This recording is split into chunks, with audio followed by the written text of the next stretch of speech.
Now, today, we are gonna see, what if Harry Potter was Wrath God of Fought God and Essentient God? Season 1 Part 2. Join Patreon for early ACESS and exclusive content of Super Op stories. Also adult and steamy Harry Potter stories too. Please subscribe this channel, because definitely I will try my best to provide a valuable content for you all. Also check the Descry, PTION to support the original author for this beautiful creation. Cho stepped forward, her commanding presence filling the room. But her expression softened, and the calculating gleam in her eyes was replaced by something far more personal. Her voice warm yet authoritative. "Harry," she said, using his first name in a rare breach of formality, "you've served Starfleet with distinction, but more importantly, you've proven yourself to me, time and time again. It is only fitting that your achievements be recognized with the highest honor I can bestow." Harry blinked, clearly taken aback. "Admiral, I don't understand." Before he could finish, Cho gestured to Fleur, who stepped forward holding a velvet tray. Upon it lay a set of gleaming insignia, 5 diamond deltas, each one sparkling like a fragment of a star. At their center was a single, larger glowing diamond delta, surrounded by 5 intricately designed golden deltas. Cho took the insignia in her hands, her movements deliberate and precise. Stepping closer to Harry, she said, effective immediately, "I am promoting you to Viceroy Lord Sovereign Admiral. This rank recognizes not just your valor but your unparalleled dedication to the Federation, to this fleet." Poltergeist and, her voice faltered for the briefest moment as she added, "to me." The room was silent as Harry's eyes widened, his breath catching. "Cho, he started. But she silenced him with a rare, tender smile. "Let me finish, Harry," she said softly, her voice barely above a whisper.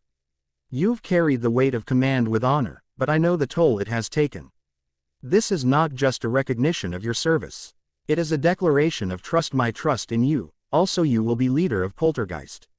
She stepped closer, pinning the insignia onto his crimson collars with meticulous care.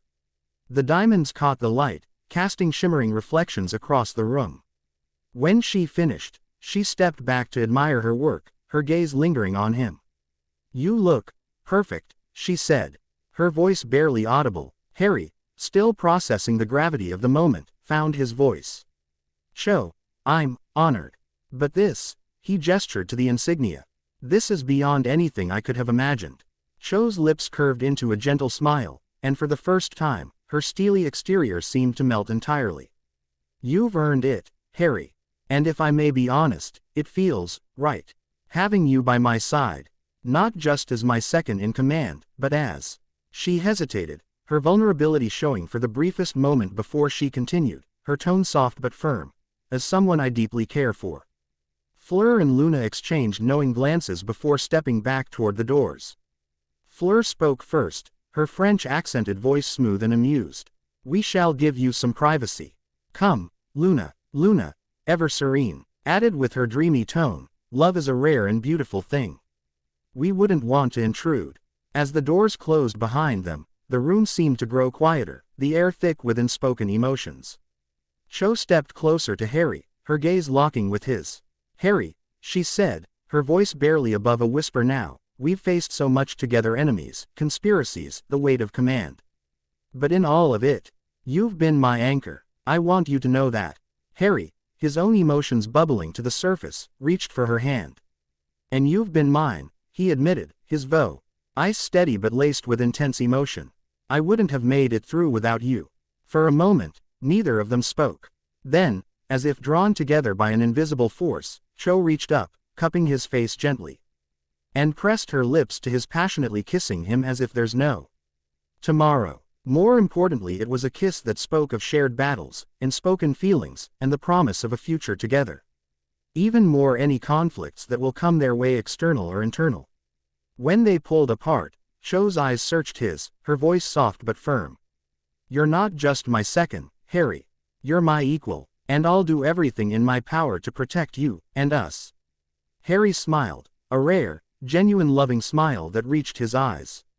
"Together, Cho, always together." The stars outside the viewport seemed to shine brighter, as if bearing witness to a union forged in the crucible of duty and love.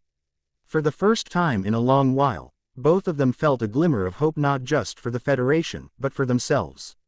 Floating unseen in the infinite tapestry of space, Q observed the scene unfolding in Great Lord Sovereign Admiral Cho's ready room with a wry, knowing smile. He leaned again, saint the invisible barrier separating his omnipotent existence from their mortal realm, arms crossed, his mischievous demeanor tempered by a rare hint of reflection. Well, look at them, he mused, his voice dripping with sardonic amusement yet tinged with an undeniable curiosity.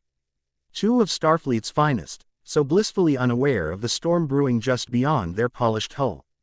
Cho, the ice queen of military brilliance, and Harry, the reluctant hero who always seems to find himself carrying burdens far heavier than anyone should endure. Now, they cling to one another, drawing so lace from a love forged in the fires of war and intrigue.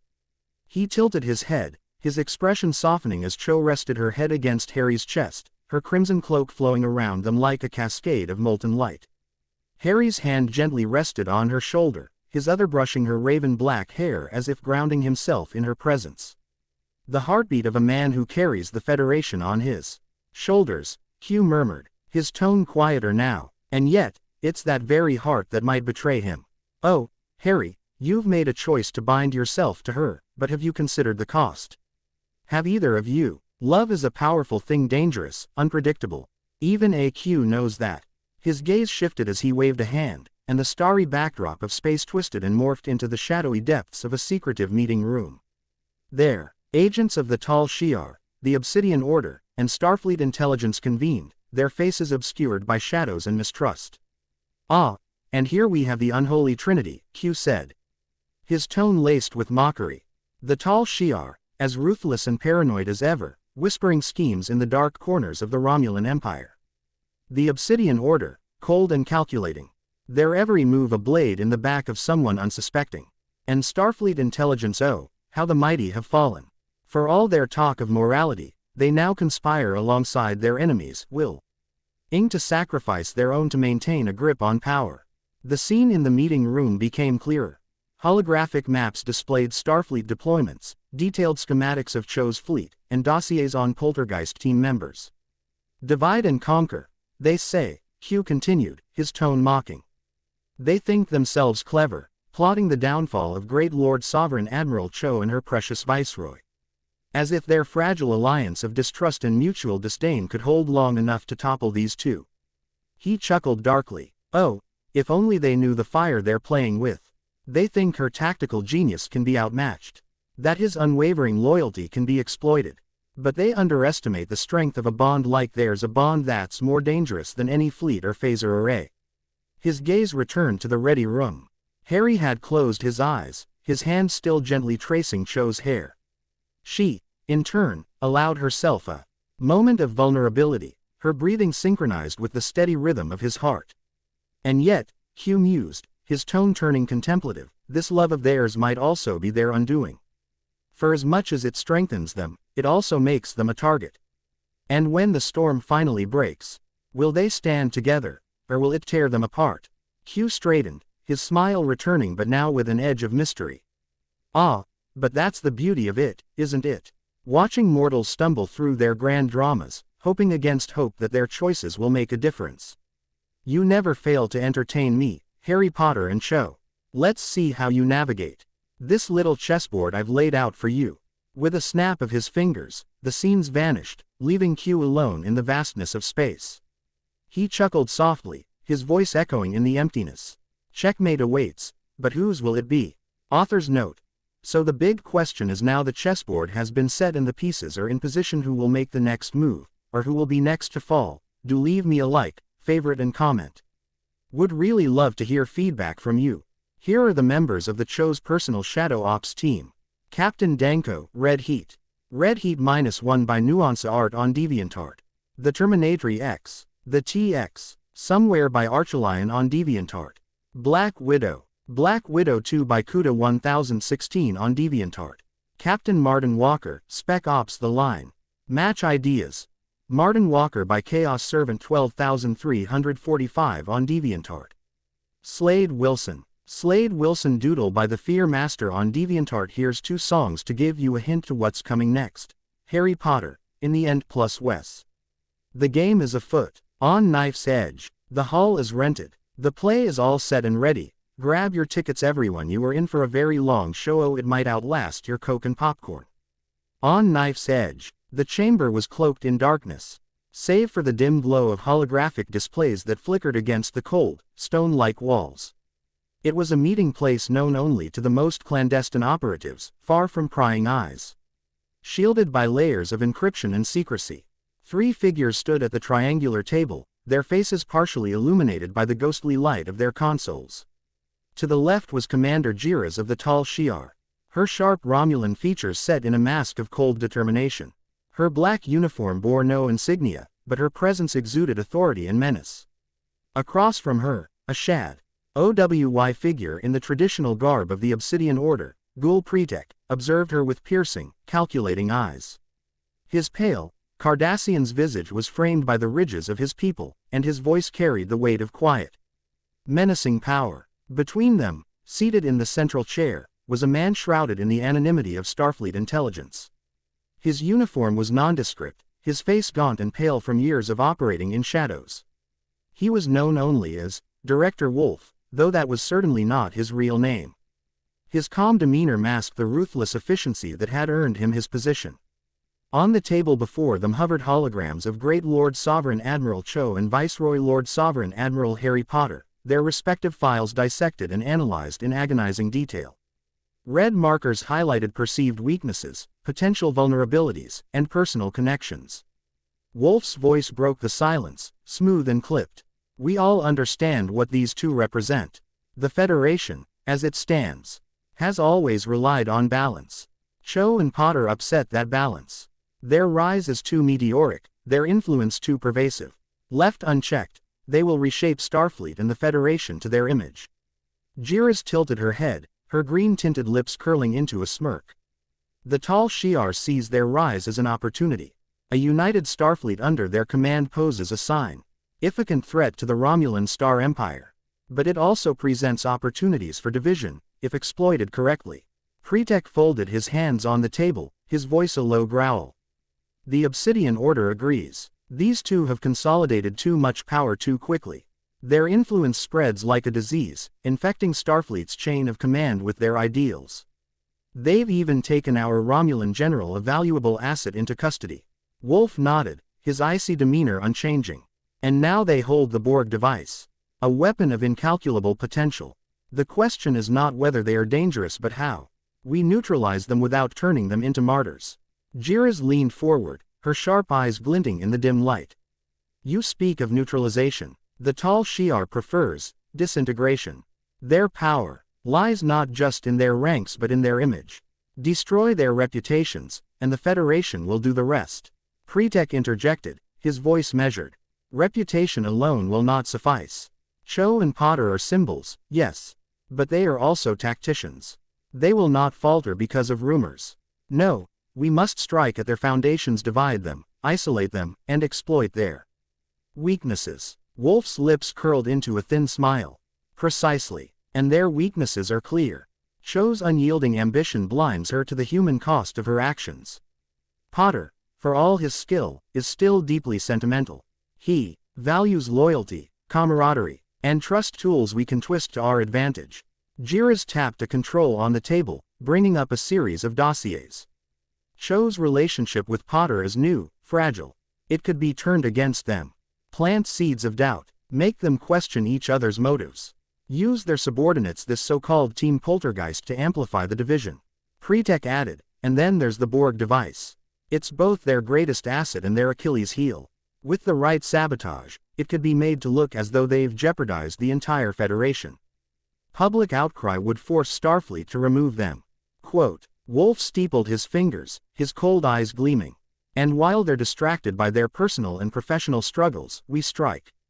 The Romulan general they hold captive has already sent a coded transmission to his handlers. He is a Trojan horse within their walls. When the time is right, he will deliver a blow they won't see coming. Jiras's smirk widened. A coordinated effort. The Tal Shiar will infiltrate their command structure, plant operatives to sow dissent. Perhaps even stage an accident aboard the Enterprise F. Pretek's voice darkened. The Obsidian Order will handle their allies. Team Poltergeist will be neutralized quietly. Without their trusted operatives, Cho and Potter will be vulnerable. Wolf leaned back in his chair, his expression unreadable. And Starfleet intelligence will ensure the narrative is controlled. When the dust settles, the Federation will see Cho and Potter not as heroes, but as threats. Their downfall will be our triumph. The room fell silent again, the weight of their conspiracy settling over them like a shroud. One by one, the holograms flickered and disappeared, leaving only the shadows. As the three conspirators departed, each disappearing into their respective corridors of secrecy, the chamber returned to darkness. Their plan was set in motion, a plan to bring down the Federation's brightest stars. To reshape the balance of power in their favor. And in the quiet, the unseen wheels of betrayal began to turn. The expansive holodeck was alive with projections of star charts, fleet positions, and mission overlays. Grand Lord Sovereign Admiral Cho stood at the head of the table, her arms crossed, her piercing gaze fixed on the holographic display of the Federation's border territories. Opposite her, Viceroy Lord Sovereign Admiral Harry Potter leaned forward, his brow furrowed in frustration, one hand gripping the edge of the table. Team Poltergeist was seated nearby, their presence adding weight to the tension in the room. Grand General Rico sat back with his arms crossed, watching the exchange with an unreadable expression. Kerrigan's sharp eyes darted between the two admirals, while Marcus Phoenix and Colonel Payne exchanged knowing glances. Captain J, as always, leaned casually against a wall, the ghost of a smirk on his face, ready to quip at the slightest provocation. Cho's voice was calm but edged with steel. Harry, diverting the 7th Fleet to the Archanis sector is reckless. The Romulans have been quiet there for weeks. Our focus should remain on securing the Ferengi border. Their movements have been erratic, and they're the greater immediate threat. Harry exhaled sharply, running a hand through his hair. Immediate threat? Yes, but that's exactly why we can't ignore the Romulans. They've been too quiet. Archanis is vulnerable, and if we don't reinforce it, we're inviting them to strike. We can't keep playing whack-a-mole, Cho. Cho's eyes narrowed. And we can't stretch our forces so thin that we leave critical sectors undefended. You're letting paranoia dictate your strategy. Paranoia? Harry shot back, his voice rising. You think I'm being paranoid? I'm being practical. Every time we assume the Romulans will sit still, they prove us wrong. Or have you forgotten the Tal Shiar operation we just uncovered? I haven't forgotten, Cho snapped, her voice cutting through the room like a blade. But this isn't about them. It's about maintaining balance. If you pull the 7th Fleet, we risk losing trade routes we can't afford to lose right now. The Federation's economy is already strained. To hell with the trade routes. Harry interrupted, slamming a fist on the table. What good is an economy if the Romulans cut through Archanis and threaten Earth? This isn't about balance, it's about survival. The room fell silent for a moment, the weight of Harry's words settling over everyone. Cho's expression softened slightly, but her tone remained firm. Survival requires more than brute force, Harry. It requires careful planning, long-term vision. I know you want to protect everyone, but sometimes, we have to make hard choices. Harry shook his head, frustration etched into his features. And sometimes, you have to take a risk, Cho. If we don't, we'll always be reacting, never acting. We'll never get ahead of this Cold War. From the corner, Jay decided to break the tension with his trademark humor. Hey, lovebirds, save the fireworks for later. Some of us are trying to enjoy the show here. Shut it, Jay, Kerrigan snapped, her voice low but sharp. Cho turned to glare at Jay briefly before focusing back on Harry. This isn't about fireworks, and you know it, Harry. This is about strategy. You can't just play hero every time there's a potential threat. And you can't play bureaucrat when lives are on the line. Harry retorted, his voice trembling with anger.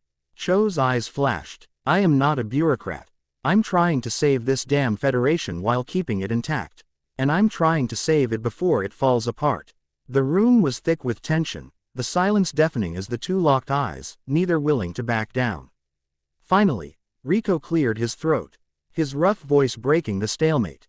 With all due respect, admirals, maybe there's a middle ground here. Why don't we split the fleet? Send a task force to Archanis, enough to deter the Romulans. And keep the rest where they're needed. Cho and Harry turned to him simultaneously, their faces unreadable. Slowly, Cho nodded. It's not ideal, but it could work. Harry hesitated, then sighed, rubbing his temples. Fine. A task force it is. But if anything happens in Archanis, I'm holding you responsible, Cho. Cho raised an eyebrow, a faint smirk playing on her lips. You always do, Harry. Their eyes met again, the tension between them shifting, softening. The argument hadn't resolved everything, but it was a start. As the meeting adjourned, Jay clapped his hands together. Well, that was fun. Next time, can we add some popcorn and maybe a duel?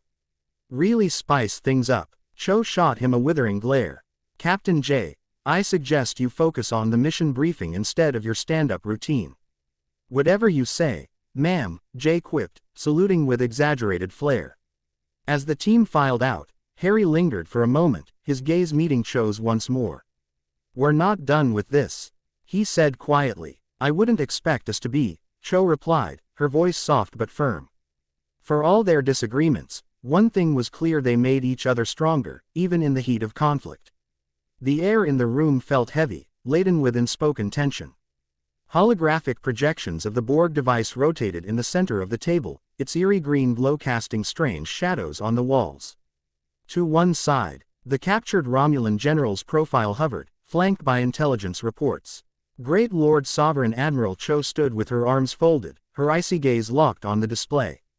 Viceroy Lord Sovereign Admiral Harry Potter paced beside her, his expression one of tightly controlled frustration. The room was otherwise empty, save for the ever-present hum of the ship's systems. This wasn't a discussion for an audience, it was too important, too personal. Harry was the first to speak, breaking the tense silence. We can't keep this device on board, Cho. It's Borg tech. We both know what that means. It's a liability, plain and simple. Cho didn't look at him immediately, her eyes still fixed on the hologram. When she finally turned, her voice was calm but carried an edge. And if we destroy it, we lose the opportunity to understand it, to gain an edge against the Borg. You've seen what they're capable of, Harry. This could be our chance to level the playing field. Harry stopped pacing and faced her, his hands on his hips. Or it could be our chance to doom ourselves. How do you think Starfleet intelligence is going to react when they find out we've got this thing? And what if it activates? What if? Cho cut him off, her voice rising slightly. What if it saves lives? What if it holds the key to understanding how to stop assimilation? You're letting fear dictate your judgment. And you're letting your ambition blind you to the risks. Harry shot back, his voice louder now. Cho's eyes narrowed. Ambition. You think this is about ambition? She stepped closer to him, her tone sharp. This is about doing what needs to be done, Harry. Something you've always struggled with when it involves uncomfortable choices. That's rich coming from you, Harry retorted, his anger flaring. You've built your career on uncomfortable choices, haven't you? But this isn't just another calculated risk, Cho. This is the Borg we're talking about. You're gambling with lives, and you're being naive. Cho's voice was cold now, her usual composure cracking under the weight of their argument. You think we can win this war by playing it safe? By destroying a piece of tech that makes us uncomfortable? That's not how wars are won, Harry. Harry took a deep breath, his voice trembling slightly as he spoke. This isn't just another war, Cho. It's the Borg. They're not like the Romulans or the Ferengi.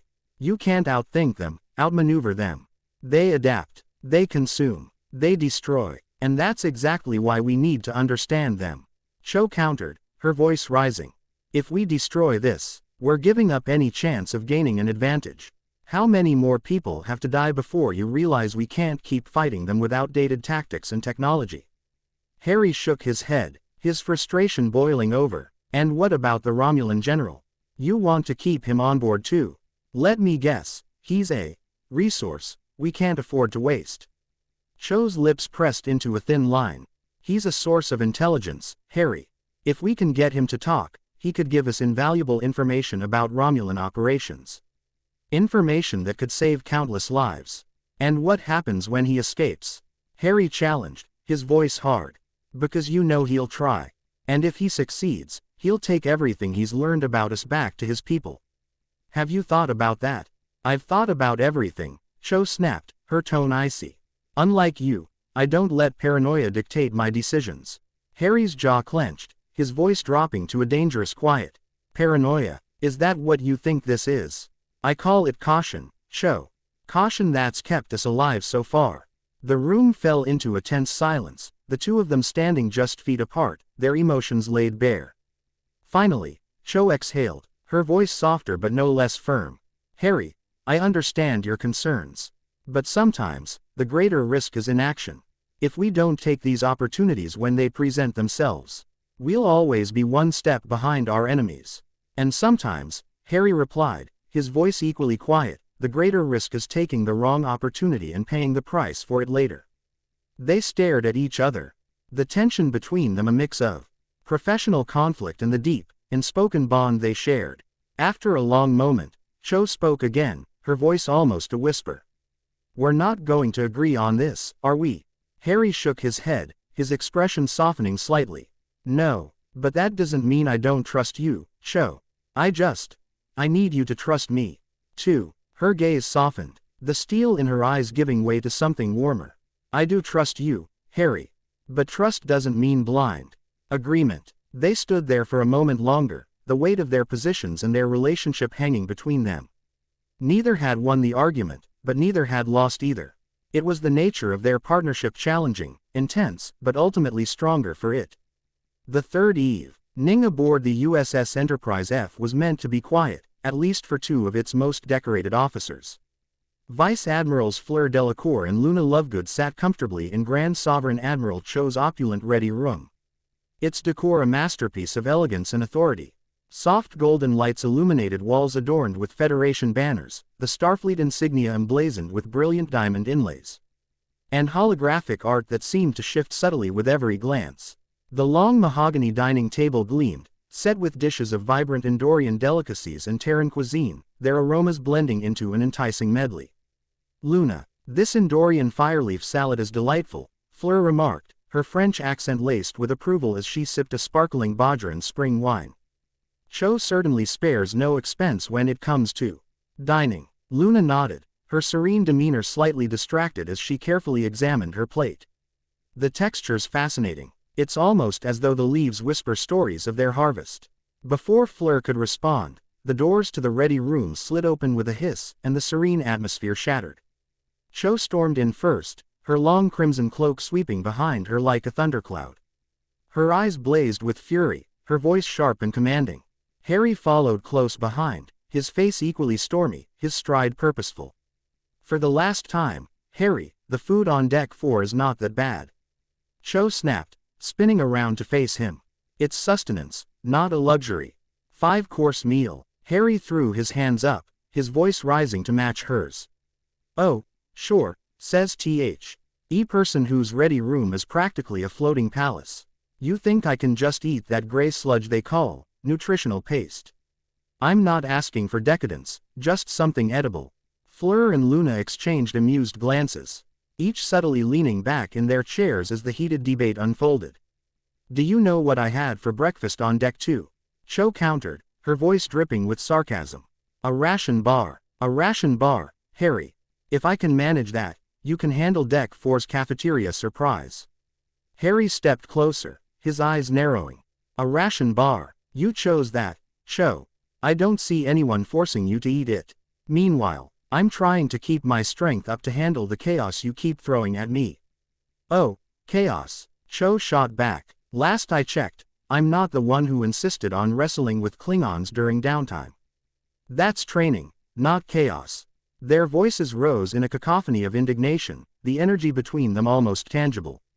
Fleur delicately set her wine glass down, a hint of a smirk gracing her lips. Luna, should we intervene? Luna shook her head slowly, her dreamy gaze fixed on the pair. No, I think they're releasing something deeper. It's healthy, cathartic. Before Fleur could respond, the lights in the room flickered.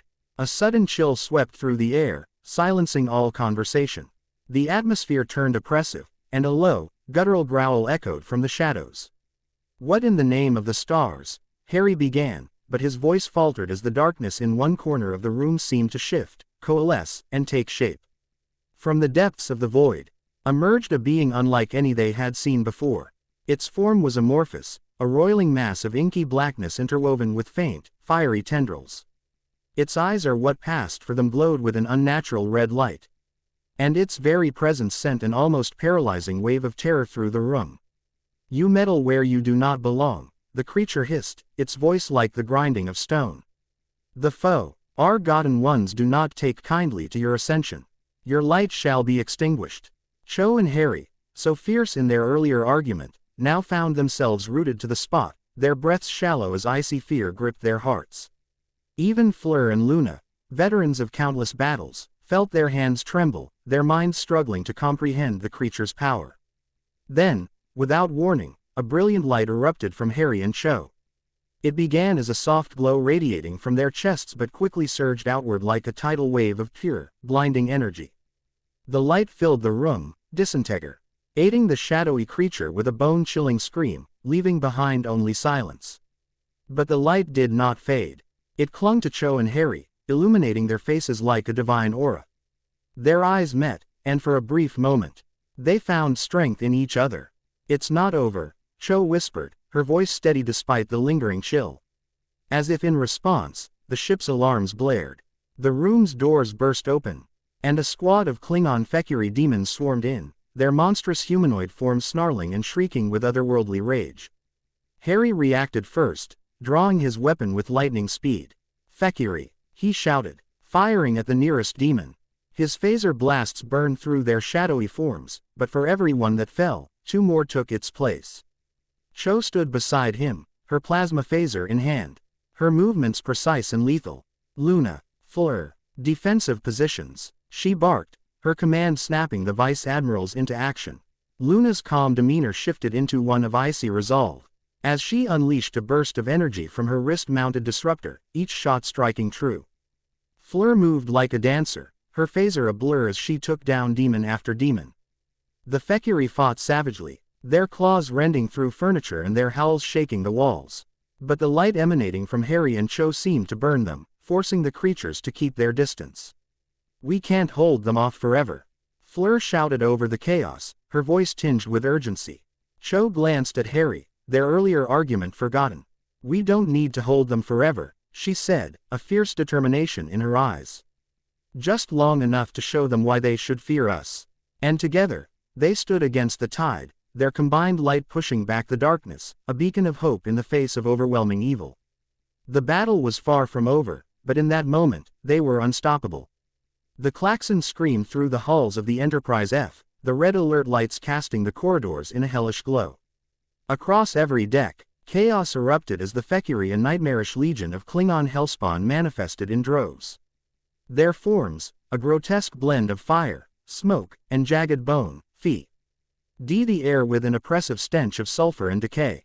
On Deck 7, Lieutenant Marcus Phoenix slammed his boot into a charging demon, sending it sprawling into the wall. His gruff voice bellowed over the din. "These ugly bastards don't quit.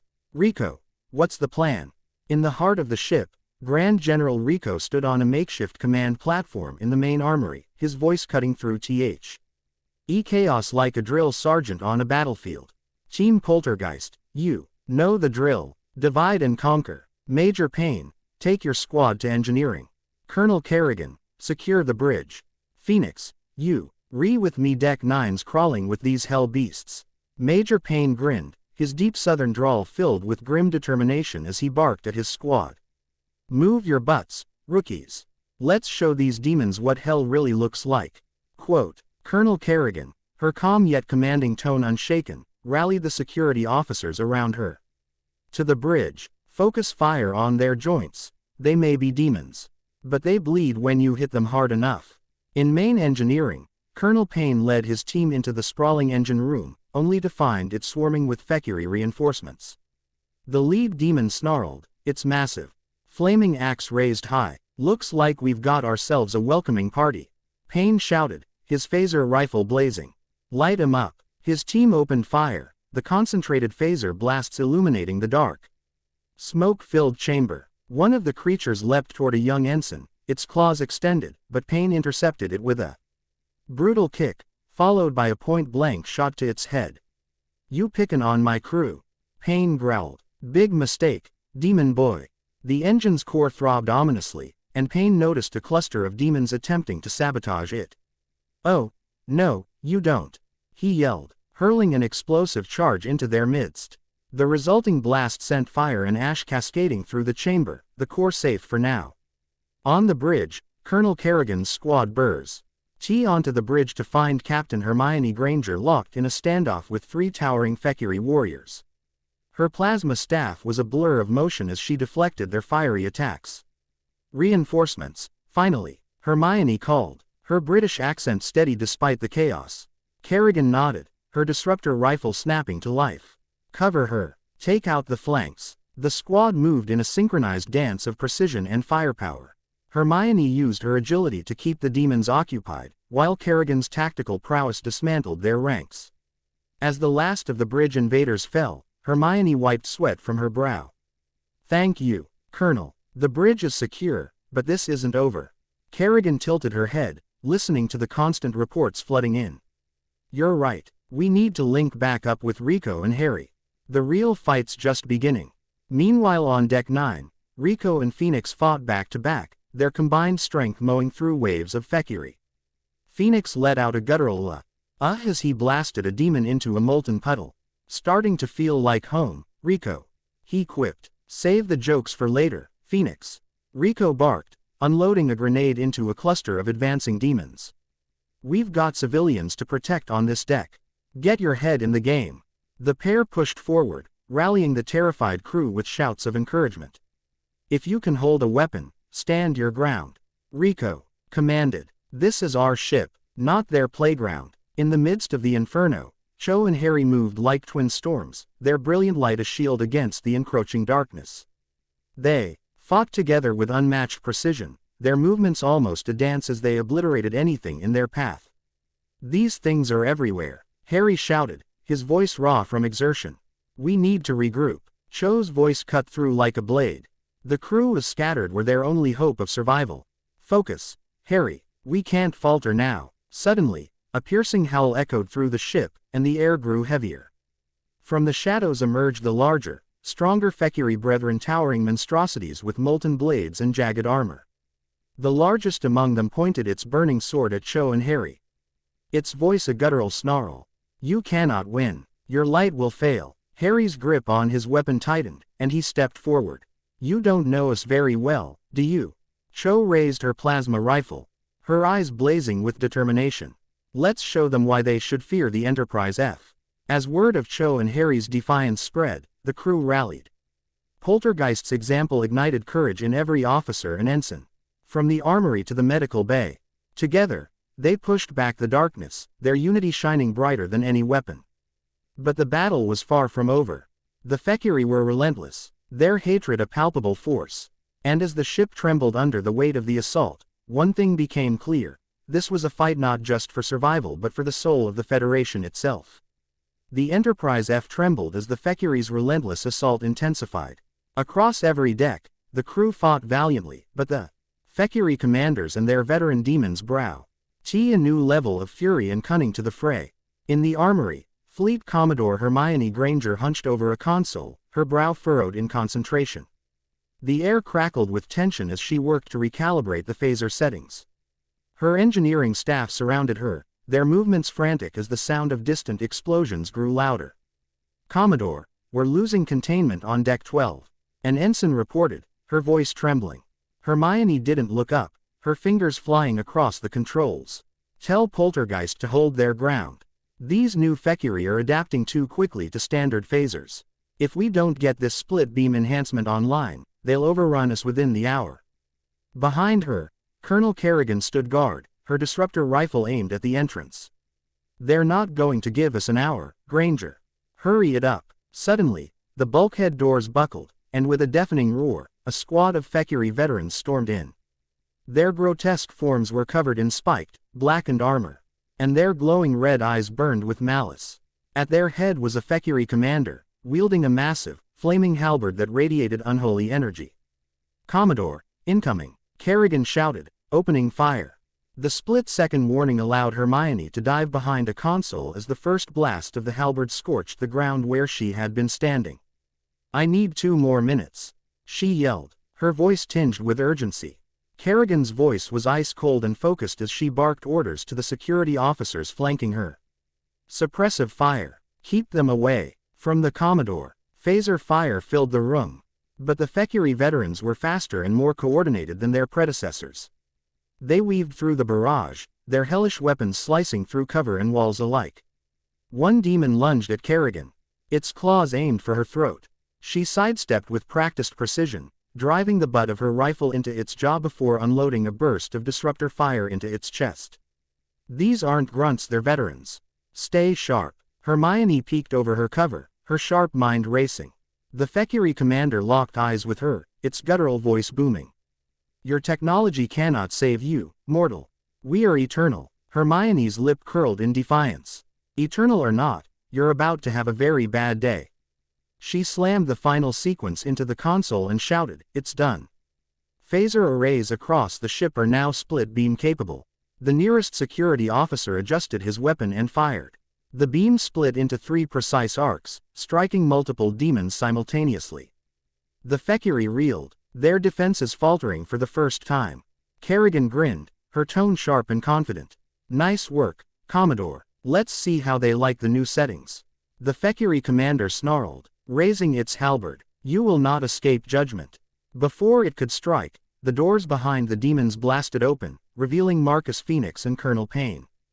"Judgment," Phoenix growled, his southern drawl heavy with menace as he leveled his shotgun-like phaser cannon. "Here's mine." With a deafening roar, Phoenix fired, the enhanced beam tearing through the Thackeray ranks. Payne followed, his rifle spitting plasma bolts with deadly precision. "Y'all ain't welcome here," Payne shouted, his voice dripping with disdain. "Get off our ship." The tide turned rapidly as the combined firepower of Hermione's team and the reinforcements drove the Thackeray back. The commander roared in frustration, its halberd crackling with energy as it attempted one last charge. Kerrigan stepped forward, her voice cold and steady. "End of the line." The Enterprise F groaned under the weight of battle as the Thackeray continued their unrelenting assault. Fires burned on multiple decks, and the acrid scent of scorched metal and flesh lingered in the air. Casualties mounted as more demons poured through the rifts that glowed with an ominous crimson hue, each one guarded by grotesque Thackeray witch doctors whose incantations fueled the chaos. Despite the devastation, the crew of the Enterprise F held their ground. Starfleet officers fought with grim determination, their phasers blazing. Team Poltergeist led the defense, their cohesion and skill shining in the darkness. "Hold the line," bellowed Lieutenant Colonel Marcus Phoenix, his voice cutting through the cacophony. His split-beam rifle fired in rapid bursts, tearing through a trio of demons attempting to flank the crew. "Easier said than done," Colonel Payne growled, his plasma rifle overheating as he smashed a charging demon with the stock. "These things just keep coming." Fleet Commodore Hermione Granger, standing behind a makeshift barricade, shouted over the din. "The rift is the source. We need to take out those witch doctors to close it." Her voice reached the ears of Great Lord Sovereign Admiral Cho and Viceroy Lord Sovereign Admiral Harry, both engaged in brutal close combat on Deck 11. Cho spun on her heel, the edge of her cloak brushing against a fallen demon as her plasma blade hummed in her hand. "Harry, look at the portal. Those witch doctors, they're anchoring it." Harry, his own plasma blade cleaving through a snarling demon, nodded grimly. "I see them, but there's no way we're getting to them with those warriors in the way." As if summoned by his words, 2 towering Thackeray warrior generals emerged from the portal. Each was a monstrous amalgamation of armor, fire, and shadow, wielding massive, jagged blades that seemed to pulse with malevolent energy. The first general roared, its voice shaking the bulkheads, and with a powerful swing, it knocked the phasers from Cho and Harry's hands. Sparks flew as their weapons clattered to the ground, useless. The second general charged at the crew in Poltergeist, its blade carving through walls and sending officers scrambling for cover. "Fall back," screamed Lieutenant Colonel Marcus Phoenix, grabbing an ensign by the collar and dragging her out of harm's way. "Get to better positions." Colonel Kerrigan's voice cut in sharply. "We don't fall back. We stand and fight." She launched herself at the general, her disruptor rifle blazing. The demon's thick armor absorbed the shots. Nice pep talk, Kerrigan, Payne muttered, ducking under a swipe of the demon's blade and unloading his plasma rifle into its legs. But these things don't care about courage. Meanwhile, the first general turned its attention back to Cho and Harry. With a speed that belied its size, it brought its blade down in a devastating arc. Cho and Harry moved in perfect synchronicity, rolling in opposite directions to avoid the strike. Cho's voice was sharp and commanding. Harry, the light, we need to use it. Harry hesitated, his breath ragged. You know what happened last time. We can't control it. Then we learn now, or we die, Cho shot back, her eyes fierce. The air around them seemed to hum as the light within stirred, responding to their desperation. It began as a faint glow, emanating from their hands and growing stronger with every heartbeat. Across the room, Fleur and Luna fought their way toward the witch doctors. Their movements were precise and deadly, the fluidity of their combat a testament to their years of experience in Starfleet intelligence. Luna, cover me, Fleur shouted, her French accent cutting through the chaos. Luna, her phaser rifle humming, unleashed a volley of shots that forced the witch doctors to retreat behind their infernal wards. They're shielding the portal, Fleur. You'll need to disrupt the wards. Fleur nodded, her expression set with determination. On it. Keep them off me. Back at the center of the fray, Cho and Harry stood their ground against the first general. The light pouring from their bodies grew blinding, casting sharp shadows against the walls. The general hesitated, its fiery eyes narrowing. It's afraid, Harry said, realization dawning. Cho smirked, her voice steady despite the chaos. Good. Let's give it something to fear. With a cry that echoed with both defiance and power, they unleashed the light in a radiant burst. The general stumbled back, its armor cracking under the sheer force. The light seared through its form, reducing it to ash. The second general turned at the destruction, only to be met by a barrage of fire from Poltergeist. Now's your chance, Marcus shouted, covering Harry and Cho. They didn't hesitate, sprinting toward the portal. Fleur and Luna had finally taken down the witch doctors, their bodies dissolving into smoke as the wards around the rift faltered. Cho and Harry reached the edge of the portal, their light now a beacon in the darkness. Together, they channeled it, directing the energy into the rift. The portal shuddered violently, its crimson glow dimming. With a deafening roar, it collapsed, sending a shockwave that swept through the deck. As silence fell, the surviving crew stood in stunned relief. The demons were gone, and the Enterprise F was intact though battered and bruised. Harry looked at Cho, their light fading but their bond stronger than ever. We did it, Cho nodded, exhaustion and triumph in her eyes. Together, Hugh. Cho's voice sliced through the air like a blade, filled with accusation. Her gaze darted to the far corner of the ready room, where shadows seemed unnaturally thick despite the earlier light. Show yourself, you meddlesome trickster. Quote. Harry's emerald eyes narrowed as he stood tall, his posture commanding yet brimming with controlled fury. Enough with your games, Q. Whatever you've done, it stops now. A flash of light and a theatrical swirl of energy heralded Q's appearance. He lounged lazily in the captain's chair, his feet propped arrogantly on the polished obsidian table.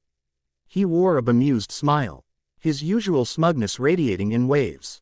Well, I do love how I'm always the first suspect whenever something extraordinary happens. He gestured to the room as if to soak in their accusing stares. But really, Cho, Harry, must we go through this routine every time? I assure you, this wasn't my doing. Cho crossed her arms, her voice sharp with doubt. Do you expect us to believe that? Your track record of chaos speaks for itself. Harry leaned forward, his tone low but firm. The light, the calm it brought, the way it changed us. It has your fingerprints all over it. Q smirked, standing and adjusting his collar as if wounded by the suggestion. Oh, Harry, how flattering.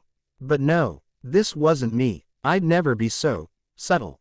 His expression shifted, and for the first time, there was a glimmer of seriousness in his gaze.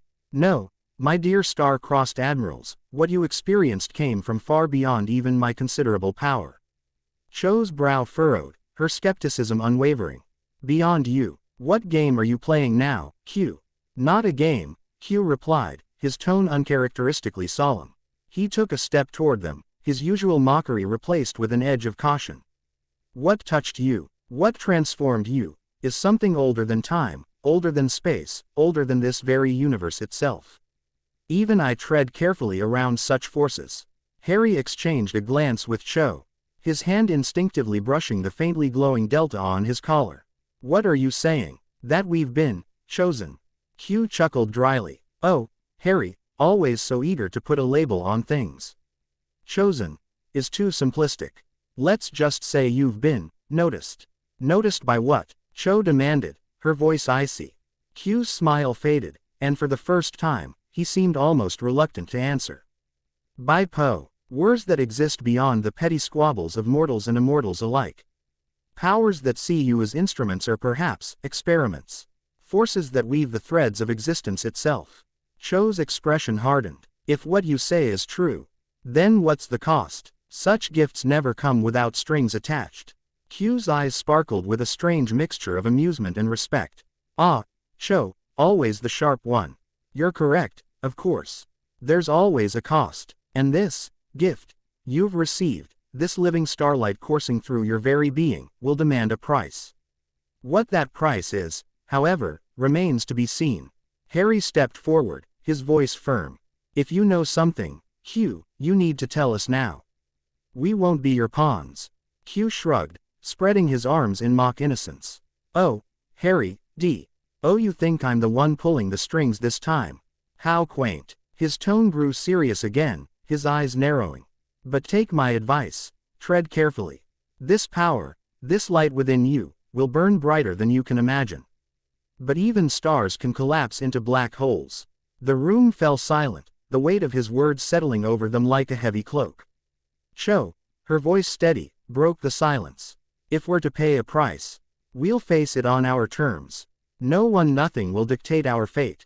Q clapped his hands, his smirk returning. That's the spirit, Cho.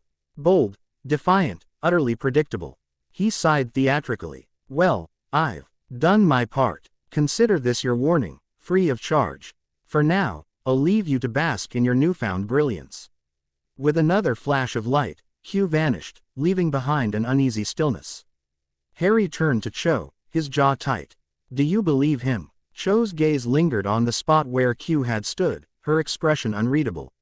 I don't trust him, but I trust the truth in his caution. Whatever this is, Harry, it's far from over. Harry nodded, his hand finding hers. Then we face it together.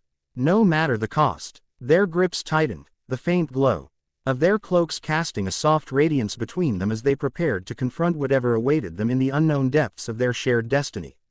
The Enterprise F.'s observation lounge was quiet, the hum of the ship's engines a distant murmur.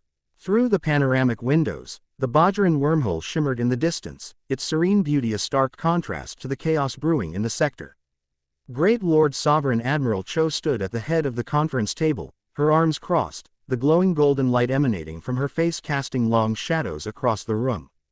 Viceroy Lord Sovereign Admiral Harry stood opposite her, his own radiance a match for hers, yet his expression was a mix of resolve and frustration. Cho tapped a finger against the table, her voice steady but laced with an edge. 2,000 ships, Harry. It's the only way to send a message to the Romulans and the Cardassians. They've crossed too many lines. If we don't draw a hard boundary now, they'll see us as weak. Harry leaned forward, his tone firm but tempered with concern. I don't disagree that we need to act, Cho. But 2,000 ships, that's a show of force that could tip this Cold War into a full-scale conflict. Are we prepared for that? Is Starfleet ready? Cho's golden eyes narrowed slightly, the light flickering with her controlled frustration. We have the resources, Harry. You know as well as I do that Starfleet has hundreds of thousands of ships in reserve. 2,000 is a fraction of our strength. If we hesitate, if we falter for even a moment, the Federation could crumble under the weight of their aggression. Harry shook his head, his own light flaring momentarily. And what happens when the Romulans and Cardassians escalate in response? What if they drag the Klingons or the Breen into this? We're not just playing chess anymore, Cho. This is brinkmanship with lives on the line. Cho stepped closer, her voice dropping but gaining intensity. Lives are already on the line, Harry. Bajoran colonies have been attacked. Federation outposts near Deep Space Nine are reporting incursions almost daily. We can't afford to wait for more evidence while the bodies pile up. Harry sighed, running a hand through his hair, the golden light trailing faintly from his fingertips. And what about this light? This power we've been given? We don't even understand it fully, Cho. We're already stepping into the realm of gods in the eyes of the people under our command. How do we balance wielding this responsibly with the weight of our decisions? Cho's face softened slightly, though her resolve didn't waver. This light, it's a gift, Harry. Whether from fate, the universe, or something greater, it's ours now. We have to use it wisely, but we can't let it paralyze us. If anything, it's a reminder of the responsibility we bear not just to the Federation, but to every soul depending on us to make the hard choices. Harry met her gaze, his voice quieter but no less intense. I'm not saying we do nothing, Cho. But deploying 2,000 ships feels more like a hammer than a scalpel. What if we focused on targeted strikes instead? Poltergeist can handle critical missions, disrupt their operations, weaken their resolve without risking a fleet engagement that could spiral out of control. Cho frowned, the glow from her face dimming slightly as she considered his words. Targeted strikes, that's a gamble. If Poltergeist or any other unit fails, it could embolden them. The Federation can't afford to appear vulnerable, not now. Harry crossed his arms, his own glow steady. And what happens if the Romulans or Kardashians decide to launch a preemptive strike against the fleet we've stationed at the Bajoran border? We'd be putting thousands of lives at risk in a single location. We need flexibility, not rigidity. There was a long silence, the weight of their positions filling the room. The golden light that radiated from them illuminated the space, yet it felt heavy. As though the brilliance of their newfound power reflected the intensity of their debate. Finally, Cho let out a slow breath, her posture relaxing just slightly. You're right about one thing, Harry. This light, it's not just a weapon. It's a guide, and maybe it's guiding us to find a balance between overwhelming force and precise action. Harry offered a small, wry smile. I never said we shouldn't send a message, Cho. Let's adjust the plan. We station 1,000 ships at Bajoran space as a deterrent, and Poltergeist will take on key operations to undermine their momentum. It's a compromise, but it gives us room to maneuver if things escalate. Cho nodded slowly, her gaze steady. Agreed. 1,000 ships, with rapid reinforcements ready if needed. And Poltergeist will get their orders immediately. But Harry, he raised an eyebrow. Yes. She stepped closer, the glow of her light mingling with his. If this doesn't work, if they see even a glimmer of hesitation as weakness, I'll expect you to back me when we need to bring the hammer down. Harry held her gaze, his expression softening despite the tension. Always, Cho, always. Their light dimmed slightly as the debate resolved, but its warmth remained. A testament to their shared purpose and the undeniable bond that made them stronger together. The mess hall was unusually lively as Team Poltergeist and key crew members the Enterprise F gathered for a rare moment of respite. The room buzzed with hushed conversations and stolen glances at the far table, where Cho and Harry's recent transformation was the primary topic of discussion. The golden light they now emanated had become a subject of both awe and unease among the crew. Grand General Rico leaned back in his chair, his gruff voice cutting through the chatter. So, let me get this straight. Our admirals are leaders now glow like they swallowed miniature suns. What's next? They start sprouting wings. Hermione, now Fleet Commodore, shot him a pointed look. You're being dramatic, Rico. This isn't about theatrics. It's a phenomenon one we don't fully understand yet. That light, it saved all of us from the Feckler. Without it, none of us would be sitting here. Rico grunted, folding his arms. Doesn't mean it's not unsettling. I've seen a lot of strange things in my time, but glowing admirals. That's a first. Makes you wonder if they're still entirely human. Colonel Marcus Phoenix, his voice rough but calm, chimed in. They're still Cho and Harry. You saw them in the middle of that fight. They didn't hesitate to stand in the line of fire. That light of theirs is just another weapon like a phaser or a blade. It's how they use it that matters.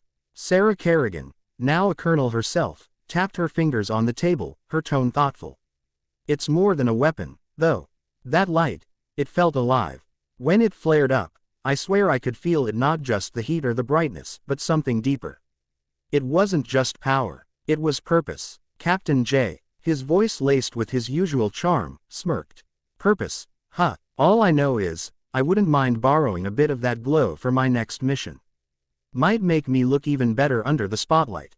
Hermione rolled her eyes. Focus, Jay. This isn't about appearances. That light is part of something larger, something we need to respect. But it's also something we need to question. Where did it come from? Why them? And what does it mean for the rest of us?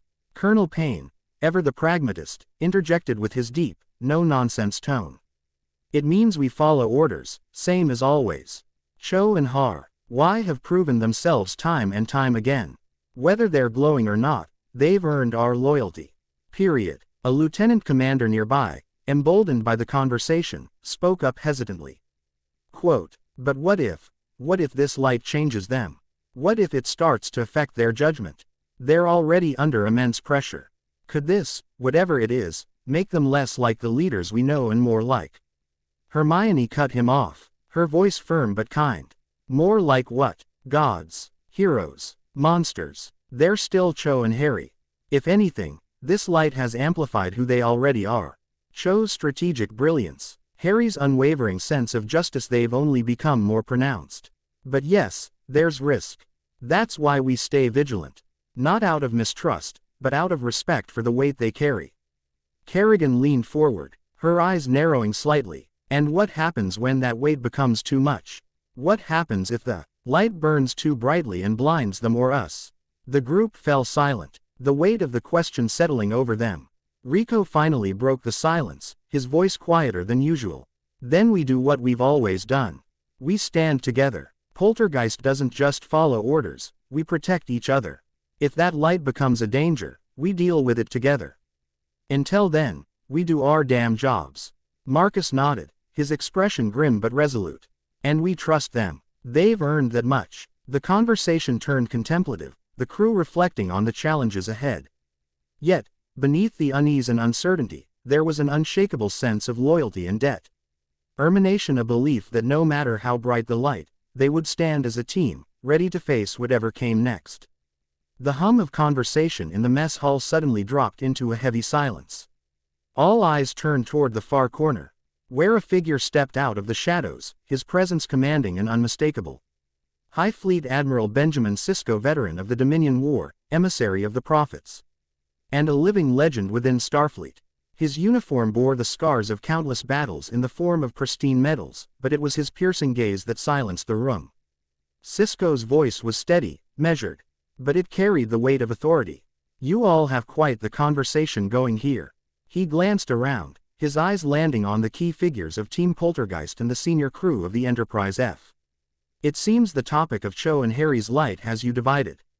General Rico, ever the first to speak his mind, leaned forward, his voice gruff but respectful. With all due respect, Admiral, divided ain't the word for it.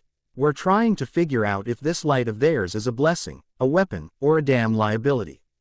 Sisko folded his hands behind his back, his posture impossibly straight. A fair concern, General. I've seen power like theirs before, not exactly the same, but close enough. Power that comes from something greater, something beyond understanding. The question isn't whether it's a blessing or a curse. The question is, how will they wield it? Captain J leaned back in his chair, his smirk faint but present.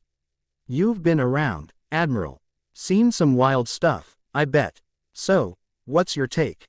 Should we all start glowing and joining the Celestial Club, or is this light thing just another hazard of the job? Sisko's expression hardened slightly, his voice taking on a sharp edge. This light thing, as you put it, is no joke.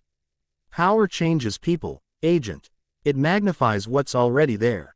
If Cho and Harry aren't careful, it could consume them, or worse, it could consume us. Fleet Commodore Hermione, ever the voice of reason, raised her hand slightly. Admiral, with respect, Cho and Harry have already proven their resilience. This light saved all of us from the Fekiri.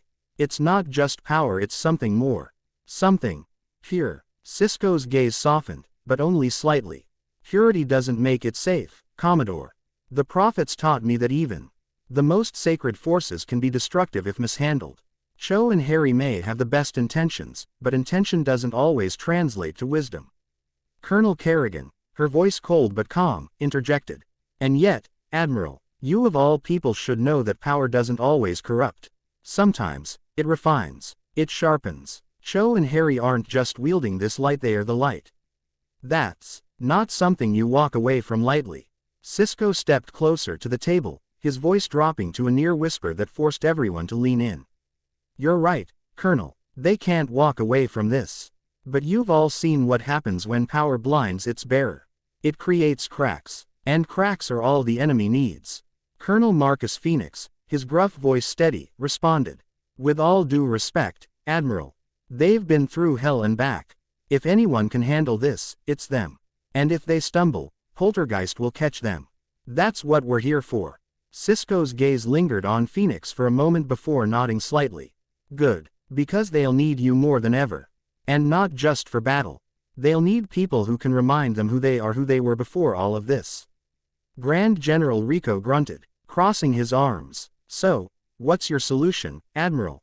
Watch their backs, or watch them like a damn hawk. Sisko's lips curved into the faintest of smiles. Both, General. You watch their backs in the field. And you watch them as leaders. Hold them accountable. Remind them that no amount of light makes them infallible. Hermione nodded, her tone firm. And we keep questioning, not out of mistrust, but because we care. Because they're more than leaders, they're family. Agent J, ever the provocateur, raised an eyebrow. Family's great and all, but let's be real here. If this light of theirs starts doing weird things. Like, I don't know, turning them into something, not human. Sisko's face turned grim. Then you do what Starfleet has always done. You adapt, you overcome, and if it comes to it, you make the hard call. The room fell silent at the weight of Sisko's words. The crew exchanged uneasy glances, the reality of their situation settling in. Finally, was Colonel Payne who broke the silence, his voice deep and resolute. Hard call or not, they're still our leaders. They've earned our loyalty, and they'll keep earning it every day. Light or no light, we've got a job to do. Let's not forget that. Sisko nodded approvingly. Well said, Colonel. But remember, loyalty doesn't mean blind obedience. It means standing by them and standing up to them when necessary. As Sisko turned to leave, he paused at the door, glancing back over his shoulder. The light within them is extraordinary. But it's the people around them, their crew, their family at will determine whether it becomes their salvation or their undoing. Don't forget that. With that, he exited the mess hall, leaving the crew and Team Poltergeist in thoughtful silence, their resolve tested but unshaken. The air was thick with tension as Team Poltergeist entered the spacious conference room. At the head of the long table stood Great Lord Sovereign Admiral Cho and Viceroy Lord Sovereign Admiral Harry. Their glowing cloaks pooling like molten starlight around their feet. Beside them, Vice Admirals Fleur Delacour and Luna Lovegood, their crimson and silver uniforms immaculate, radiated an aura of quiet authority. Team Poltergeist settled into their seats, exchanging uncertain glances. General Rico's gruff demeanor hid a flicker of curiosity, while Hermione, Marcus, Kerrigan, and Payne maintained stoic composures. Agent J leaned back in his chair, arms crossed, his ever-present smirk subdued but not absent. Cho's voice cut through the silence like a finely honed blade. Quote, You've all been briefed on the deteriorating situation along the Romulan-Cardassians border. Skirmishes have escalated, and both factions are pushing the Federation to the brink of direct intervention. We are officially on the precipice of open war. Harry stepped forward, his voice firm yet measured. Starfleet Command has authorized an unprecedented mobilization. 2,000 ships have been deployed to reinforce the Bajoran border and Deep Space Nine, but we need more than numbers. We need precision, strategy, leadership. Cho gestured toward the holographic map that flared to life above the table, showing a chaotic web of conflict zones. That's where you come in. Effective immediately, Team Poltergeist will be assuming leadership roles across 3 critical areas: frontline assault, combat tactics, and covert operations. Each of you will be responsible for overseeing specific groups of officers and crew, integrating their strengths with your expertise. Rico leaned forward, his rough voice laced with skepticism. Leadership roles, huh, you sure the crew's ready for that? We're not exactly the hold your hand types. Fleur's melodic but sharp tone interjected. They don't need hand-holding, General. What they need is guidance. Starfleet's best are aboard this ship, and they'll rise to the occasion if given the right direction. Your experience will inspire them. Marcus Phoenix scratched his chin, his gravelly voice filling the room. So, what's the breakdown? Who's handling what? Luna stepped in, her serene demeanor masking an undercurrent of steel. General Rico, you, LL lead the Enterprise's senior and junior officers in frontline assault coordination. Your experience in large-scale engagements makes you the ideal candidate. You'll be their shield, ensuring that every charge is calculated and every retreat deliberate. Rico grunted, his nod curt but approving. Frontline's where I belong anyway. Fine by me, Cho continued, her gaze moving to Kerrigan. Colonel Kerrigan, you'll take point on combat tactics. We need someone who can think 3 moves ahead of the enemy and adapt on the fly. Your calm under pressure and strategic mind are invaluable. Kerrigan's cold, composed voice was tinged with a hint of pride. Consider it done. I'll whip them into shape. Harry's gaze turned to Marcus. Lieutenant Colonel Phoenix, you'll oversee covert ops. You know how to get the job done in the shadows, and your no-nonsense attitude will keep your teams sharp and focused. Marcus nodded, his voice low and firm. They'll know their roles and stick to 'em. No room for mistakes. Cho turned to Payne. Colonel Payne, your role will be dual. You'll support Kerrigan with tactical training while also serving as a morale officer. The crew respects your grit, but they also need your humor and resolve to keep their spirits up. Payne's deep, southern drawl carried a touch of amusement. Tactical training and morale boostin'. Sounds like a cakewalk. Don't worry, ma'am, I'll keep 'em tough and smilin'. Quote, Hermione spoke up, her British accent calm yet authoritative. And what about me? Harry smiled faintly. Fleet Commodore Granger, you're the linchpin. While Team Poltergeist leads on the ground, you'll oversee the integration of engineering support with frontline operations. Your technological brilliance will ensure our teams have the best tools and strategies at their disposal. Hermione nodded resolutely. Understood. I'll make sure every piece of equipment is flawless. Agent J leaned back in his chair, a mischievous glint in his eye. And what about yours truly? I didn't hear my name in the lineup. Cho's lips curved into a faint smile. Captain J, your role is unique. You'll be our point of contact for intelligence gathering and rapid response. Your quick thinking and ability to adapt make you indispensable in unpredictable situations. Jay's smirk widened. Now you're talkin'. Leave the wild cards to me. Cho's tone turned grave, her golden glow seeming to intensify. This is not just about tactics and assignments. This is about trust. Each of you is more than a leader, you're a symbol. The crew looks to you not just for orders, but for hope. The stakes have never been higher, and failure is not an option. Harry's gaze swept the room, his voice steady. We're not asking for perfection. We're asking for resolve. The Federation is counting on us. And we trust each of you to rise to the occasion.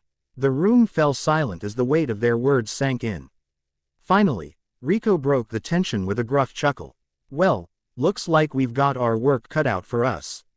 But if there's one thing Poltergeist knows, it's how to punch above our weight. Marcus smirked. Damn right. Let's show these Romulans and Kardashians why they should have stayed home. Kerrigan's voice was cold but determined. Agreed. Let's get to work. As the team filed out, the holographic map dissolved, leaving only the faint glow of Cho and Harry's light as a reminder of the burden they all shared. The cavernous training deck echoed with the sounds of phaser fire, clanging metal, and the occasional muffled groan as junior officers struggled through an intense physical training exercise. At the center of the chaos stood Colonel Payne, a force of nature wrapped in Starfleet black and silver. His voice, a booming southern drawl, carried across the deck like a starship's klaxon. All right, listen up, you slack-jawed, warp-core hugging, noodle-armed excuses for officers. Payne barked, pacing like a caged lion. You're on a Starfleet flagship, not some pleasure cruise on Riza. I want to see sweat. I want to see pain. And I definitely don't want to see that lazy look on your faces, Ensign Jenkins. Ensign Matthew, a wiry young officer with a perpetually nervous expression, snapped to attention, his phaser rifle nearly slipping from his sweaty hands. Why yes, sir. Payne stormed over, towering over Matthew like a Klingon ready to pounce. Did I say you could stutter, Matthew? Are you a warp core with a misalignment, or are you an officer in Starfleet? I'm an officer, sir. Jenkins squeaked. Well, you sure don't look like one. Payne leaned in closer, his voice dropping to a dangerous whisper. You look like a Ferengi at a yard sale, clueless and about to get robbed. Now drop and give me 20 push-ups, or I'll have you cleaning every replicator on this ship with a toothbrush. Quote, yes, sir. Matthew hit the deck with a determination born more of fear than resolve. Meanwhile, across the room, a group of junior officers was struggling with a combat simulation involving holographic Klingons. One particularly overzealous ensign attempted to take on 2 Klingons at once, only to end up flat on his back as the simulated warriors loomed over him. Pause simulation, Payne roared, stomping over. The holographic Klingons froze mid-swing, their bat'leths inches from the ensign's face. Ensign Matthew, what in the name of the great bird of the galaxy was that? Carter scrambled to his feet, brushing off imaginary dust. I thought I could. You thought. Payne's voice cracked like a whip. Did you think your way into losing both your arms and your dignity? 'Cause that's what I just saw. Matthew flushed. I was trying to be brave, sir. Brave. Payne snapped his fingers, motioning to a nearby ensign. Ensign Kimberly, come here. Park jogged over, his face a mixture of curiosity and dread. Payne pointed at Carter. You see this officer here? Yes, sir. He says he was trying to be brave. Do you know what I call that? Park hesitated. Initiative, sir. No, I call it stupid. And you know why? No, sir. Because bravery without strategy is just fancy cowardice. Now both of you, get in the ring and show me you. They got at least half a brain between you. The 2 ensigns exchanged nervous glances but did as ordered. Payne turned his attention back to the rest of the group. Now, while Dumb and Dumber over there figure out how not to die. The rest of you are going to run this obstacle course again. And this time, if I see one of you so much as stumble, I'll personally ensure you're sent to clean the Jefferies tubes for the rest of this mission. One of the bolder junior officers, a petite woman with a sharp wit, raised her hand. Sir, isn't this level of intensity a bit excessive? Payne turned to her slowly, his eyes narrowing. Excessive, excessive. He took a step closer, towering over her but somehow managing not to loom. What's your name, Ensign?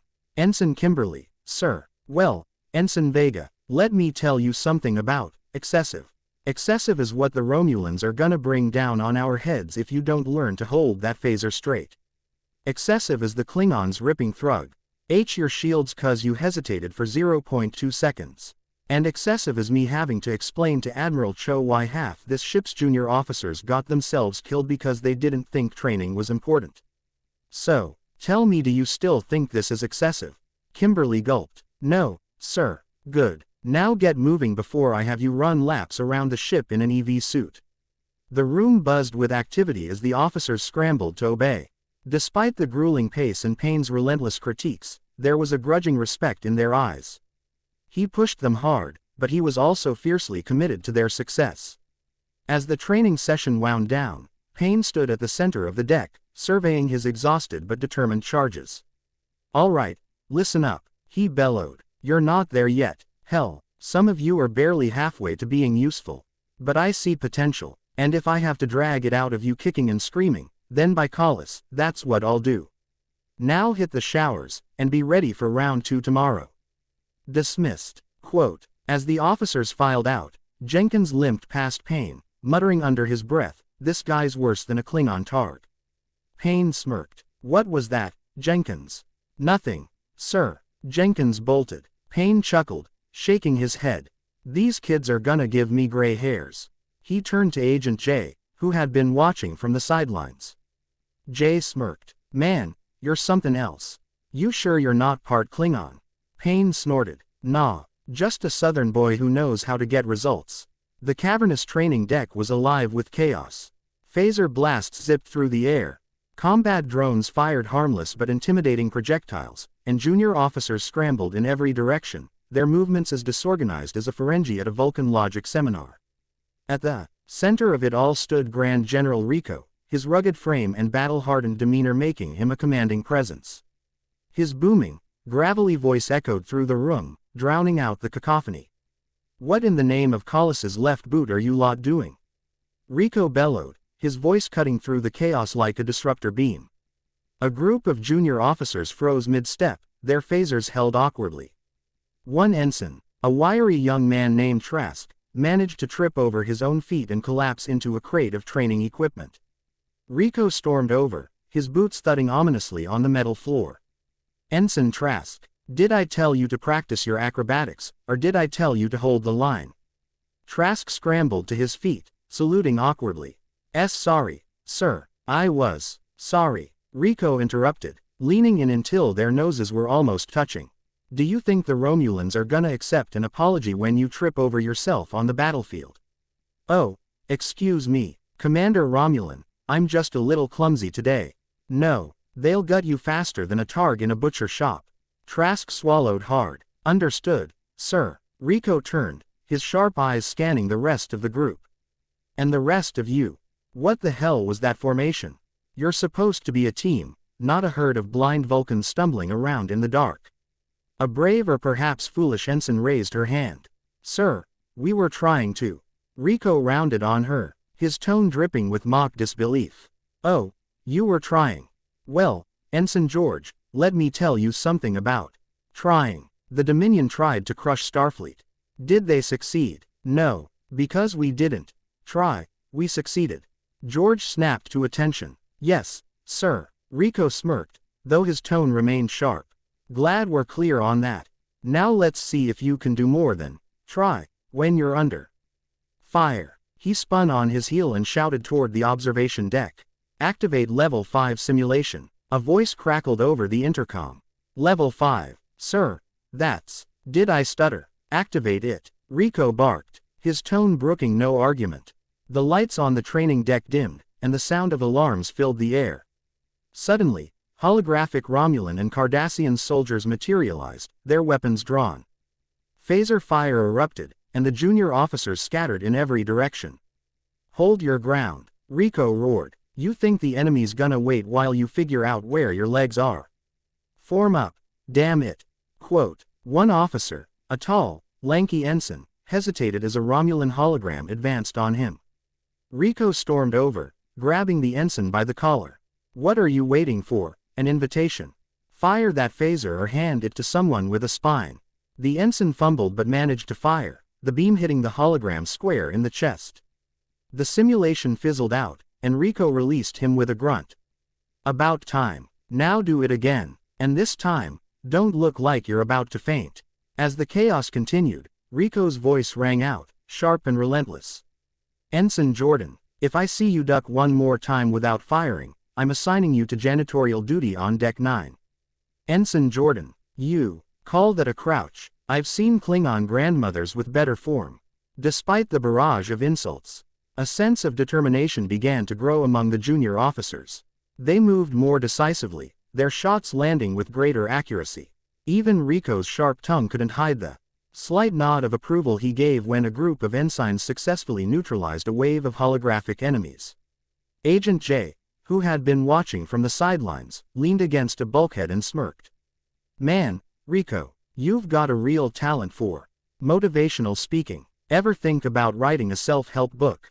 Yell Your Way to Success has a nice ring to it." Rico shot him a glare but couldn't suppress the faintest twitch of a smile. "You got something better to do, Jay, or are you just here to heckle?" Jay shrugged. "Just enjoying the show, General. You've got a real knack for making people cry and improve all at once." Rico turned back to his officers, pointing at the nearest group. "All right, listen up. I don't care if you're scared, tired, or feeling sorry for yourselves. Out there, there's no room for excuses. You fight, or you fall, and on this ship, falling ain't an option. You got that?" "Yes, sir," the officers shouted in unison, their voices louder and more confident than before. Rico nodded, a rare hint of satisfaction in his expression. "Good. Now reset the simulation and show me you've actually learned something. And don't even think about screwing it up, or I'll have you rue." NNING laps until the ship runs out of warp fuel. As the simulation restarted, the junior officers dove back into the fray with renewed vigor. Rico crossed his arms, watching them with a critical eye. Despite his gruff demeanor, there was a glimmer of pride in his gaze. Jay sidled up beside him, his grin wide. "You know, Rico, for all the yelling, you're not half bad at this." Rico snorted. "Yeah, well, don't let it get around. I've got a reputation to uphold." The two watched as the officers began to work as a team, their movements sharper and more coordinated. For the first time, the chaos on the training deck started to resemble order, a testament to Rico's unyielding drive to forge warriors out of raw recruits. The tactical training deck was a place of pressure and perfection, where Hunio. Our officers learned to navigate the chaos of war. Today, however, the atmosphere was heavier than usual. Colonel Sarah Kerrigan stood at the center of the deck, her piercing gaze sweeping over the assembled group of junior officers. The recruits stood stiffly, their phasers clutched awkwardly in their hands. They didn't know it yet, but they were about to be forged in fire or broken in the attempt. Kerrigan's voice cut through the room like a razor. Cold, sharp, and commanding, it carried the weight of someone who had survived hell and expected no less from those under her charge. "Listen up, rookies. You're not here to look pretty in a uniform or play around with toys. You're here to learn how to survive, and more importantly, how to win." She began to pace, her footsteps deliberate, her tone ice cold. "The Romulans won't wait for you to fumble with your phasers. The Kardashians won't give you a second chance if you hesitate. Out there, you hesitate, you die. And worse, you get your team killed." Kerrigan stopped abruptly in front of an ensign who was standing slightly out of formation. Her cold blue eyes locked onto his. "Ensign," she said, her voice quiet but lethal, "do you think this is a game?" The ensign stammered, "And no, ma'am. No, ma'am." Kerrigan tilted her head, a mock smile creeping onto her face. "Then why are you standing like you're waiting for someone to hold your hand? Straighten up." The ensign snapped to attention, beads of sweat forming on his brow. Kerrigan turned back to the group. "All of you, formation, now." The officers scrambled into a line, bumping into each other as they tried to find their spots. Kerrigan's expression darkened. "Pathetic," she hissed. "If this were a battlefield, you'd already be dead. Reset, and this time, get it right, or you'll be running laps until your legs fall off." The group reformed, sharper this time. Kerrigan nodded curtly. "Better. Now let's see how well you handle yourselves under fire." Simulation. Level 6. The lights dimmed as the holodeck roared to life, projecting a chaotic battlefield filled with smoke, rubble, and the distant sound of phaser fire. Holographic Cardassian soldiers materialized, their weapons raised, their movements calculated and deadly. "Go," Kerrigan barked, her voice cutting through the simulated chaos. The junior officers hesitated for a split second too long. AP. Hezer blast from a holographic enemy struck dangerously close to one of them, causing the officer to dive for cover. "Hesitation," Kerrigan shouted, her voice like ice cracking. "What did I just tell you about hesitation? Move, damn it." The officers scrambled into action, firing wildly at the approaching enemies. Their shots were scattered, uncoordinated. Kerrigan's face twisted in disdain. "Stop," she roared, freezing the simulation. The chaos halted, the battlefield dissolving into the sterile walls of the training deck. Kerrigan strode toward the group, her voice low but venomous. "What the hell was that? Was that supposed to be combat? Because all I saw was panic and incompetence. You think the enemy's going to just stand there while you figure out how to aim?" One brave ensign raised a hand. "Ma'am, with respect, it was level 6. That's advanced." Kerrigan turned on him, her icy stare freezing him in place. "Advanced? You think war cares about your comfort level? You think the Romulans are going to dial it down to level 1 because you're new? Grow up, ensign. This isn't a holonovel, this is survival, and right now, none of you are ready for it." She stepped back, addressing the group as a whole. "Reset the simulation. Level 6. You're going to run this until you stop embarrassing yourselves or until I run out of patience. And trust me, rookies, you don't want to find out what happens when I lose patience." The simulation restarted, the battlefield reappearing in its chaotic glory. Kerrigan didn't let up for a second, her voice a constant presence over the sound of phaser fire. Ensign Jenkins, stop hugging that cover and take the shot. If you wait any longer, you'll be flanked. Ensign Jim, that's not a phaser drill, it's a weapon. Hold it like you mean it. Jenkins, are you aiming or hoping for divine intervention? Because your shots are hitting everything except the target. As the simulation continued, the officers began to adjust, their movements becoming sharper, their shots more precise. Kerrigan's unrelenting pressure forced them to think faster, act smarter. Finally, after what felt like an eternity, the last holographic Cardassians fell. The simulation ended, and the room returned to its original state. Kerrigan faced the exhausted group, her expression unreadable. Better, she said simply. Not good, not great, but better. You're learning. Now get some rest, because tomorrow, we're going to make sure, better, becomes, unstoppable. Dismissed. The officers filed out, some limping, others rubbing sore muscles, but all of them wearing expressions of grim determination. As the last officer left, Kerrigan allowed herself a small, rare smile. They'll survive, she muttered to herself. Eventually, the tactical bay was dimly lit, walls lined with racks of training weapons, holographic projectors, and combat gear. A group of junior officers stood in a loose formation, their faces a mix of nervousness and exhaustion. The room reeked of sweat and tension as the last remnants of the previous simulation flickered out.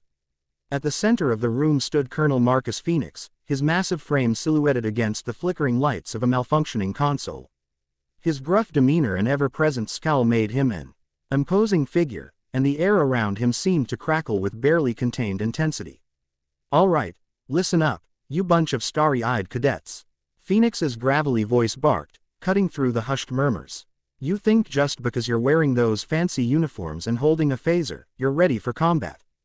Newsflash, you're not. What I see in front of me are rookies who'd get vaporized before they could even shout for a medic. He began to pace, his boots thudding heavily against the deck. Let's start with some introductions. Shall we? He pointed at a short, stocky ensign with a perpetually worried expression. What's your name? Ensign Carl, sir. The young man stammered. Phoenix leaned in close, his voice dripping with sarcasm. Carl, you look like you'd have trouble holding a tricorder, let alone a phaser. Tell me, Carter, how fast can you disassemble and reassemble that weapon in your hands? Carl swallowed hard. I'm not sure, sir. Not sure. Phoenix roared, his voice echoing off the walls. Did you hear that, everyone? Carl here isn't sure if he can handle his own damn weapon. Congratulations, Carl, you just became the first casualty in our imaginary battle. Hope you enjoy the afterlife. The rest of the group stifled nervous chuckles, but Phoenix's piercing glare silenced them immediately. He moved on, pointing to a tall, lanky ensign with a mop of unruly hair. What's your excuse for looking like you just rolled out of bed and tripped into this room? Ensign Carl, sir, the officer replied, standing a little straighter. Vega, well, Vega, you'd better hope the enemy doesn't attack you before your morning coffee, because right now, you look about as combat-ready as a Bolian diplomat at a Klingon bloodwine contest. Phoenix turned to the entire group, his voice rising. And the rest of you, do you think this is a joke? Do you think war cares about your bad hair days or your lack of sleep? Out there, the Romulans and Cardassians aren't going to wait for you to get your act together. They're going to cut you down the moment you show weakness. He stomped over to the controls and slammed a fist down, activating the training program. A holographic battlefield materialized around them, complete with jagged terrain, crumbling walls, and holographic Romulan soldiers. Here's how this is going to work, Phoenix growled. You've got 30 seconds to form up and come up with a plan. If you fail, you're doing this again. And again. And again. Until you get it right or I collapse from boredom. The group scrambled, whispering hurried suggestions to one another. Carl fumbled with his phaser, while Peter tried to coordinate positions. Phoenix watched, his arms crossed, his scowl deepening with each passing second. Time's up, he barked. Start the simulation. The holograms sprang to life, the Romulans advancing with precision and ferocity. Phaser fire erupted, and chaos consumed the room. One ensign tripped over a rock, his phaser clattering to the ground. Another froze in place as a Romulan charged toward him, holographic disruptor aimed squarely at his chest. Pause simulation. Phoenix roared, and the battlefield froze mid-action. He stomped over to the officer who had frozen, his voice dangerously low. "What's your name, cadet?" "Ensign Peter, sir," the officer replied, his voice barely audible. "Peter, do you enjoy playing statue, or were you just trying to see if the Romulan would miss?" Phoenix snapped. I panicked, sir." "Panicked?" Phoenix's laugh was humorless. "Let me tell you something about panic, Park. Panic gets you killed. Panic gets your whole team killed. Out there, you don't have the luxury of freezing. You act, or you die. Got it?" "Yes, sir," Park shouted, his face flushed with embarrassment. Phoenix turned to the rest of the group, his voice rising again. "This isn't Starfleet Academy, kids. This is the real deal. You're on the flagship of the Federation, and that comes with responsibility. You don't get to be mediocre. You don't get to make mistakes. Because if you do, people die. Your friends die. Your family dies. Do you understand me?" "Yes, sir," the group shouted in unison, their voices stronger this time. Phoenix nodded, his expression still stern. "Good. Now reset the simulation, and this time, don't embarrass yourselves. I want precision. I want teamwork. I want to see officers who look like they actually belong on this ship." The group scrambled back into position, their movements sharper, their focus more intense. As the simulation restarted, Phoenix watched with a critical eye, ready to pounce on any mistake. Despite his gruff exterior, there was a glimmer of satisfaction in his gaze.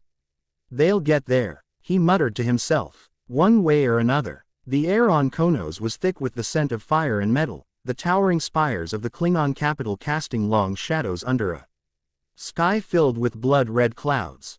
The great hall of the High Council echoed with the guttural voices of Klingon warriors, their deep laughter and fiery debates creating a cacophony of sound.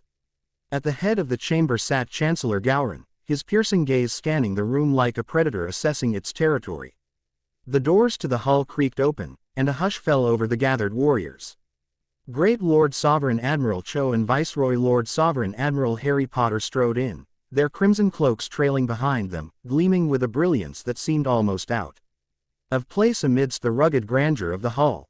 Their glowing presence drew murmurs from the crowd, Klingon warriors exchanging curious and wary glances. Gowron stood, his piercing eyes narrowing as he took in their approach. "So," he boomed, his voice a thunderclap, "the Federation sends its finest to parley with the Klingon Empire. Admirals Cho and Potter, your reputations precede you." Cho inclined her head, her voice steady and commanding. "Chancellor Gowron, we come not as diplomats, but as warriors seeking allies. The Federation faces a storm on the horizon, one that will engulf us all if we do not stand united." Gowron's laugh was sharp and biting. "Unity. The Federation speaks of unity while it grapples with Romulans and Cardassians like prey caught in a hunter's snare. Why should the Klingon Empire dirty its hands in your conflict?" Harry stepped forward, his emerald eyes meeting Gowron's without flinching.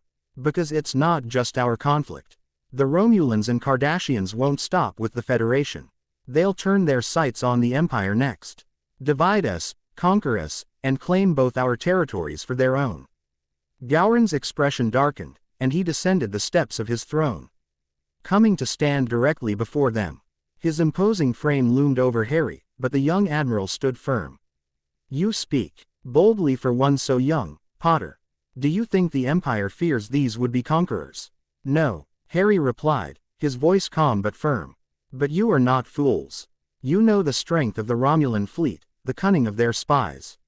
And the Cardassians, while brutish or relentless, together, they are a threat even the Empire cannot ignore." Cho stepped in, her golden glow illuminating the space between them.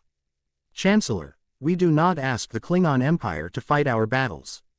We ask for a partnership, a pact that ensures the survival of both our peoples. If war comes, the Federation will stand as a shield beside the Empire, not behind it." Gowron studied her, his gaze lingering on the golden light that emanated from her face. "You speak with conviction, Admiral Cho. And yet, I sense hesitation.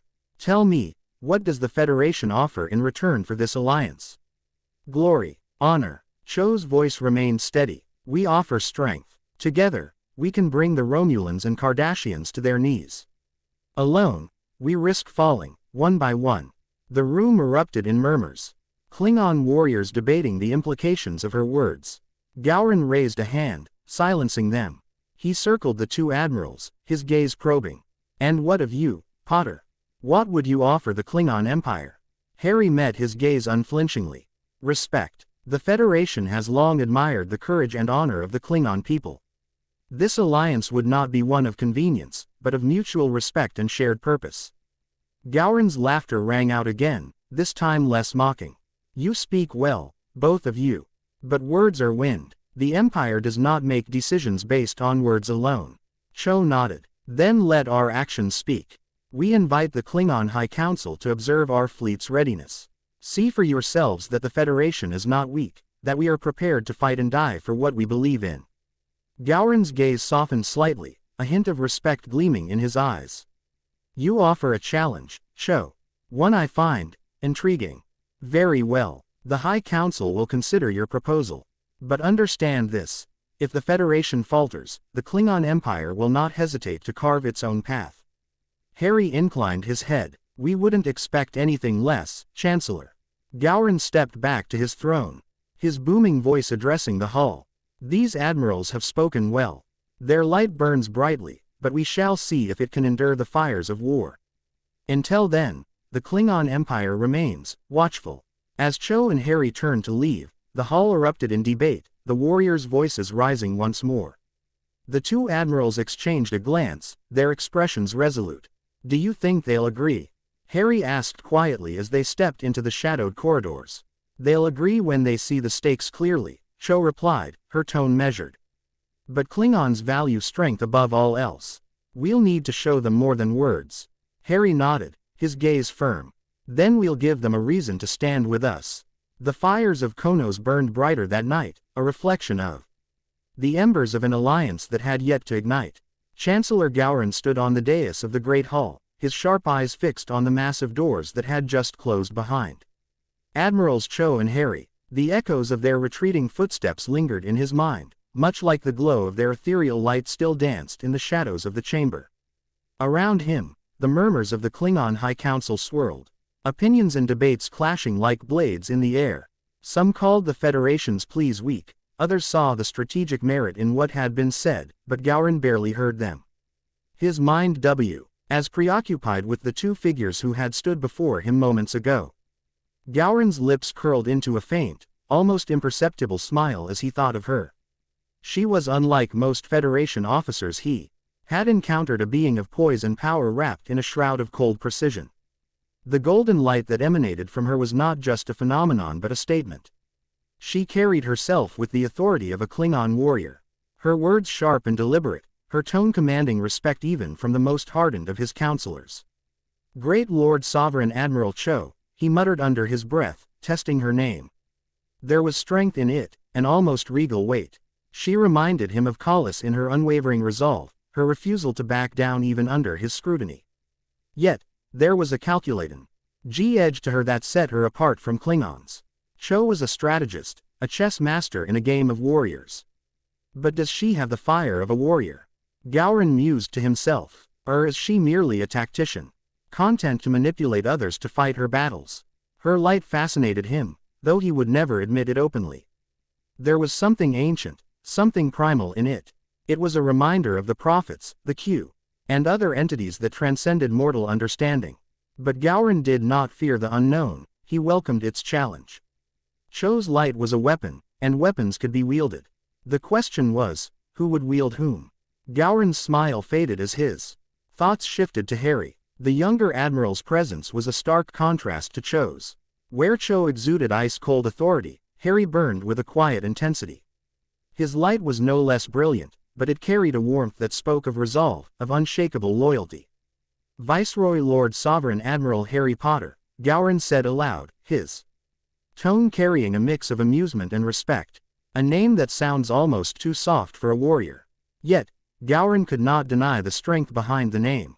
Harry had met his gaze without flinching, spoken with the confidence of one who had faced death and emerged stronger. There was a fire in him, one that reminded Gowron of his own younger days when every battle was a proving ground. He is young, Gowron thought, his eyes narrowing, but he carries the weight of an elder. That fire within him, does it burn for honor, or is it a flame kindled by duty alone? The Klingon in Gowron admired Harry's determination, his refusal to cower before the might of the Empire. Yet, there was a part of him that doubted whether Harry truly understood the Klingon way. Honor was not just a word, it was life itself. Did Harry fight for glory, for the thrill of the blade, or merely to protect? Gowron's thoughts returned to the two of them as a pair. They were opposites, chose icy precision against Harry's fiery resolve, yet they moved in unison, as though bound by a shared destiny. It was a dynamic that intrigued him, even unsettled him. They are not just leaders, he murmured. They are symbols. Cho, the mind that sees all angles. And Harry, the heart that inspires action. Together, they are formidable. He paused, his expression darkening. But symbols can be broken. And if they falter, the Federation will crumble with them. A counselor approached, bowing low. Chancellor, the Council awaits your thoughts on the Federation's proposal. Gowron waved him off, his gaze fixed on the door where Cho and Harry had exited. The Federation seeks strength in the Empire, he said, his voice low and thoughtful. Perhaps they will find it. Or perhaps they will find only what they deserve. The counselor hesitated, then bowed again and left. Gowron turned, his cloak swirling behind him as he ascended the steps to his throne. As he sat, his lips curled into a sly grin. Cho and Potter, two lights shining in the dark. Let us see if their brilliance can withstand the fire of Klingon steel. And with that, Gowron leaned back, his laughter echoing through the great hall, a sound both ominous and amused. The towering, flame-lit pillars of the great hall cast long shadows over the assembled Klingon warriors. The air was thick with the scent of metal and bloodwine, and the low murmur of converse. Aishan barely masked the tension that had gripped the room since the arrival of the Federation envoys. But now, the atmosphere shifted again as two new figures entered through the massive, iron-wrought doors of the hall. The Romulan and Cardassians ambassadors strode in with purpose, their movements deliberate and their expressions cold and calculating. The gathered Klingons fell silent, their eyes narrowing as the two interlopers made their way to the center of the chamber, directly before the dais where Chancellor Gowron sat. The Romulan ambassador, an austere woman with piercing eyes and a sharp voice, stepped forward first. She wore the high-collared uniform of the Romulan Senate, her every movement exuding an air of superiority. Chancellor Gowron, she began, her voice slicing through the silence like a blade. We bring a message from the Romulan Star Empire and the Cardassians Union. A message of opportunity. Beside her, the Cardassians ambassador, a tall, broad-shouldered man with a perpetual sneer, folded his hands behind his back. Or, perhaps, a warning, he added, his voice smooth and venomous. Gowron leaned forward on his throne, his piercing gaze fixing on the two ambassadors. Speak plainly, Romulan, Cardassians. Klingons do not play games of subterfuge. The Romulan ambassador allowed herself a thin smile. Very well, Chancellor. The Romulan Star Empire and the CA Ardashan Union have no desire for unnecessary conflict with the Klingon Empire. We see you as a potential ally in what is to come. But, the Cardassians ambassador interrupted, his sneer widening, if the Empire chooses instead to align itself with the Federation, you will face the full might of our combined forces. The hall erupted in murmurs and growls. Klingon warriors exchanged angry glances, some gripping the hilts of their blades, others muttering oaths of vengeance. Gowron raised a hand, and the hall fell silent once more. You threaten the Klingon Empire. Gowron's voice was low, dangerous. He rose from his throne, his imposing frame casting a long shadow over the ambassadors. The Romulan ambassador didn't flinch, though her tone grew sharper. It is not a threat, Chancellor.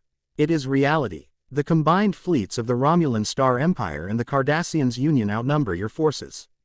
Aligning with the Federation will bring nothing but ruin to Konos and its people. The Cardassians ambassador stepped forward, his voice dripping with condescension. The Federation cannot protect you, Chancellor. Their ideals are noble but weak. They will fall, and if you stand with them, you will fall with them. Gowron's eyes burned with fury, but he held his ground, his voice calm yet filled with venom. You presume much, Romulan. Cardassians. You think the Klingon Empire fears your fleets, your alliances. You think we would cower before the might of cowards who strike from the shadows. The Romulan ambassador's smile faltered, but she held her composure. We do not seek to instill fear, Chancellor. We seek practicality. Stand with us, and the Empire will thrive. Stand against us, and you will face annihilation. The murmurs in the hall grew louder, the growls of Klingon warriors turning to roars of anger. One warrior stepped forward, his hand gripping the hilt of his Deek Taj. Chancellor, allow me to gut these Petek right here and now. Silence. Gowron barked, his voice silencing the hull instantly. He descended the steps of the dais, his eyes locking onto the ambassadors. Klingons do not cower, Gowron snarled, his voice echoing through the chamber. We do not bow to threats. And we do not betray honor for survival. If the Romulan Star Empire and the Cardassians Union believe they can crush the Klingon Empire, let them come. We will meet them in glorious battle. And we will spill their blood across the stars. The hall erupted in cheers and shouts of approval, the warriors slamming their fists against their chests and roaring their defiance. The Cardassians' ambassador's sneer disappeared, replaced by a flicker of unease. Chancellor, we mean no disrespect, but you underestimate the strength of our alliance. And you, Gowron growled, stepping closer, underestimate the strength of Klingon resolve. Go back to your masters. Tell them the Klingon Empire will stand where honor demands. If war comes, we will not shy away, and when the dust settles, it will be the blood of Romulans and Cardassians that stains the ground. The Romulan ambassador's composure cracked for the first time. This is a mistake, Chancellor. A costly one. Gowron bared his teeth in a feral grin. The only mistake is thinking you can intimidate a Klingon. Now leave my hull before my warriors decide to send you back to your ships in pieces. The ambassadors exchanged wide glances but quickly turned and left the hull, their departure accompanied by the jeers and taunts of Klingon warriors. As the doors slammed shut, Gowron turned back to the council, his voice booming. Prepare the fleet. If war is what they seek, war is what they will find. And they will learn the cost of threatening the Klingon Empire. The hall erupted once more, the warriors chanting Gowron's name as the fires of Konos seemed to burn brighter. The air in the great hall was thick with the tension of recent events. Chancellor Gowron sat on his throne, flanked by the High Council, his piercing gaze surveying the room. The roaring fires that lined the walls cast long shadows, their flickering light reflecting off the polished armor of assembled warriors. The grand doors creaked open, and a hush fell over the room. A figure stepped into the hall, her steps measured and deliberate. She was clad in full Klingon senior officer's armor, the polished plates bearing the scars of countless battles. Her cloak, dark and lined with the pelts of Klingon ice beasts, trailed behind her, a testament to her time in the frozen colonies. Her hair, once perfectly kept, now hung in a fierce, warrior's braid, streaked with silver from the icy winds. Gowron's eyes narrowed as he recognized her. The Korean woman who once sought his hand in marriage, now returned not as a petitioner, but as a warrior. She strode forward with confidence. Stopping at the foot of the dais, she saluted sharply, her expression a mix of respect and challenge. Brigadier General Choi, Gowron said, his voice a rumble of intrigue. You return from the icy wastes of Rurapenth.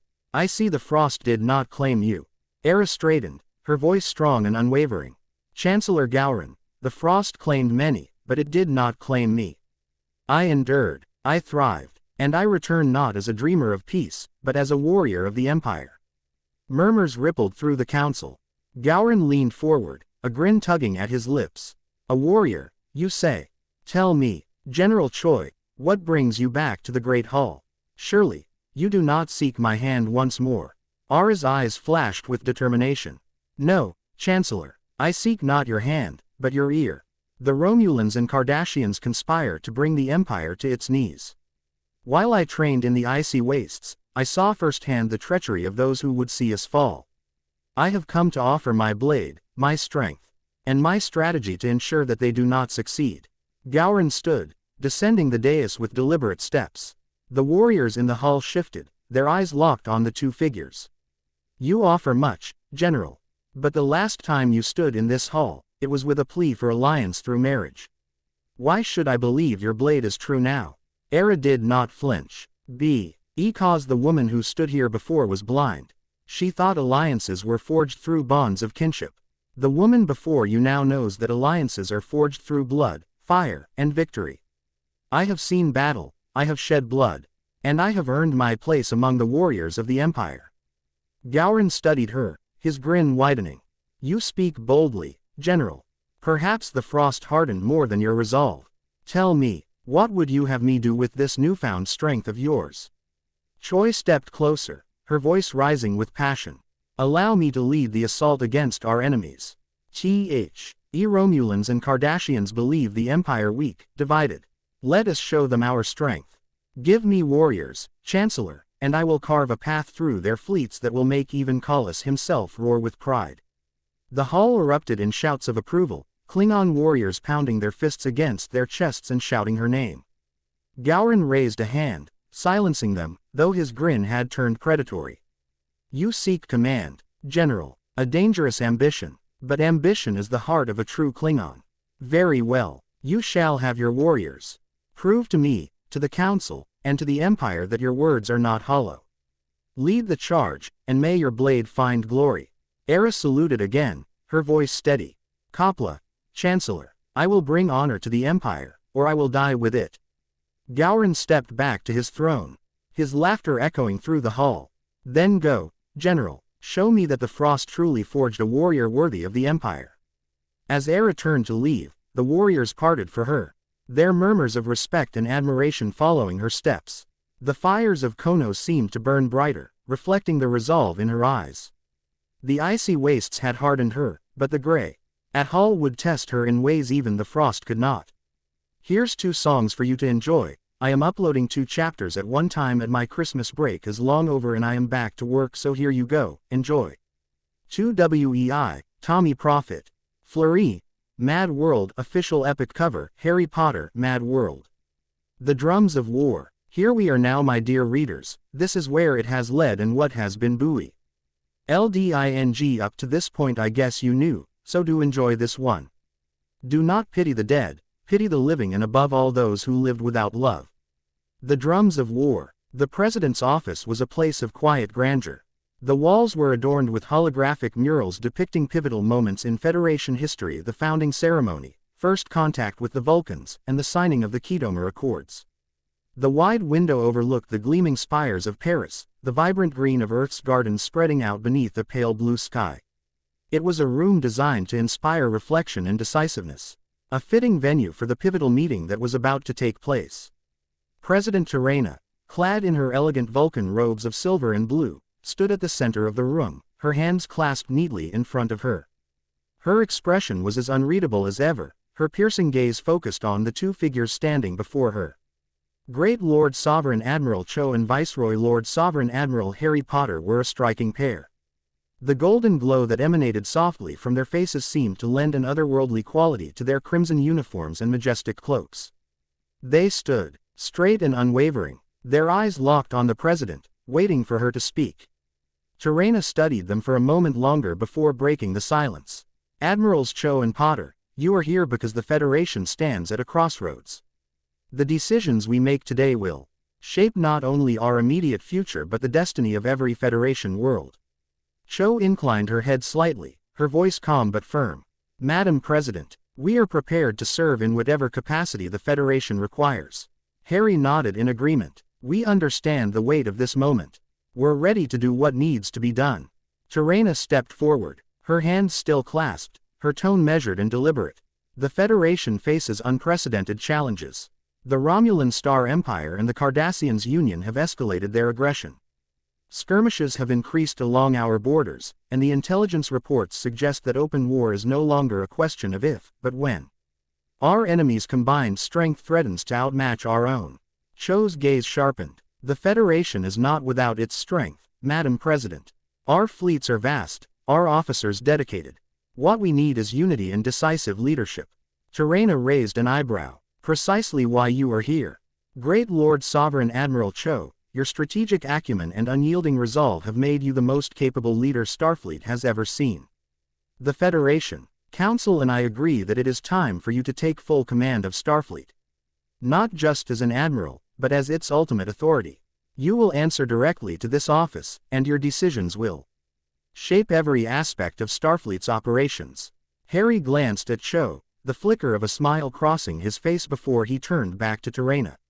And my role, Madam President. Terena shifted her gaze to Harry, her expression softening slightly. Viceroy Lord Sovereign Admiral Harry Potter, your leadership in the field and your ability to inspire those around you are unparalleled. While Admiral Cho will oversee Starfleet as a whole, you will take direct command of Starfleet's operational forces. Every admiral, captain, and commander will answer to you. You will ensure that our fleets are not only prepared but cohesive and efficient in their execution. Cho's voice was calm but tinged with curiosity. Madam President, these positions represent a concentration of power unseen in Starfleet's history. There will be those who question the wisdom of this decision.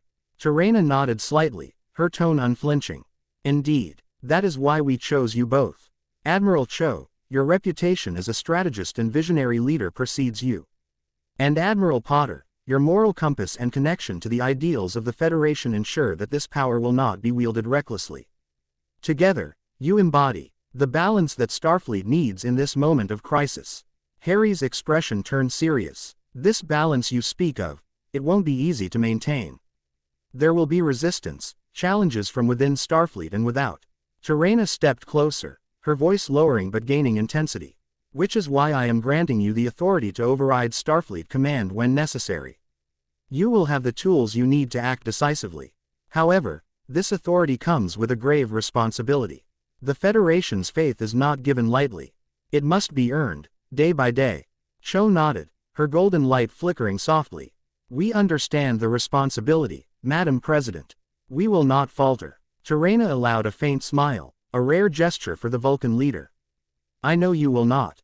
The ceremony Tomer, Ro will formally bestow these roles upon you, but the duties begin now. Return to your ship. Begin preparations. The Federation's survival rests in your hands. Cho and Harry both saluted, their movements precise and synchronized. Yes, Madam President. As they turned to leave, Terena's voice stopped them. Admirals. They turned back, their expressions questioning. You are not merely leaders, Terena said, her tone carrying an uncharacteristic warmth. You are symbols of hope. Carry that light with you, for the Federation will need it in the days to come. Cho and Harry exchanged a glance, a silent understanding passing between them. Together, they exited the room, their crimson cloaks flowing behind them like banners of resolve. As they walked through the corridors of the presidential complex, Harry broke the silence. Full command, he mused, his tone laced with both awe and gravity. That's a lot of responsibility. Cho's lips curved into a faint smile. It's what we've been preparing for, Harry. Every mission, every battle, every decision has led us here. Harry chuckled softly, and now it's on us to keep the Federation from falling apart. Cho stopped, turning to face him. Her gaze was steady, her voice calm. Not falling apart, rising stronger. Together. Harry nodded, a spark of determination lighting in his emerald eyes. Together. The two continued their walk, their steps purposeful, their resolve unshakable. As they boarded their shuttle to the Enterprise F, the weight of their newfound roles settled over them. But so did the clarity of their purpose. The Federation needed them, and they would not fail. The Grand Chamber of the Federation Council on Earth was a sight of magnificent solemnity. The towering pillars, etched with the emblems of every Federation member world, gleamed in the light of the twin suns filtering through the transparent dome. The chamber was alive with a tension that gripped every corner, every whisper. Representatives of over 100 worlds sat in attendance, their gazes fixed on the podium at the center. Starfleet officers, civilians, and dignitaries filled the galleries, all present to witness a moment that would redefine Starfleet and the Federation itself. At the center of it all stood President Terena, the Vulcan leader of the Federation. Her robes shimmered in hues of silver and blue, her serene yet commanding presence cutting through the charged atmosphere. To her right and left stood Great Lord Sovereign Admiral Cho and Viceroy Lord Sovereign Admiral Harry Potter, their crimson cloaks flowing like rivers of molten brilliance. Their faces, illuminated by the golden light they now carried within, radiated purpose and command. The president's voice carried a calm authority that silenced the murmurs in the chamber. Esteemed members of the Federation Council, distinguished representatives, and honored guests, Terena began, her Vulcan accent measured yet resonant. We stand at a crossroads in our history. The Federation faces a storm unlike any we have weathered before. The combined aggression of the Romulan Star Empire and the Cardassians' union has brought us to the precipice of war, a conflict that threatens not only our sovereignty but the ideals upon which this Federation was built. She turned to Cho, her sharp gaze locking onto the Admiral. In times of peace, we honor diplomacy and consensus. But in times of war, we must entrust leadership to those whose vision and resolve rise above the rest. Today, we recognize such leaders. Terena gestured toward Cho. Great Lord Sovereign Admiral Cho, you have demonstrated not only unmatched strategic brilliance but also the ability to inspire unity among Starfleet's vast forces. Your decisions have saved countless lives, and your presence alone has become a symbol of strength across the Federation. You have led us through fire, not as a distant overseer but as a commander willing to stand in the heart of battle. The chamber was utterly silent, every gaze fixed on Cho as Terena continued. For these reasons, I, as President of the United Federation of Planets, hereby elevate you to the position of Supreme Great Sovereign Paradrix and Paragon of Starfleet. This title signifies your ultimate authority over Starfleet command and every ship, officer, and operation within its reach. It also acknowledges your role as a guiding light, a protector, and a symbol of Starfleet's unwavering resolve. Terena lifted a new set of insignias, their brilliance dazzling even in the Grand Chamber. 7 diamond deltas adorned the epaulettes, surrounded by smaller stars symbolizing the unity of the Federation. She stepped forward, pinning them onto Cho's crimson cloak. As she did, the room erupted into thunderous applause. The chamber's acoustics magnified the sound, and the floor seemed to vibrate with the weight of history. Cho's voice was firm and steady as she turned to address the council. I accept this title and the responsibilities it carries. The Federation's strength lies not just in its ships and its officers but in its ideals. I will ensure those ideals are protected, no matter the cost. We will not falter. We will not fail. The applause swelled, but Terena raised her hand to quiet the chamber. She turned to Harry, her expression unchanging but her words weighted. Viceroy Lord Sovereign Admiral Harry Potter, UH. Avenue stood as both shield and sword alongside Admiral Cho. Your resolve, your compassion, and your willingness to bear the weight of impossible choices have defined your leadership. Your loyalty to the ideals of the Federation and your crew has earned you the respect of every officer who has had the privilege of serving with you. Harry's emerald eyes met hers, steady and resolute. Terena's voice softened slightly as she continued. The Federation needs both strength and hope, both fire and light. You embody these qualities, and for that, I grant you the title of Supreme Grand Sovereign and Sword of Starfleet. You shall stand as the Federation's vanguard, guiding its fleets and protecting its people. She pinned the new insignias onto Harry's cloak, 5 glowing diamond deltas on each side of his collar, surrounded by a radiant golden design that represented Starfleet's unity and purpose. The applause this time was deafening, a surge of respect and admiration that filled the chamber to its brim. Harry took a moment to let the weight of the moment settle before he stepped forward to speak. I am humbled by this honor and the trust placed in me, he said, his voice steady but carrying an emotional undercurrent. This rank is not a reward, it is a responsibility. Together, Cho and I will ensure that Starfleet remains not just a force for defense, but a beacon of hope for every Federation world. I will wield this sword of Starfleet not for conquest, but for the protection of all we hold dear. The chamber erupted once more, and as the applause thundered on, Harry turned to Cho. The two exchanged a look, their unspoken bond shining brighter than their titles or their light. Later, in the solitude of Cho's ready room aboard the Enterprise F, the weight of their promotions began to settle in.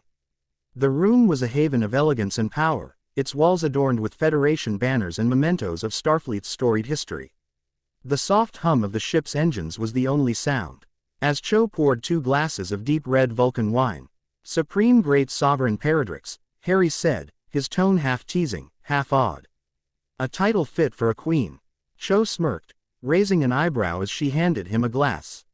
And Supreme Grand Sovereign, it sounds like you're ready to lead a crusade. Harry chuckled softly, but the weight of their new roles quickly sobered his expression. Cho, this changes everything. We're not just officers anymore. We're the Federation's last line of defense. Cho nodded, her gaze distant for a moment before locking onto his. It doesn't change who we are. You, and I, we were always meant to stand at the forefront of this fight.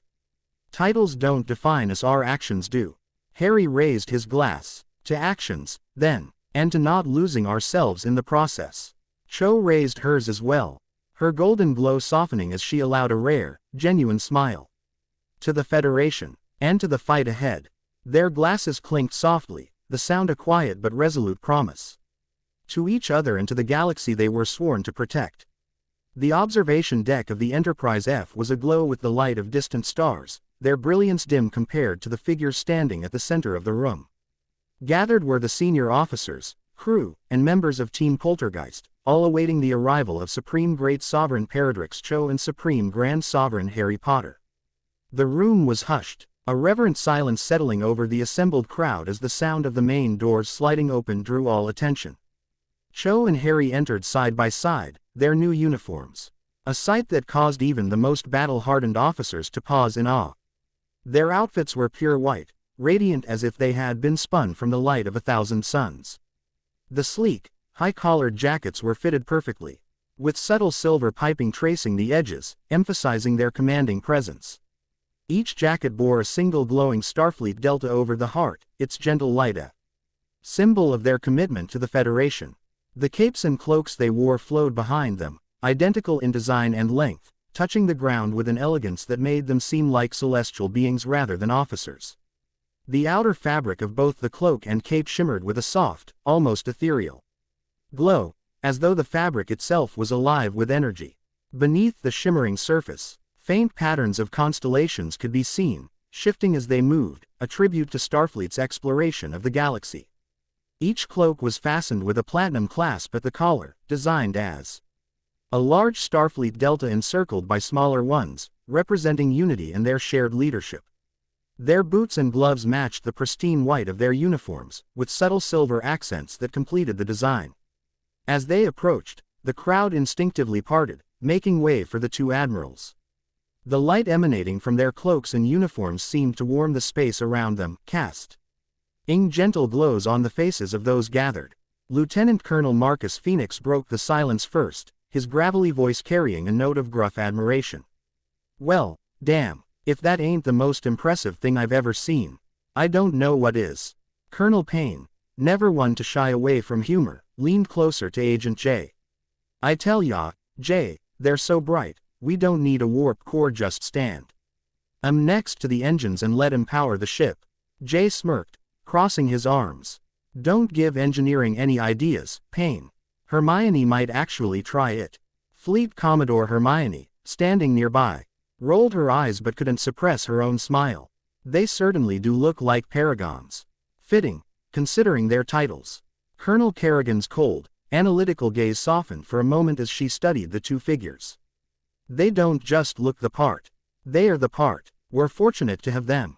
General Rico folded his arms, his rough voice cutting through the murmurs. "Titles and fancy outfits aside, what matters is what they'll do with it. And knowing those two, they'll make history." Cho stepped forward, her radiant presence silencing even the quiet murmurs of admiration. Her voice was calm but carried an undeniable weight. "We called you here today not to showcase these uniforms but to remind you of the responsibility they represent. Starfleet is at a crossroads, and we are ones tasked with ensuring its survival." Harry followed, his emerald eyes meeting those of the crew with warmth and determination. "Each of you plays a critical role in what's to come. These uniforms may symbolize our positions, but the strength of Starfleet lies in its people. We are all part of this mission, and we will stand united, no matter what challenges lie ahead." The room erupted into applause, the admiration for their leadership palpable. As the noise settled, Cho and Harry exchanged a glance, a silent acknowledgement of the bond they shared and the weight of the responsibilities on their shoulders.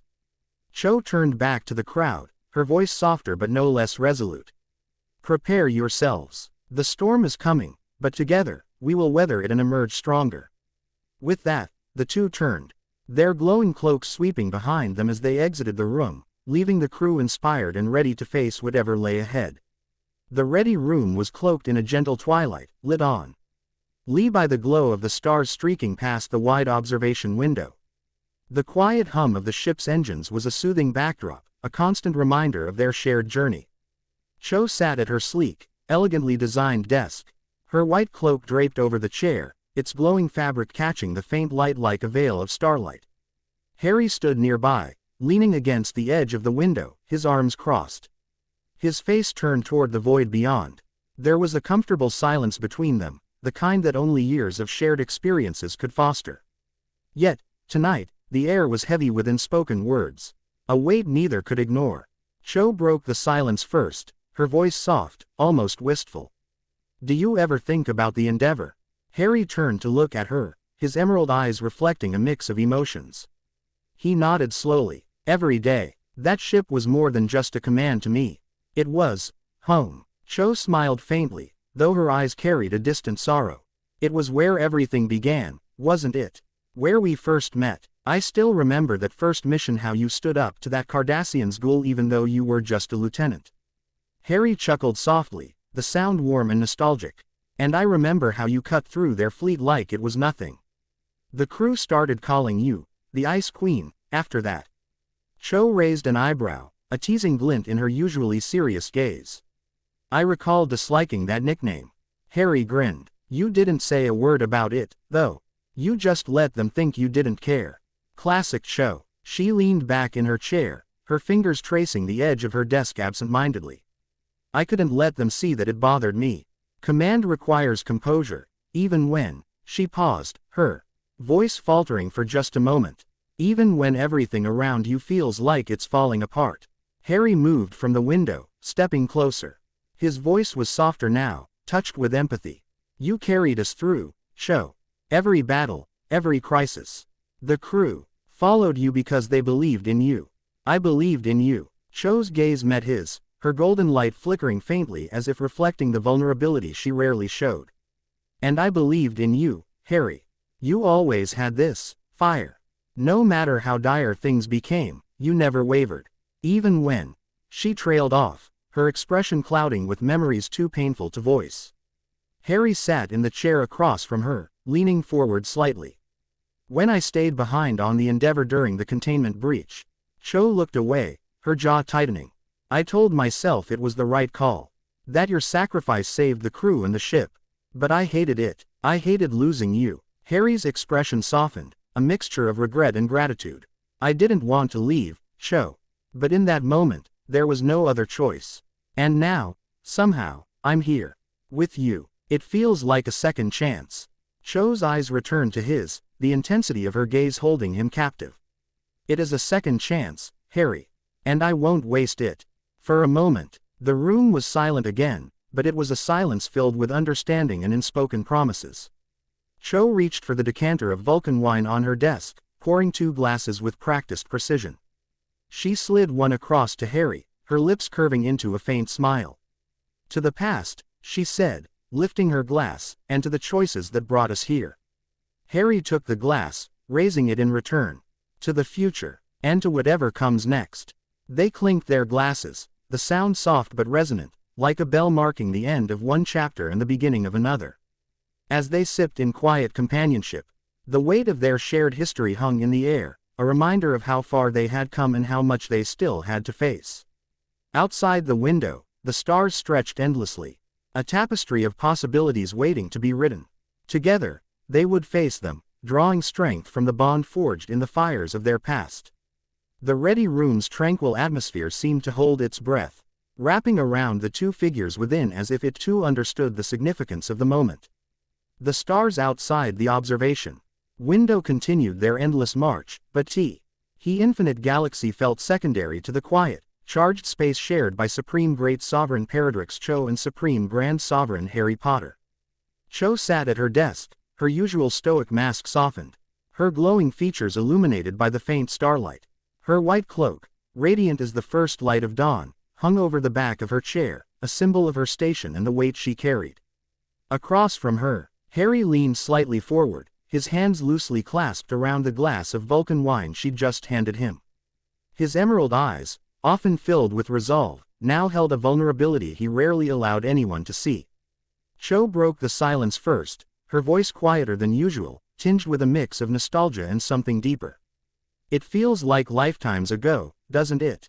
The Endeavor. Back when everything seemed simpler. Harry's lips twitched into a small smile, though his expression remained thoughtful. Simpler, maybe, but it was never easy.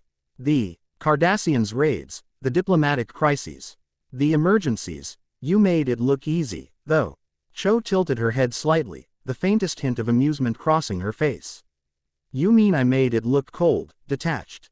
The crew didn't know whether to admire me or fear me. Harry shook his head, his smile widening.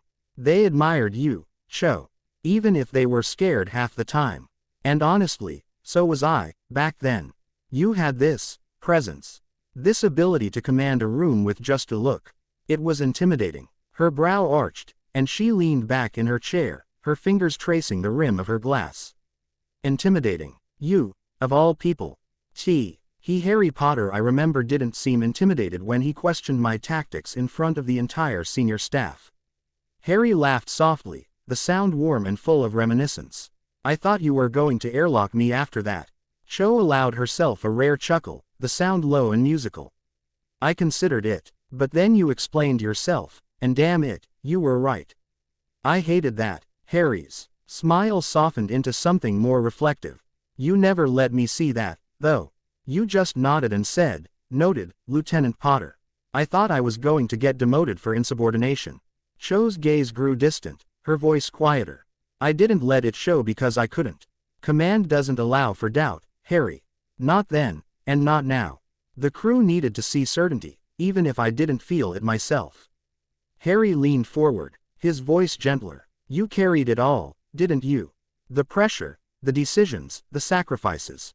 You never let it crack, even when it must have been unbearable. Her eyes met his, the golden light within them flickering softly, betraying a vulnerability she rarely exposed.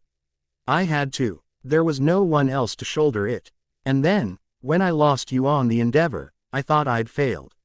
Not just as a commander, but as someone who cared. Harry's breath hitched, and he set his glass down, leaning closer. Cho, you didn't fail me. I made that choice. Yet behind because it was the only way to save the crew. And I never doubted for a second that you'd carry them through, that you'd honor what we stood for. Cho's composure faltered for a moment, and she lowered her gaze to the desk. Her voice, usually so steady, wavered slightly. I didn't want to carry them without you. Losing you felt like losing part of myself. I didn't know how to grieve while still leading.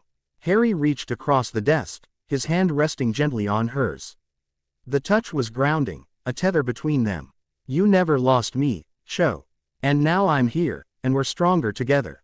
Whatever's coming, we'll face it side by side. Just like we always have. She looked up, her golden eyes meeting his emerald ones. For a moment, the room seemed to shrink around them, the rest of the galaxy falling away. Cho's lips curved into a faint smile, one that held both sorrow and hope. It's strange, isn't it? We've faced death, war, and betrayal, and yet it's these moments that feel the most overwhelming. Harry nodded, his own smile tinged with emotion. Because they matter the most. The battles come and go, but it's the people we fight for each other that make it worth it. O's fingers tightened slightly around his, her voice steadying as she spoke.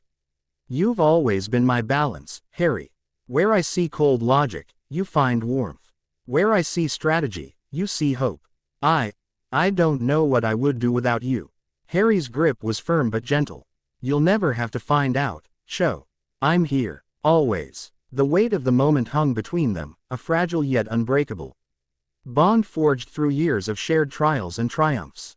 Cho pulled her hand back, picking up her glass and raising it slightly. Her smile grew a fraction warmer. To the past, then, she said, her voice carrying a note of finality. And to the choices that brought us here. Harry mirrored her gesture, his eyes never leaving hers. And to the future, and whatever it throws our way.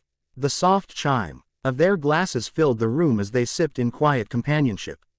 Outside, The stars continued their endless dance, but inside, the connection between them burned brighter than ever, a beacon in the vast expanse of uncertainty.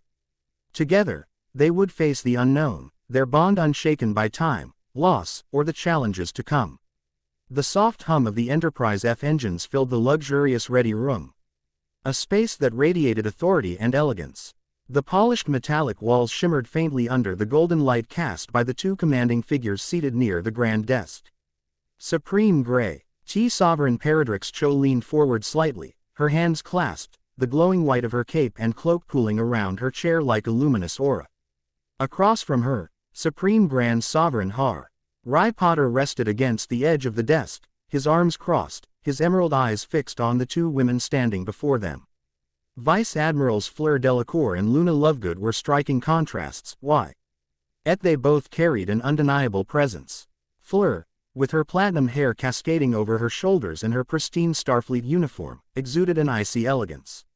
Luna, on the other hand, was calm and enigmatic, her silvery blonde hair framing a face that seemed perpetually thoughtful, as if she were looking at the world through a lens only she could see. The room was silent but charged, the GHT of the moment pressing down on all of them. Finally, Cho spoke, her voice steady yet warm, her golden gaze locking onto the two women. Fleur, Luna, Cho began, her tone deliberate, you have both proven yourselves time and time again not only as exceptional officers but as vital pillars of our command structure. Your insights, your skills, and your unwavering loyalty have been critical to Starfleet's success. Especially in these uncertain times. Harry nodded, his voice carrying a hint of admiration. From intelligence operations to strategic execution, you've shown us what true leadership looks like. It's time we formally recognize that. Fleur's sapphire blue eyes widened slightly, though her composure remained intact. Admirals, she said, her French accent soft but firm, you honor us with your words. But surely you do not mean, she trailed off, a flicker of emotion breaking through her usually serene demeanor. Luna, ever the serene one, tilted her head slightly, her dreamy voice carrying a note of curiosity. Does this mean you're promoting us, then? To what exactly? Cho's lips curved into a faint smile at Luna's candidness. Yes, she said simply, but her tone carried the gravity of the decision. We are elevating both of you to the rank of Grand Admiral. Fleur, you will oversee Starfleet intelligence, guiding our efforts to outmaneuver and outwit our enemies. Luna, you will command our operations division, ensuring the precision and effectiveness of every mission Starfleet undertakes. The words hung in the air, their impact sinking into the two women before them.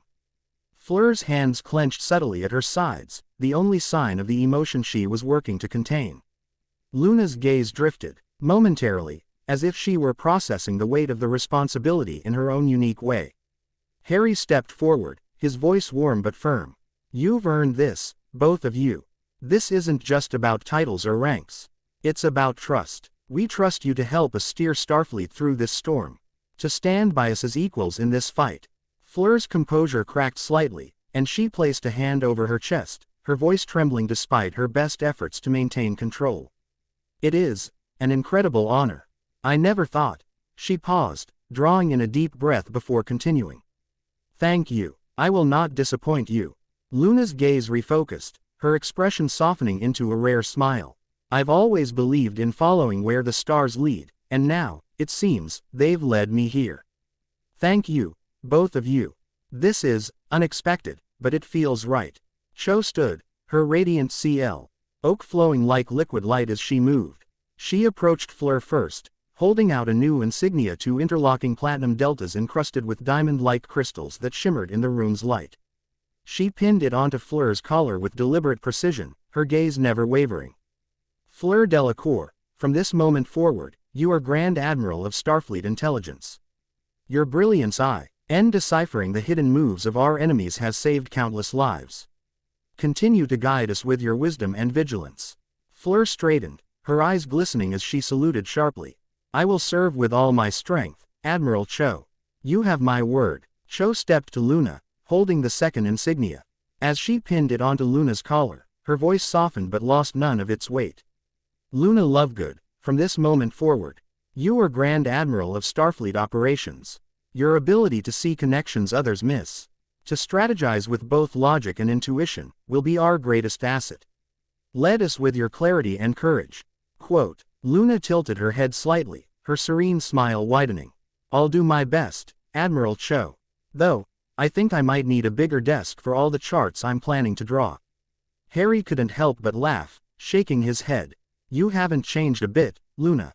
The room lightened briefly with soft laughter, the moment of levity a welcome relief amidst the ceremony's intensity. But as the laughter faded, the weight of their new roles settled in again. Cho returned to her desk, folding her hands as she addressed the two newly promoted Grand Admirals. The road ahead will not be easy. Starfleet intelligence and operations will bear the brunt of what's to come, countering sabotage, ensuring fleet readiness, and preparing for the worst while striving for the best. I need to know that you're ready for this. Fleur's gaze hardened, her voice resolute. I am ready, Admiral Cho. The enemies of the Federation will find no shadows deep enough to hide from me. Luna's expression grew uncharacteristically serious, her voice calm but firm. And I'll ensure our fleets move with the precision of a symphony. Every starship, every officer, every mission will fall into place. Harry stepped forward, placing a hand on each of their shoulders. Good, because from this point on, you're not just our allies or our advisors, you're our family. And in this fight, we stand together.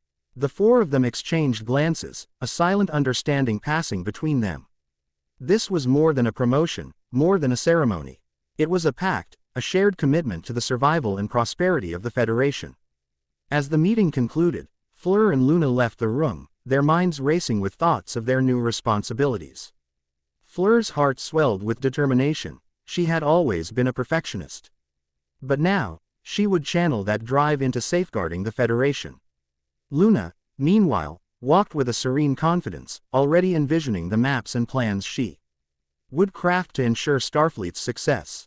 Back in the ready room, Cho and Harry exchanged a glance, their shared leadership reaffirmed in the quiet aftermath of the moment. Do you think they're ready?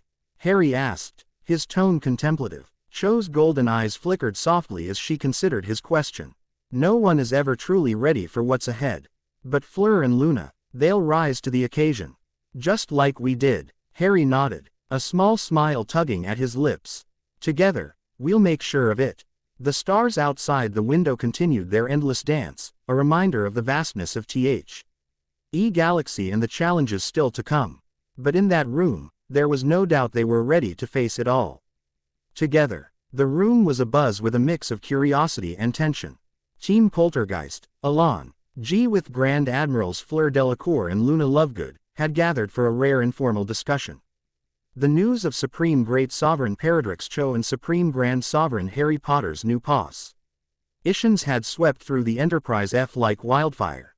Now, the team and the newly promoted Grand Admirals had come together to share their thoughts, some laced with admiration, others with skepticism. Colonel Marcus Phoenix leaned back in his chair, his gruff voice breaking the initial silence. Cho and Harry running the whole damn Starfleet, huh? Can't say I didn't see it coming. They're the best we've got, no question. But this much power, that's a hell of a burden. Colonel Payne, arms crossed, smirked from his corner of the room. A burden for them, sure. But if you ask me, it's about damn time someone competent ran the show. Cho's colder than a snowstorm, but she gets things done. Harry, he's got the guts and the heart to keep her grounded. Perfect match. Captain J leaned forward, his elbows on the table and his trademark grin firmly in place. I'll tell you what, Payne. If they keep running things like they do, we might actually survive this whole mess. But you can bet I'll be keeping my phaser close just in case one of their brilliant plans gets us into too much heat. Fleet Commodore Hermione, seated with her datapad in hand, glanced up, her British accent calm yet firm. They're precisely what Starfleet needs right now. Cho's tactical genius is unmatched, and Harry brings the humanity that balances her methods. Together, they're a force of nature. I trust them completely. Colonel Sarah Kerrigan, leaning against the wall with her arms crossed, spoke with her usual icy precision.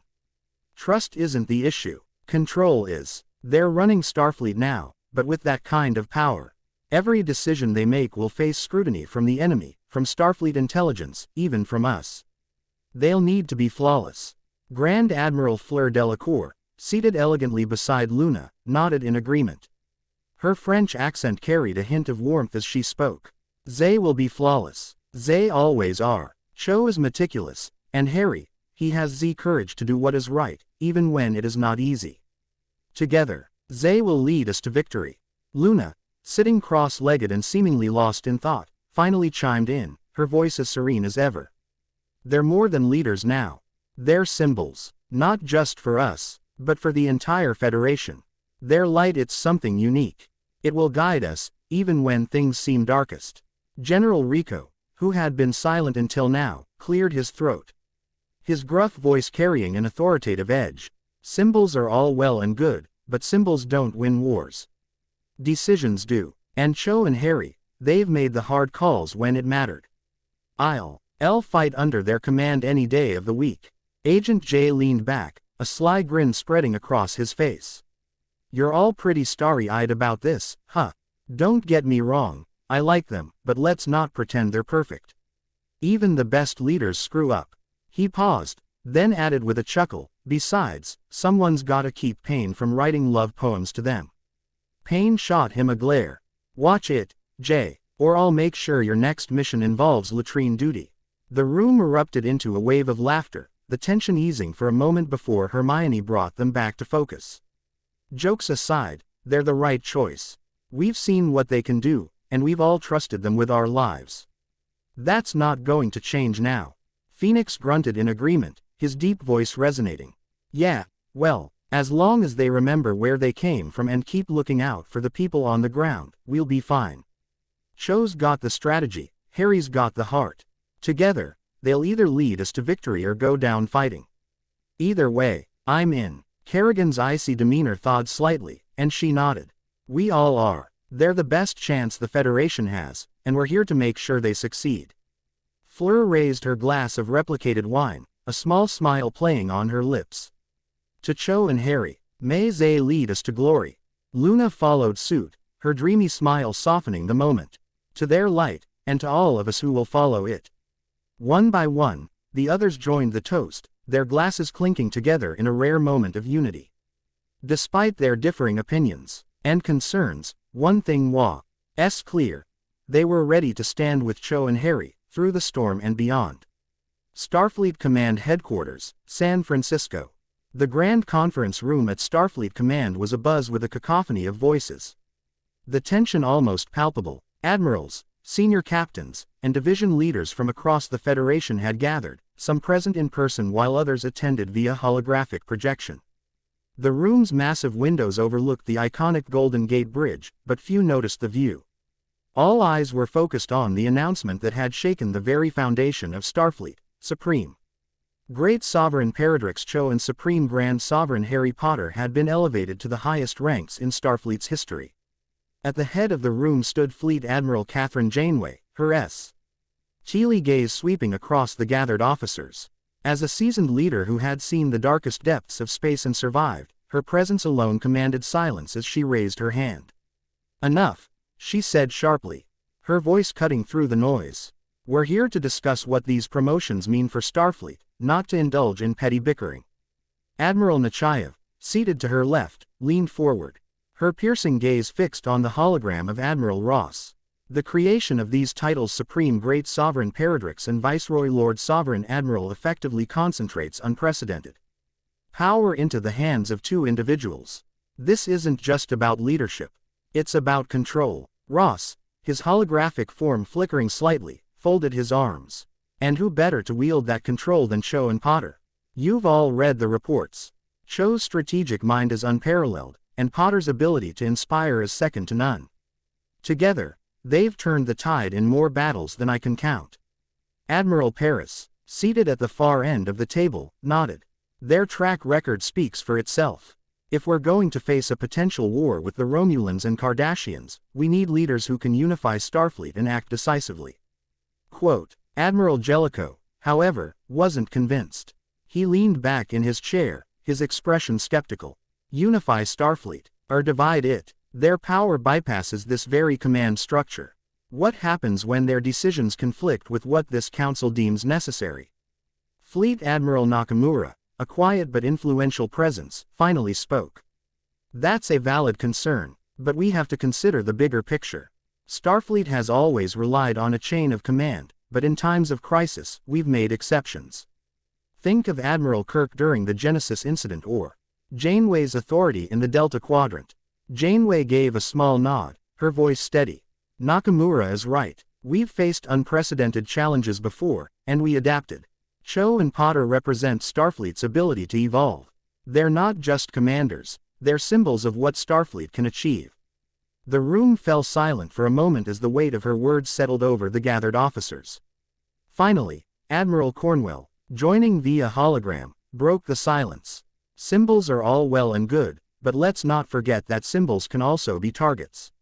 If the Romulans or Cardassians know that Cho and Potter are effectively the heads of Starfleet, they'll stop at nothing to undermine or eliminate them. Ross countered, his tone firm. And that's exactly why their leadership is crucial. Their why presence on the battlefield will rally Starfleet's officers and crews. They're not just sitting behind desks giving orders. They're out there, leading from the front. Nechaev's voice was sharp, and if they fail, if one misstep leads to disaster, who takes the blame? Starfleet, the Federation Council, or this room? Janeway, her patience wearing thin, raised her hand again. This isn't about assigning blame or questioning their competence. It's about recognizing that we are on the brink of war, and Cho and Potter are the leaders we need right now. Do any of you truly believe that someone else in this room could do better? The room fell silent again, the admirals exchanging glances. Despite their reservations, none could argue with the sheer weight of Cho and Harry's accomplishments. Their leadership had already reshaped the course of Starfleet operations, and the thought of anyone else stepping into their roles felt almost laughable. Finally, Admiral Paris broke the silence. Think we all understand what's at stake here. Whether we agree with these promotions or not, Cho and Potter are the ones holding Starfleet together right now. Let's focus on supporting them rather than questioning decisions already made. Jellicoe grunted but nodded reluctantly. Fine, but if they slip up, this council needs to be ready to step in. Janeway's gaze hardened. If they slip up, Jellicoe, we'll all be paying the price. Until then, our job is to ensure they have every resource they need to succeed. That's what Starfleet Command exists for. Scene: USS Enterprise F, Observation Deck. The observation deck was bathed in the soft glow of the stars streaking past, their ethereal light reflecting off the polished floor and casting long, dreamy shadows. The vastness of space stretched endlessly beyond the transparent walls, a silent witness to countless moments of solitude, reflection, and occasionally introspection. Tonight, it bore witness to something entirely different. Grand General Rico stood near the window, his formidable frame outlined against the endless expanse of stars. His rugged features, hardened by years of battles and command, carried an uncharacteristic tension. In his hands, he held a small, intricately crafted dagger. Its hilt gleamed with the emblem of Starfleet and the initials, KK, engraved near the blade, a gift he had chosen with care, though it now felt oddly inadequate for the moment. Behind him, the soft hiss of the door opening made him turn. Colonel Kerrigan entered, her steps deliberate but her expression guarded. She carried a rectangular case tucked under her arm, its polished surface reflecting the light. Her piercing, almost predatory gaze softened when it met Rico's, though her posture remained stoic. "General," Kerrigan greeted, her voice steady but quieter than usual. A stark contrast to her usual icy tone. "You asked to meet." Rico nodded, his grip on the dagger tightening slightly. "Yeah, I figured it was time we stopped avoiding this." Kerrigan raised an eyebrow, her expression carefully neutral. "Avoiding what, exactly?" Rico exhaled heavily, turning back to the window. He gestured toward the stars with the dagger. Us. Hell, Sarah, we've been dancing around it for years. I've been through wars, battles, and command decisions that would make most men break, but this." He paused, his voice dropping. "This is the hardest damn thing I've ever faced." Quote. Kerrigan's eyes flickered with surprise, though she quickly masked it. She placed the case on a nearby table, her movements deliberate. "I didn't think the great General Rico would be nervous about anything." Rico chuckled, a deep, gravelly sound, but it lacked his usual confidence. "You'd be surprised." He turned back to her, his intense gaze locking onto hers. Sarah, I don't need to tell you what we've been through. The missions, the losses, the times we've had each other's backs when no one else did. You're not just another officer to me. He hesitated, his voice catching. You're everything. For a moment, Kerrigan's composure faltered. Her lips parted slightly, and a flicker of vulnerability crossed her sharp features. She stepped closer, her voice softer than he'd ever heard it. Rico, you've always been there. Through everything. And I've tried to bury how I feel because I thought it would complicate things. But the truth is, I've felt the same way. For a long time. Rico's chest tightened at her words, and he extended the dagger toward her, holding it flat in his hands. I got you this. I know it's not much, but I figured it might say what I couldn't. Kerrigan took the dagger, her hands brushing his briefly. She ran her fingers over the engraving, her lips curving into a rare smile. It's perfect. But I didn't come empty-handed, either. She opened the case she had brought, revealing a polished, handcrafted flask with Rico's name engraved on it alongside the emblem of Starfleet. I thought this might be fitting. For the man who's always ready for battle. Rico let out a genuine laugh, taking the flask and examining it with reverence. You know me too well. For a moment, the two stood in silence, their gifts exchanged. The tension between them shifting into something warmer, something unspoken finally understood. Rico reached out, gently placing a hand on Kerrigan's shoulder. So, where does this leave us? Kerrigan met his gaze, her expression softening in a way he had rarely seen. It leaves us here, together. Their moment was interrupted by the hiss of the door opening again. Captain J strolled in, his usual smirk firmly in place. Well, if it isn't our favorite lovebirds finally. The death glares from both Rico and Kerrigan froze him mid-sentence. Their combined intensity could have rivaled a disruptor blast. And Jay raised his hands defensively. All right, I'm outta here. Don't shoot the messenger. He retreated, muttering something about military types and there are omens, as the door slid shut behind him. Rico shook his head, his annoyance fading as he turned back to Kerrigan.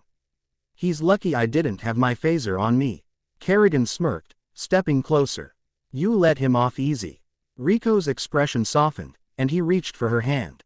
So, officially, us. Kerrigan nodded, her hand tightening around his. Officially. As they stood together, their hands clasped and their emotions laid bare.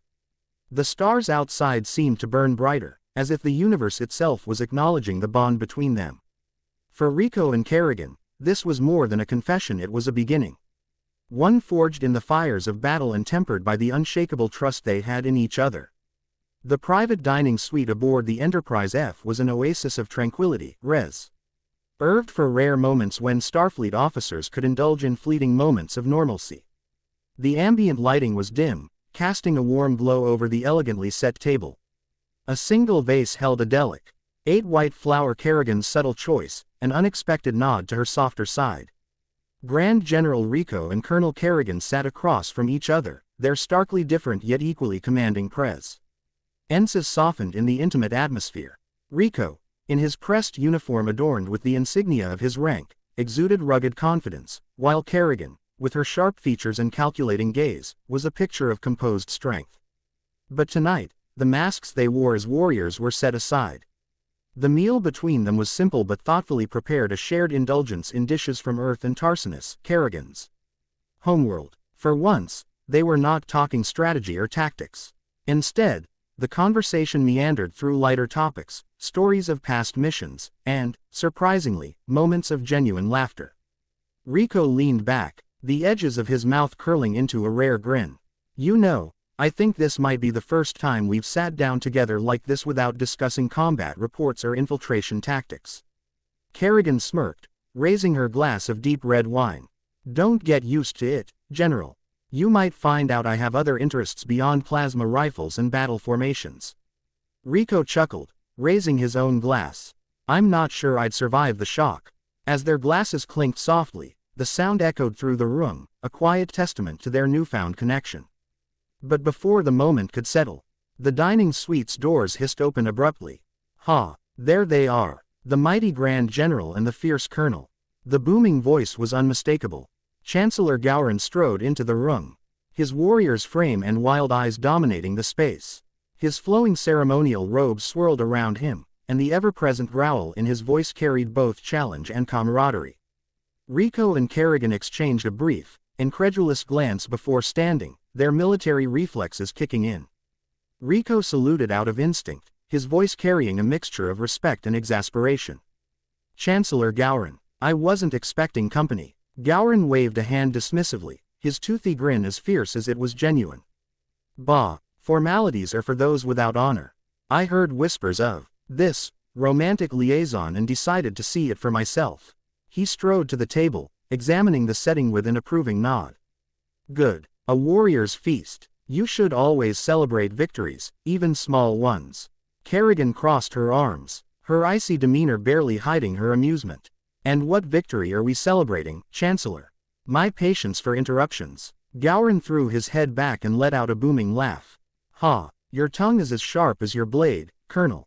A true warrior spirit. But no, tonight we celebrate something far greater." He leaned closer, his piercing gaze locking onto theirs. "The union of two warriors.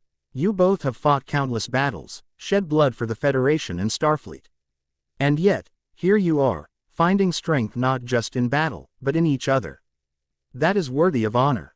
Rico's rugged face softened slightly, his usual gruffness giving way to something more vulnerable. "I appreciate the sentiment, Chancellor, but I think we were hoping for a quiet evening." Gowron narrowed his eyes, then grinned again. "Quiet evenings are for the dead. You are warriors. Even in love, there is no quiet. There is passion, there is fire, and there is honor." Kerrigan, unable to suppress a smirk, gestured toward a chair. "Would you care to join us, Chancellor? Since you're already here, it seems rude to let you leave empty-handed." Gowron waved her off with a dramatic flourish. "No, no, tonight is for you too. But I will leave you with this." He stepped closer, his voice dropping into a rare tone of sincerity. "A true bond between warriors is forged not in the light, but in the fire of battle. You have stood together through the darkest storms. Honor that bond, for it is as strong as the steel in your hands." He stepped back, his grin returning. "And when the time comes, I will expect you both to fight side by side on the battlefield, as warriors and as one. Until then, enjoy your meal." With a final nod, Gowron turned and strode out, his loud GHTER echoing down the corridor as the doors slid shut behind him. Kerrigan shook her head, her smirk softening into a genuine smile as she sat back down. "Well, that was unexpected." Rico chuckled, picking up his glass. "You get used to it with Klingons. Still, he's not wrong. What we have, it's something worth fighting for." Kerrigan reached across the table, her hand brushing against his. "It's something worth everything." Their eyes met, the unspoken connection between them stronger than any words could convey. As they resumed their meal, the interruption faded into the background, leaving only the warmth of their newfound bond and the quiet understanding that, together, they could face anything. Scene: Romulan flagship Rihan's Wrath. The dimly lit chamber aboard the Rihan's Wrath exuded an oppressive atmosphere, reflecting the cold, calculated nature of its occupants. The walls were a stark emerald hue, illuminated by the faint, pulsing lights of the Romulan flagship's advanced systems. Every surface was meticulously polished, a testament to the Empire's sense of precision and superiority. At the center of the room stood a long, dark table made of obsidian-like material, around which the leaders of three great powers now gathered. At the head of the table sat Praetor Saran, his sharp features betraying no emotion as he regarded the others with piercing eyes. His military uniform, adorned with the insignias of his rank, shimmered faintly under the ambient light. On his left was Legate Dukar, a broad-shouldered Cardassian with ridges that seemed more pronounced under the tension of the moment. His gaze, cold and calculating, scanned the room, always looking for weakness. On the Praetor's right sat Grand Nagus Marak, his bulbous Ferengi head gleaming with a sheen of perspiration, his wide-lobed ears twitching nervously as he glanced between the other leaders. The tension was palpable, thick enough to cut with a blade. The room remained silent except for the faint hum of the ship's systems, as each leader weighed their words carefully before speaking. Finally, Praetor Saran broke the silence, his voice smooth yet laced with steel. We are at a crossroads, Saran began, his sharp gaze locking onto Dukar. The Federation has amassed a fleet of unprecedented size along our borders. Hundreds of ships, some of their most powerful designs, positioned to strike at a moment's notice. This is no mere show of force, it is a message. Dukar leaned forward, his ridged face darkening. The Federation's so-called peace has always been a veil for their expansionist ambitions. They speak of diplomacy, yet their fleet is a blade pressed against our throats. They have named their intent clearly: submission or annihilation. Grand Nagus Marak fidgeted, his beady eyes darting between the two. Submission or annihilation, he echoed, his voice high-pitched and trembling. I don't think they care about profit margins at all. Do you know how much it's costing me to arm our ships with even basic defenses? Starfleet's newest ships would cut through us like latinum through wet parchment. Saran's gaze shifted to the Ferengi, his lip curling ever so slightly in disdain. Perhaps if your kind invested less in mercantile opportunism and more in military readiness, you would not be so vulnerable. Marak bristled, his sharp teeth flashing in a defiant grimace. And perhaps if your empire had better spies, we wouldn't be sitting here discussing how the Federation has outmaneuvered us. Dukar slammed a fist onto the table, his voice rising in a rare display of Cardassian's fury. Enough. Bickering will solve nothing. The question is not whether the Federation poses a threat, they do. The question is whether we act now to cripple their ability to strike or continue waiting for their inevitable attack. Quote. Saran's expression darkened, his voice lowering. Do not mistake Starfleet's positioning as a mere bluff. The Federation has changed. Their new leaders, Cho and D. Potter, they are unlike any admirals we have faced before. They do not merely command fleets. They embody Starfleet's resolve and ideals. They are symbols, and symbols have a way of inspiring even the most complacent forces. Marak leaned forward, his fingers steepled nervously. Symbols can be broken. What if we strike first?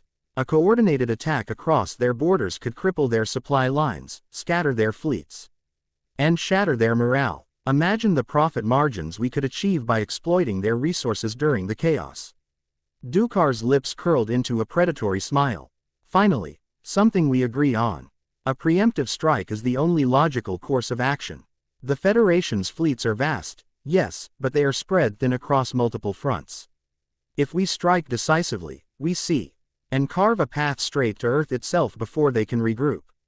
Saran's icy demeanor remained unchanged, but his fingers tapped against the table as he considered their words. And what of Cho and Potter? They're light if the reports are accurate, they are no longer mere mortals. Their presence alone could rally Starfleet in ways no admiral has ever achieved. If we attack and fail, we risk making them martyrs. Dukar scoffed, his tone dripping with skepticism. You speak of them as if they are gods. They are mortal, Praetor. Mortals bleed. Mortals die. A well-placed disruptor or sabotage will end their influence as surely as it will end their lives. Marak rubbed his hands together, his greedy eyes gleaming. If we do move forward with this venture, I suggest targeting their supply depots and shipyards first. A fleet, no matter how powerful, is nothing without fuel and repairs. And perhaps, an assassination attempt. Quietly remove Cho and Potter from the equation, and the Federation's unity crumbles. Saran's gaze narrowed, his voice turning cold. Do not underestimate them, Grand Nagus. To strike at the head of Starfleet is to awaken a dragon. The Federation will not forgive such an act, nor will it rest until we are hunted to extinction. The three leaders fell into a tense silence, the weight of the decision pressing heavily on their shoulders. Finally, Dukar broke it, his voice steady but resolute. We must act. To hesitate now is to invite our own destruction. If the Federation sees us as weak, they will exploit it. We must strike first and strike decisively. Saran leaned back in his chair, his sharp features betraying no emotion. Very well. If we are to proceed, it must be with precision and unity. A fractured assault will only embolden our enemies. I will RSHAL the Romulan fleets for an initial offensive, but this plan must be executed flawlessly. Marak grinned, his sharp teeth gleaming. Flawless execution, you say? Leave the covert operations to my men. A few latinum bribes in the right hands can do wonders for efficiency. The Praetor's gaze turned icy as he regarded the Ferengi. See that it does, Grand Nagus. Fail, and the consequences will be severe. Dukar rose, his imposing frame casting a long shadow over the table. Then it is decided. We strike before Starfleet can consolidate its power. The Federation will regret placing so much faith in their so-called paragons. As the three leaders departed to prepare for their gambit, the flagship's lights dimmed further, a symbolic echo of the darkness gathering across the galaxy, and in the shadows of their ambition, the seeds of a conflict that would shake the very foundation of the Federation were sown. The cold, emerald glow of the war chamber grew heavier as silence hung in the air like an oppressive fog. The decision to strike first against the Federation had been voiced, but doubt lingered in the expressions of the three gathered leaders. Even the most ambitious of Strategic IEs demanded brutal honesty about the risks. A misstep in this gamble could mean the destruction of all they held dear. Praetor Saran broke the silence, his steely voice cutting through the tension. Let us speak plainly. We have outlined the strategy, but what of the consequences? If we fail, if Starfleet's fleets repel our forces, what will become of our empires? Legate Dukar's ridged face hardened, his dark eyes narrowing. Failure is not an option, Praetor. The Cardassians' Union has endured humiliation before. During the Dominion War, we were brought to our knees. We rebuilt ourselves from the ashes of that defeat. But another loss of that magnitude. He shook his head, his voice dropping to a grim tone. It would mean extinction. Our enemies would not grant us the mercy of survival. Grand Nagus Marrok fidgeted in his seat, his bulbous Ferengi head glistening under the dim lights. Extinction is not profitable, I'll grant you that, he muttered, his tone tinged with unease. He rubbed his hands together, his voice rising nervously. But you assume the Federation would seek to annihilate us outright. They're bleeding heart idealists. They wouldn't destroy us completely. They'd rather cripple us, turn us into vassals for their so-called unity. Dukar's gaze snapped to Marrok, his voice sharp and accusing. And you think that's preferable? To have your people subjugated, forced to grovel at the feet of Starfleet? He leaned forward, his fists clenched on the table. If they win, they will dismantle everything we have built. Our fleets, our sovereignty gone. Do not mistake their ideals for weakness, Ferengi. The Federation has grown sharper. Under the command of Cho and Potter. They are not the diplomats of old. They are warriors. Marrok swallowed hard, his large ears twitching. I'm not blind to the risks, Legate. But we must consider all possibilities. The Federation's morality is their weakness. Even if their fleets overpower ours, they wouldn't have the stomach to destroy us completely. There's always room for negotiation, even if we lose. Praetor Saran's icy glare silenced the bickering. Negotiation? Have you seen the Federation's movements? Their fleet deployments along our borders are not the actions of negotiators, they are the preparations of conquerors. And if they destroy our fleets, they will dismantle our empires piece by piece.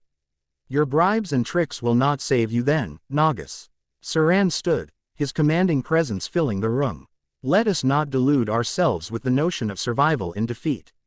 The Federation has evolved. Their leaders are not merely admirals, they are symbols, embodiments of their ideals. If Cho and Potter emerge victorious, their Federation will not stop at the Romulan neutral zone or the Cardassians' borders.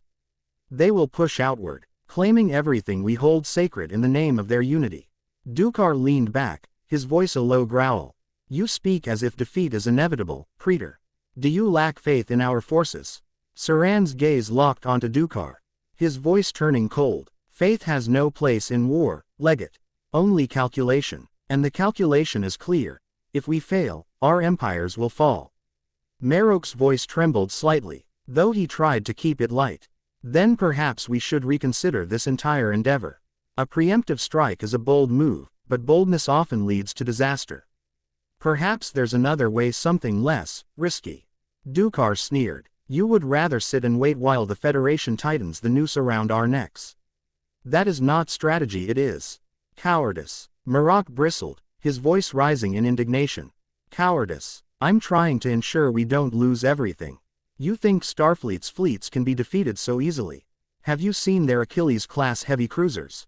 Their Sovereign-class battleships. They are built to withstand assaults that would reduce our ships to rubble. And what of their advanced weaponry? Their quantum torpedoes alone could destroy entire battle groups.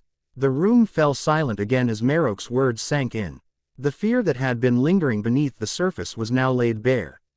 Praetor Saran spoke again, his voice quieter but no less authoritative. It is true that Starfleet's fleets are formidable. Their numbers, their technology, their leadership all surpass anything we have faced before. But we must also remember that their strength is not without weakness. Their fleets are stretched thin, their commanders overburdened. If we strike decisively, we can fracture their unity and force them to retreat. Dukar nodded, though his expression remained grim. But if we miscalculate, if their fleets regroup faster than anticipated, we will be crushed. Saran's expression darkened, his sharp features shadowed by the dim light. That is the risk we must take. To do nothing is to accept slow death. To strike is to gamble for survival. Marok sighed heavily, his shoulders slumping. And if the gamble fails, if our fleets fall, Saran's voice turned icy, then we will face annihilation. But if we are to die, we will die as warriors, not as cowards begging for mercy. The chamber grew deathly quiet, the weight of the decision pressing down on all of them. Each leader knew the stakes, the razor's edge. They now walked. To strike first was to invite either glory or ruin. But to do nothing was to guarantee their eventual doom. Finally, Dukar spoke, his voice low but resolute. Very well, let us prepare for war. The Federation will not find us unprepared. Saran nodded, his expression unreadable. Then it is decided. We strike first. For our survival, for our empires. Marok hesitated for a moment before nodding reluctantly. For survival. The leaders departed the chamber, each carrying the weight of their shared decision. In the silence that followed, the Rihan's Wrath continued its silent voyage through the void, its crew unaware of the storm about to be unleashed across the galaxy. The dim chamber echoed with the faint hum of the Rihan's Wrath's systems.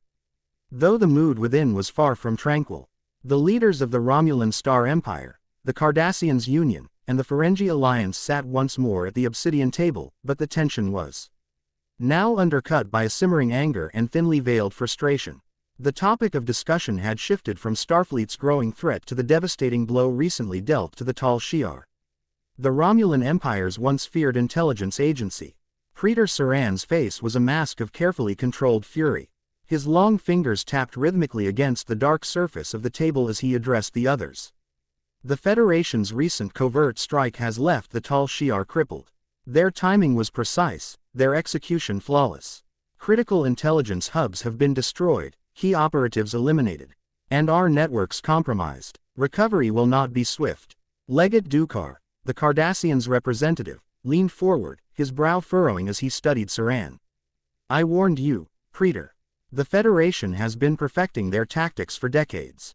You believed the Tal Shiar to be untouchable. Now we see the truth. Their arrogance was their downfall. Saran's sharp gaze snapped to Dukar, his tone cutting. Arrogance. The Tal Shiar has kept our borders secure and our enemies in check for centuries. The fact that the Federation could strike so deeply into our operation is not a failure of the Tal Shiar alone, it is a testament to their new leadership. Cho and Potter are unlike any commanders we have faced before. Dukar leaned back, his expression darkening.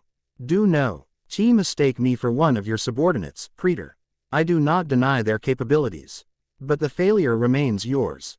The Tal Shiar was overextended, too focused on expanding its influence rather than securing its foundations. Grand Nagus Marok, who had been silent until now, shifted uneasily in his chair, his hands clasped tightly together. His large ears twitched nervously as he spoke. This blow, to the Tal Shiar, has wider implications than just your empire, Praetor. Our shared plans relied on their intelligence networks. With those networks compromised, our entire strategy is in jeopardy. Need I remind you that failure in this alliance means ruin for all of us? Saran's eyes narrowed, his voice lowering into a dangerous growl. Be careful, Nagus. The Tal Shiar may be weakened, but do not mistake that for impotence. We will rebuild. Already, contingency plans are being enacted. But I will not tolerate insults from a merchant whose fleets are held together by bribes and greed. Roke's sharp teeth flashed in an uneasy grin, though his tone was laced with sarcasm. Yes, rebuilding. An admirable endeavor, Praetor. How long, exactly, will this rebuilding take? Weeks, months, years. The Federation is moving now. Their fleets are at our borders, their operatives dismantling us from within. Time is not a luxury we possess. Dukar interjected, his voice calm but tinged with disdain. If you are asking whether the Romulan Empire can recover its intelligence capabilities in time to support this alliance, the answer is clear, no. The Tal Shiar has been dealt a decisive blow. Their agents are scattered, their networks compromised. It will take years, decades, even to restore what has been lost. Saran's fists clenched, the sharp features of his face hardening further. The Romulan Empire has faced setbacks before. We have always emerged stronger. This will be no different. Marok's nervousness gave way to frustration, and he leaned forward, his voice rising. You speak of strength, Praetor. But strength without information is as useless as a Ferengi without profit. Your Tal Shiar was the linchpin of this alliance's strategy. Their failure is now our failure. Dukar nodded in reluctant agreement. We must adjust our plans accordingly. Without the Tal Shiar, our ability to strike decisively at the Federation is significantly hindered. Their operatives were key to infiltrating Starfleet's ranks and destabilizing their leadership. With that avenue closed, our options narrow. Saran's voice was icy, each word deliberate. You underestimate Romulan resilience. The Tal Shiar will adapt. For now, we will rely on our fleet's strength and the resources of this alliance. The Federation may believe they have dealt us a crippling blow, but they have only revealed their hand. Their tactics, their weaknesses, these will now become our focus. Marok let out a skeptical chuckle, shaking his head. Focus all you like, Praetor, but we need results. Intelligence wins wars, not stubbornness. Unless you can assure us that your operatives can still provide actionable information, this alliance risks unraveling before it has even begun. Dukar's tone turned sharp. He's right. Without reliable intelligence, our plans against the Federation risk becoming reckless. The Cardassians' Union cannot afford another failure like this. We must either find alternative methods of gathering intelligence or reconsider our approach entirely. Saran's eyes blazed with a quiet fury, but he held his composure. You forget yourselves. The Tal Shiar is weakened, yes, but not broken. Measures are already in place to identify and neutralize the Federation operatives responsible for this attack. And as for alternative methods, he paused, his lips curling into a cold smile. The Obsidian Order and the Ferengi's mercenary networks may find themselves with opportunities to prove their worth.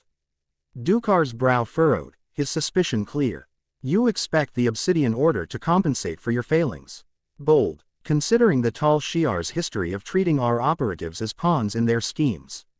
Marok interjected before Saran could respond, his voice tinged with exasperation. Enough of this posturing. The Federation is the enemy, not each other. If this alliance falls apart now, we'll all end up as footnotes in Starfleet's history books. So, I suggest we stop assigning blame and start finding solutions. The chamber fell into a tense silence, each leader weighing the truth of Marok's words. Finally, Saran spoke, his tone measured but firm. Very well. The Romulan MP will redouble its efforts to restore the Tal Shiar's capabilities. In the meantime, we will lean on the resources of this alliance to bridge the gap. But make no mistake, this setback does not alter our resolve. The Federation will pay for this insult, and we will emerge stronger for it. Dukar nodded slowly, though his expression remained skeptical. See that you do, Praetor. For all our sakes. Marok, still visibly uneasy, forced a grin. Fine, but let's not forget the real objective here, survival. Starfleet won't wait for us to sort out our differences. If we're going to stand a chance, we need unity, and we need it now. Quote, the leaders departed the chamber with no further words, their shared tension palpable. As the Rihan's wrath continued its silent journey through the void, The Alliance's fragile cohesion hung by a thread, their hopes pinned on a recovery that seemed all too uncertain. And in the shadows, Starfleet's operatives prepared for their next move, knowing they delivered a blow from which the Tal Shiar might never recover.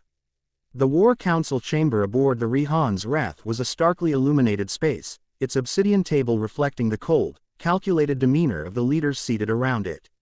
The room's design, a blend of Romulan precision and ruthless efficiency, carried a chilling sense of purpose. Praetor Saran, Legate Dukar, and Grand Nagus Marrok convened again. Their expressions heavy with determination and the weight of what they were about to set in motion. A holographic map of the Alpha Quadrant hovered over the table, its glowing lines tracing borders, fleet movements, and strategic choke points. Dominating the map were Bajoran space, the Federation Cardassian's border, and the heavily fortified Federation armadas stationed near Deep Space Nine. Praetor Saran began, his voice smooth and authoritative. The Tal Shiar's recent setback has weakened our intelligence-gathering capabilities, but it has not rendered us blind. We still have operatives embedded in key positions. Their sacrifice bought us critical insights into the Federation's vulnerabilities. Legate Dukar leaned forward, his ridged face shadowed by the holographic light. Sacrifice is putting it mildly. Praetor, the Tal Shiar's networks are in shambles, their agents scattered or dead. It will take years for them to recover fully. Marrok, seated to the side and fiddling nervously with his sleeves, interjected. Years we don't have. If we wait for the Tal Shiar to rebuild, the Federation will strengthen their fleets even further. Their armadas along the Cardassians' border are already formidable. By the time we're ready, they'll be invincible. Saran's sharp eyes turned to the Ferengi leader, his voice turning cold. Which is why we do not wait. We strike while their fleets are positioned defensively. If we hit them where they least expect it, their cohesion will shatter. Dukar tapped the holographic display, zooming in on Bajoran space. The spinning age of Deep Space Nine rotated before them, its silhouette a stark reminder of Federation presence. The key to this plan is Deep Space Nine. It is the linchpin of Federation control in this region. If we take it, Bajoran space falls into our hands, and the Federation loses its strategic foothold. Saran nodded, his expression calculated. Agreed. Deep Space Nine is more than just a station. It is a symbol of Federation diplomacy, strength, and control. Its loss would ripple through Starfleet's morale, creating chaos within their ranks. Marrok leaned closer to the table, his tone less confident. And how, exactly, do you propose we take it? The station is heavily fortified, not to mention the fleet at its back. Starfleet isn't known for leaving their crown jewels unguarded. Dukar's lips curled into a predatory smile. The Cardassians' Union has studied Deep Space Nine extensively. Its defenses, while impressive, have weaknesses we can exploit. A coordinated strike with Cloak, Romulan warbirds and our heavy cruisers will overwhelm their systems before reinforcements can arrive. Saran's gaze flicked to the map, his mind already calculating. The Bajoran wormhole is another factor. If we can secure control of it, we not only cut off reinforcements from the Gamma Quadrant but also create an opening for Dominion alliances to bolster our position. Even the threat of Domin Ion support would force the Federation to overextend. Marrok's ears twitched nervously. And what happens if Starfleet retaliates faster than we expect? Their fleet at the Cardassians' border isn't there just for show. If we commit to Bajoran space, they will counterattack with overwhelming force.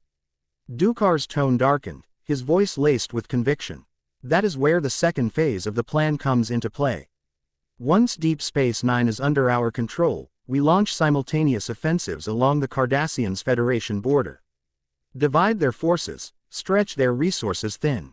With their fleet split between defending Bajoran space and their borders, they will have no choice but to fall back.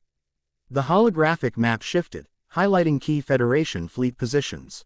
The dense clusters of Saint R ships along the border appeared intimidating, but Dukar zoomed in, highlighting several weak points in their formation.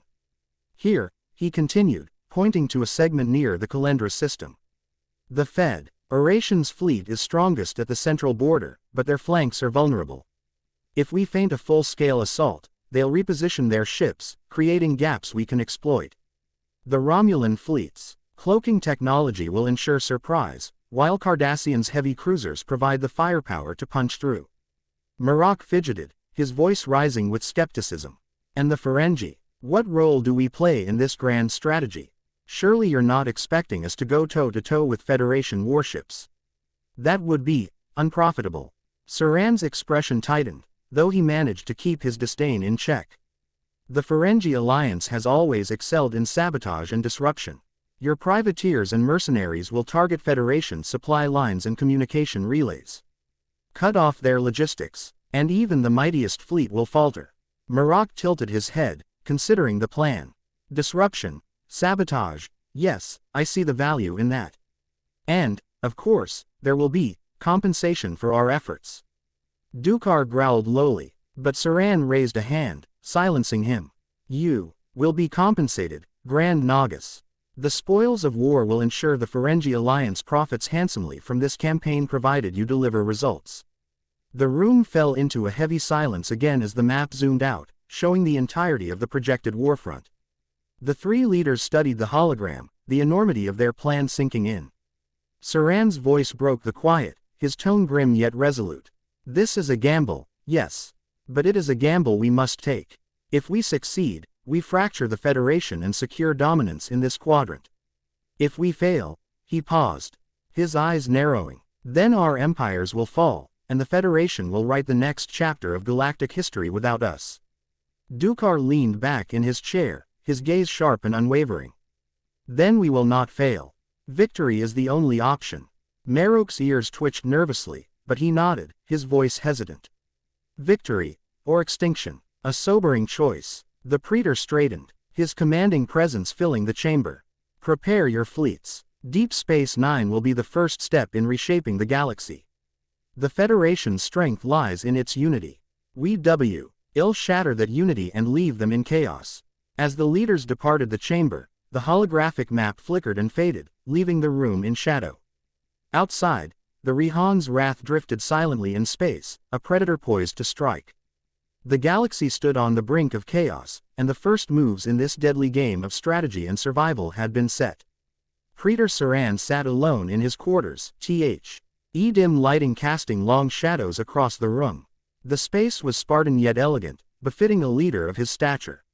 A single desk dominated one corner, its surface cluttered with holographic displays of fleet deployments, intelligence reports, and the ever-present symbol of the Romulan Star Empire. A cup of steaming Varenit tea sat untouched beside him, its delicate aroma mingling with the faint hum of the flagship's systems.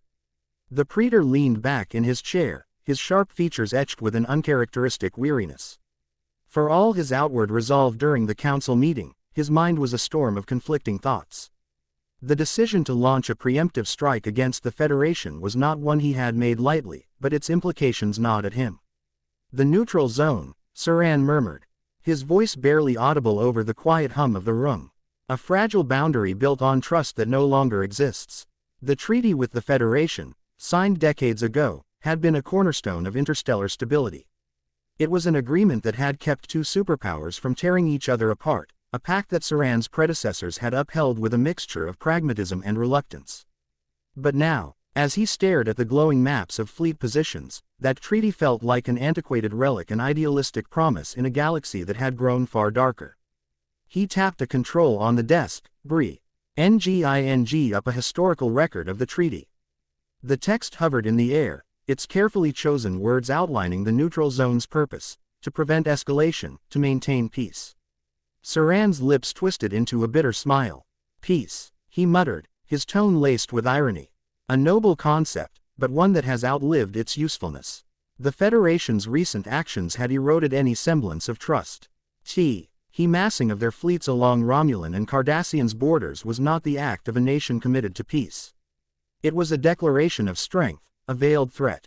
And then there were their leaders Cho and Potter. Names that carried the weight of Starfleet's new, more aggressive doctrine. They were not the Federation of old, cautious and diplomatic. They were bold, calculating, and relentless. Cho, Saran whispered, his golden eyes narrowing. He had studied her extensively, poring over intelligence reports that painted a picture of a leader both coldly efficient and dangerously persuasive. She was a tactician of the highest order, a figure who could rally fleets with a mere glance. Opposing her was not just a military challenge, it was a test of willpower.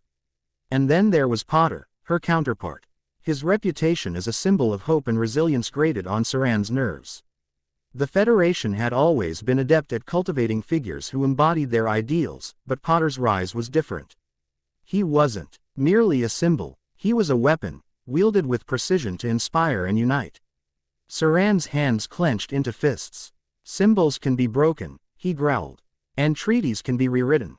Yet, for all his confidence, a small Nagging voice whispered doubts in the back of his mind. What if the preemptive strike failed? What if the Federation's fleets proved more resilient than anticipated? The Romulan Star Empire was powerful, but it was not invincible. A failed campaign could leave their borders exposed, their fleets crippled, and their enemies emboldened. Saran rose from his chair, pacing the length of the room. His cape, a rich emerald lined with black, swirled behind him as he moved. His thoughts turned to the Cardassians and the Ferengi, his so-called allies in this endeavor. The Cardassians were predictable, calculating, and ruthless, but prone to overreach. The Ferengi, on the other hand, were mercurial, driven by greed rather than strategy. Could they truly be trusted to see this through? He stopped by the viewport, staring out at the stars. The infinite void seemed to mock him with its indifference. The galaxy would continue turning, no matter the outcome of this conflict. But for the Romulan people, the stakes were existential. Victory would secure their place as a dominant force in the quadrant. Defeat would spell their ruin. Saran's jaw tightened as he considered the neutral zone itself. Crossing it would shatter any remaining illusions of peace with the Federation. The treaty, once violated, could never be repaired. The Federation would paint them as aggressors, unprovoked and reckless. It would justify their retaliation, and Cho and Potter would capitalize on that narrative. But what choice do we have? He whispered. To sit idly by while they strengthen their hold. To wait for them to encroach upon our territory, one system at a time. No, we must act. We must show them that the Star Empire will not be cowed. Saran closed his eyes, taking a deep breath to steady himself. The weight of his position pressed heavily on his shoulders. He had inherited an empire steeped in tradition and pride, but also one that teetered on the edge of irrelevance. His duty was to ensure its survival, no matter the cost. When he opened his eyes, they burned with renewed determination. Let the Federation tremble, he said, his voice resolute. Let their leaders see that the Romulan Star Empire does not bow to threats. If this is to be war, then we will wage it on our terms. The doubts lingered, whispering of risks and consequences, but Saran silenced them with sheer force of will. He returned to his desk, activating a new set of holographic projections. The battle plans shimmered before him, intricate and deadly. As he studied them, he allowed himself a single, grim smile. The treaty was dead. The neutral zone was no longer a boundary, it was a battlefield waiting to be claimed. And Praetor Saran intended to ensure that when history recorded this moment, it would remember the Romulan Star Empire as a force that refused to be extinguished. The observation lounge of the Enterprise F was empty, save for one occupant. Q lounged in a high-backed chair, one leg draped over the armrest, his hand idly spinning a glass of golden liquid that seemed to shimmer with its own light. His sharp, knowing eyes were fixed on the stars outside the window. But his expression betrayed an unusual seriousness. As if addressing the cosmos itself, Q began speaking, his tone dripping with both amusement and weariness. Ah, the mortals and their wars. Such passion, such conviction. And yet, such short-sightedness. It never ceases to amaze me how your kind marches so willingly into chaos, waving flags and shouting ideals, while the void watches in silence. He took a sip from his glass, letting out a theatrical sigh. And now, the Federation, my precious little experiment in cooperation and progress, stands on the precipice of destruction. The Romulans, the Cardassians, the Ferengi all sharpening their knives, eager to carve out their little empires from the corpse of unity. And who stands in their way? He smirked, swirling the glass. Cho and Potter, the paragons, the stars in Starfleet's crown, the lovers who would dare to hold the galaxy together. His smirk faltered, his expression growing thoughtful. But even stars burn out, don't they? Even paragons can falter under the weight of their own light. Harry, with his unyielding sense of morality, his determination to see good in every shadow. And Cho, icy, calculating Cho, who sees every move as a piece on a chessboard. But can't quite admit that she's playing against fate itself. He leaned forward, his tone darkening. And what of the others? The tall Shi'ar, crippled but not destroyed. The Obsidian Order, licking its wounds but waiting to strike. The Ferengi, always scheming. They all smell blood, circling like vultures. One misstep, one mistake, and the Federation falls not in a blaze of glory, but in a slow, Agonizing collapse. Q stood, his posture unusually tense, and walked to the window. The stars seemed to reflect in his eyes as he stared out into the infinite void. And yet, there's something about these humans, these mortals, that keeps surprising even me. Against all odds, they endure. They persevere. They find meaning in the struggle, beauty in the chaos. It's maddening, really. He turned, addressing the empty room as if it were full of an unseen audience.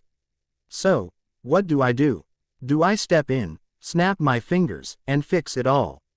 Do I let them fall and watch their precious federation crumbles to dust?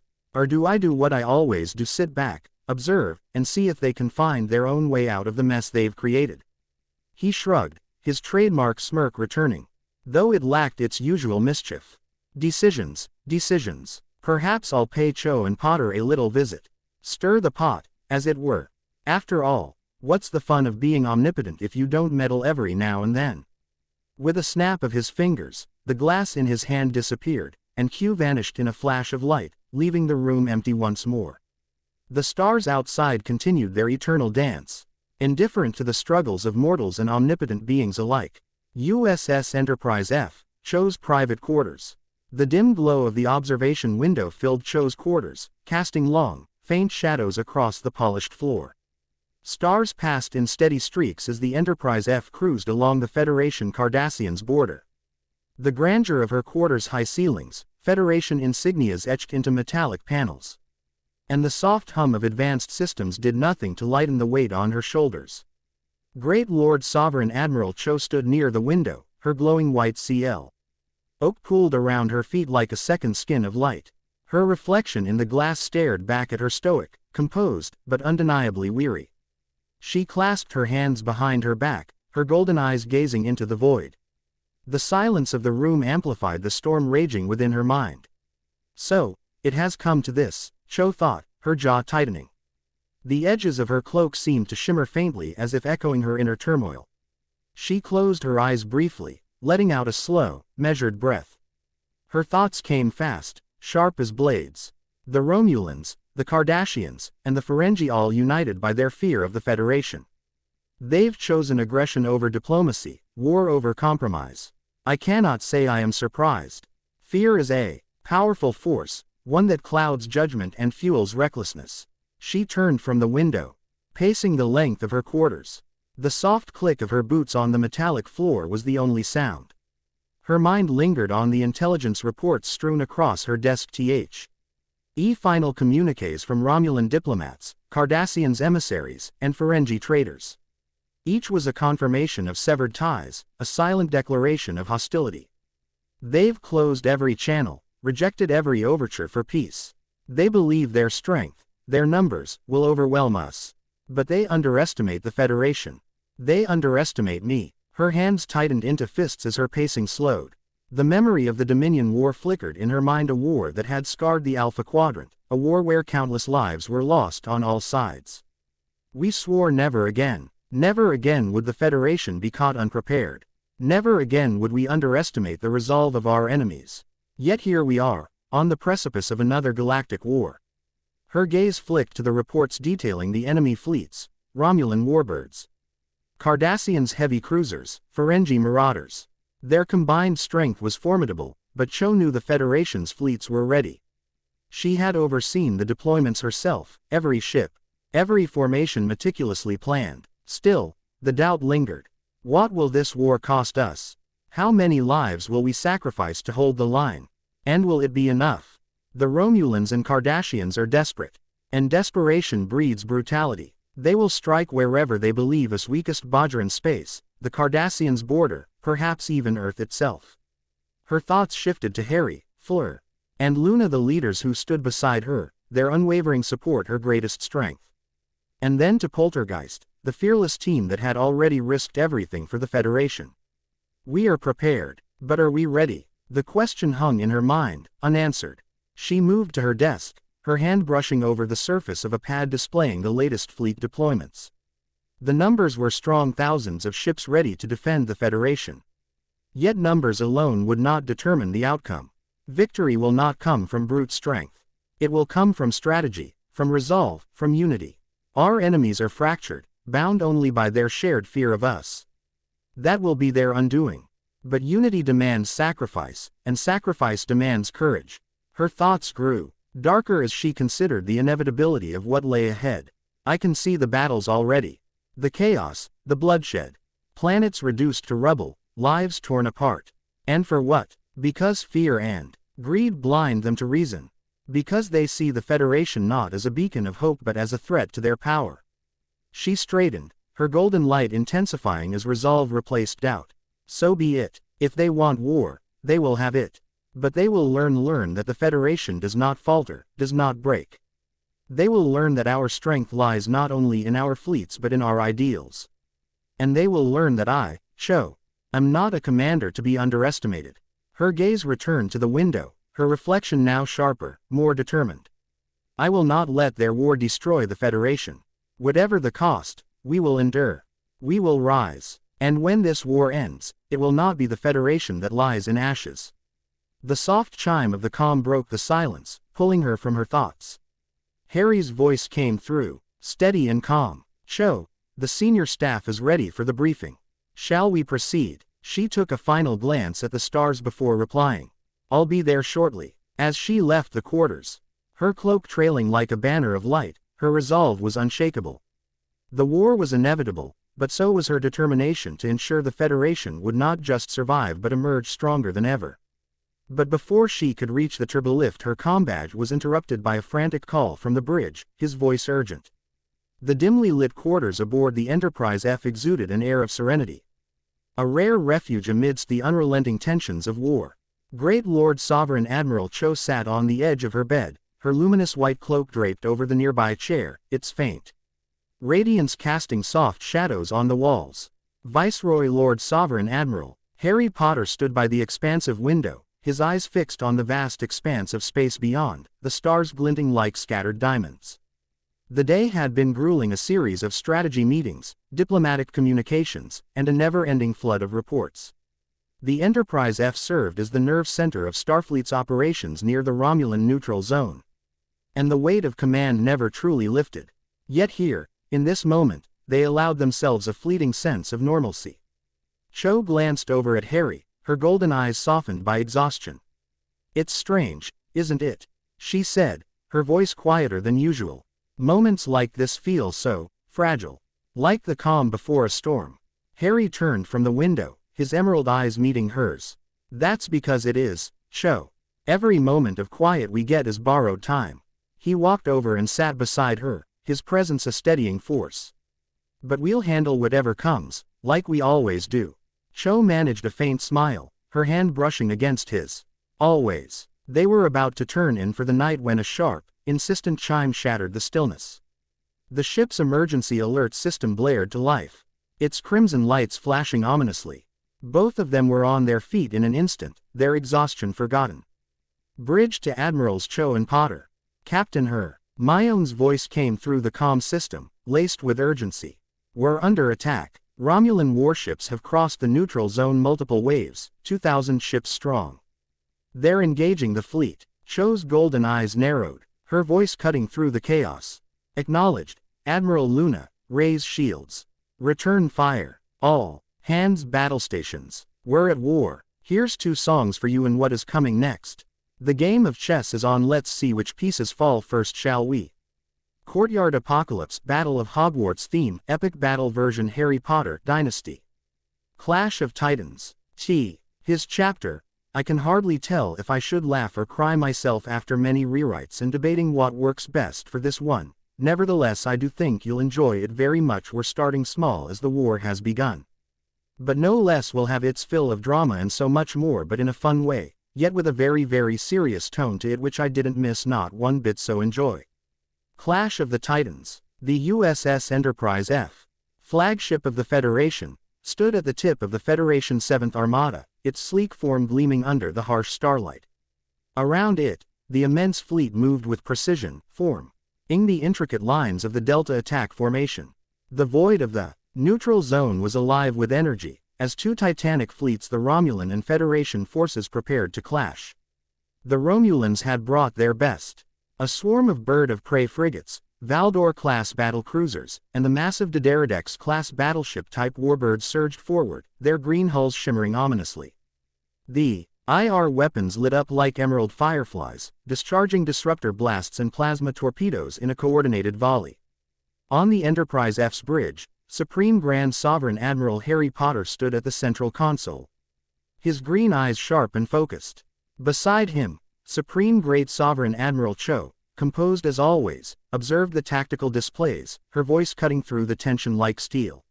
"Shields up, all ships, hold formation and prepare to return fire," Harry barked, gripping the edge of the console as the first wave of disruptor fire slammed into the Federation lines.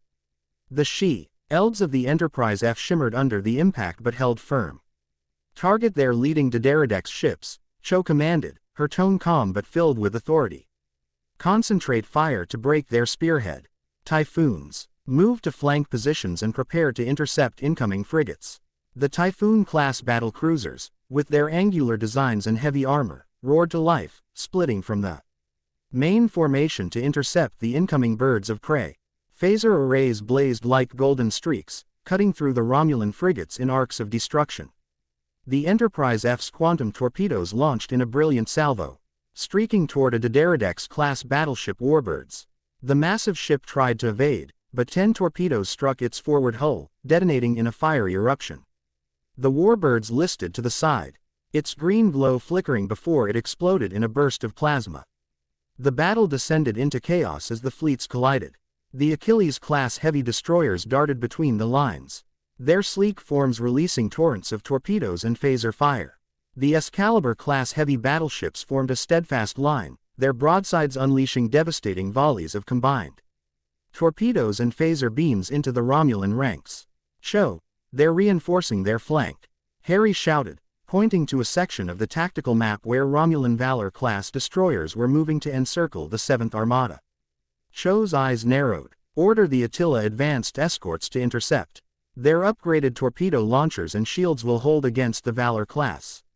Focus the Sovereigns on breaking their center."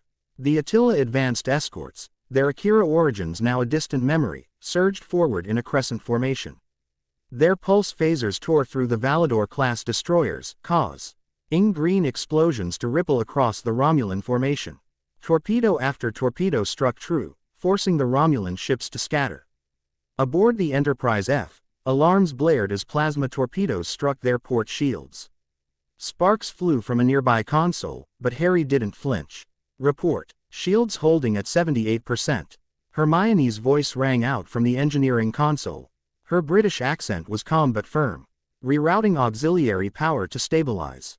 As the Romulan forces pushed harder, their D'Deridex warbirds began a concentrated assault on the Central Federation line.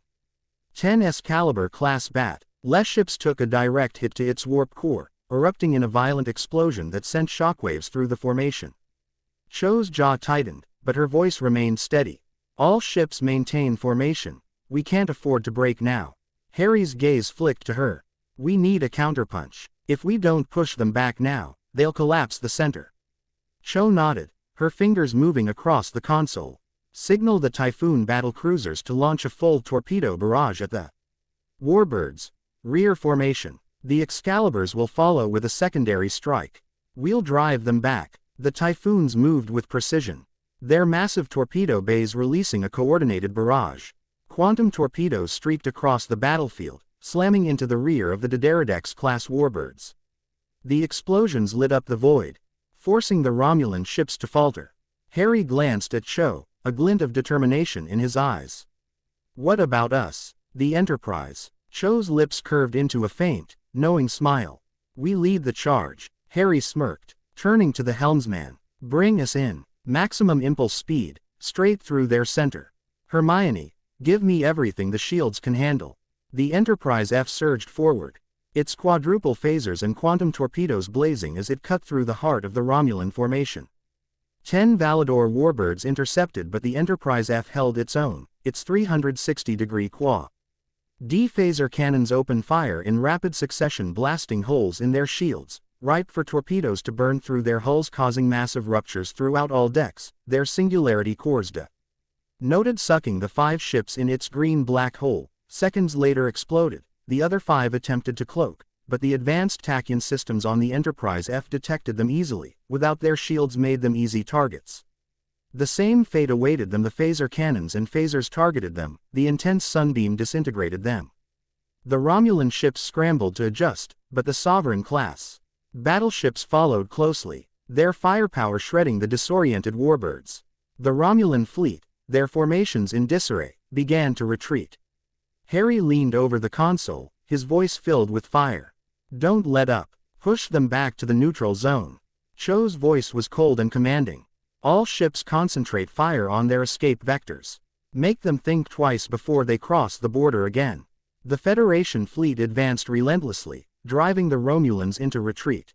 One by one, the enemy ships cloaked and disappeared, leaving the battlefield littered with debris and glowing wreckage. As the last Romulan ship vanished, Harry let out a breath he hadn't realized he was holding.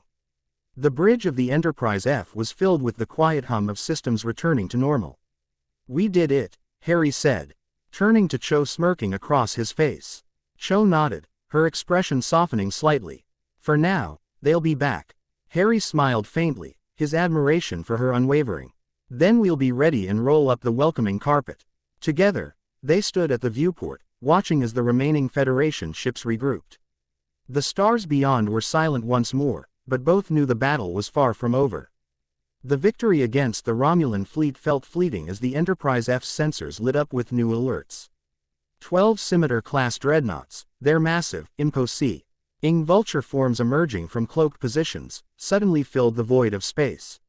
The massive vulture warbirds, armed with devastating firepower, wasted no time unleashing a storm of disruptor beams and multiple venom meteor plasma torpedoes. The 7th Armada's formation wavered as explosions erupted across the fleet. Ships that had moments ago celebrated their triumph now turned to survival, with 20% of the Armada annihilated in the first volley. On the Enterprise F's bridge, Supreme Grand Sovereign Admiral Harry Potter gripped the edge of the console as the ship rocked violently from the incoming fire. Supreme Great Sovereign Admiral Cho stood beside him, her cold composure masking the urgency of the moment. "Status report," Harry shouted, "shields down to 48% and falling fast." Hermione's voice rang out from the engineering console. "Multiple breaches across the fleet." Cho's eyes narrowed as she studied the tactical display. "The scimitars are targeting our command ships. They're trying to decapitate the fleet." Harry nodded grimly. "Then we take the fight to them. All ships, return fire. Focus on the lead scimitar, cripple their coordination." The Enterprise F surged forward, leading the charge. The 7th Armada reformed under Harry and Cho's orders, unleashing a blinding barrage of phaser fire and quantum torpedoes. The Attila advanced escorts and Achilles heavy destroyers flanked the scimitars, their maneuverability keeping them one step ahead of the massive dreadnought's firepower, making it difficult for the scimitar's systems to get a lock on them. The Excalibur battleships engaged them headfirst. "Focus fire on their cloaking generators," Cho ordered, her voice sharp and commanding. "If we knock them out, they'll lose their advantage." Reds of quantum torpedoes streaked across the battlefield, like shiny blue meteors slamming into 3 scimitars. Their shields flickered under the relentless assault, but its disruptors returned fire, obliterating 20 nearby Excalibur-class battleships. Harry gritted his teeth. "Cho, we need to hit harder." "What's our status on the Phaser Lancer?" Hermione's voice came through. "Charging now. It'll take 30 seconds. Make it 15, Harry said, determination blazing in his eyes. The Enterprise F's Phaser Lancer, an experimental weapon designed for moments like these, finally charged to full capacity. Cho stepped forward, her voice cutting through the noise. "Target the lead scimitar's main bridge and prepare to fire on my command."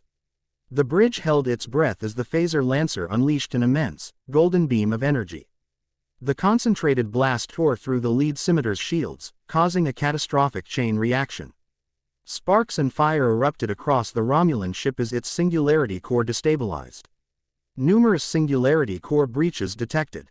Hermione shouted, "Get clear of the blast radius." The scimitar erupted in a massive explosion, sending shockwaves across the battlefield. The blast crippled 2 nearby scimitars, their shields collapsing under the impact. With the lead scimitar destroyed, the 7th Armada rallied. Hundreds of Typhoon battlecruisers unleashed coordinated torpedo barrages, closing in on them like angry hornets targeting the remaining dreadnoughts. Weakened flanks. The scimitars, though powerful, began to falter under the relentless assault. Harry turned to Cho. Fire the phaser lancer again. Finish them. Cho's eyes gleamed with steely resolve. Target the densest cluster. Let's make this count. The phaser lancer fired again, its beam slicing through two scimitars in its path. Their singularity cores ignited in quick succession, creating another massive explosion that consumed two more dreadnoughts. The remaining scimitars attempted to retreat, their cloaking devices flickering. Harry slammed his fist on the console. Don't let them escape. All ships, pursue and eliminate. The Enterprise F led the charge, firing its remaining quantum torpedoes with deadly precision. One by one, the scimitars fell, their hulking forms reduced to fiery debris. As the last scimitar exploded, a cheer rose across the fleet. But Harry and Cho didn't celebrate. Their tactical displays flashed with new alerts boarding parties. Warning lights blared across the bridge as reports came in, as Romulan elite strike teams teleported into multiple decks. Romulan strike teams have breached decks 4, 8, and 12. Hermione shouted. They're targeting critical systems. Cho's icy voice spoke. Security teams converge on the breached decks immediately. Poltergeist, get over there.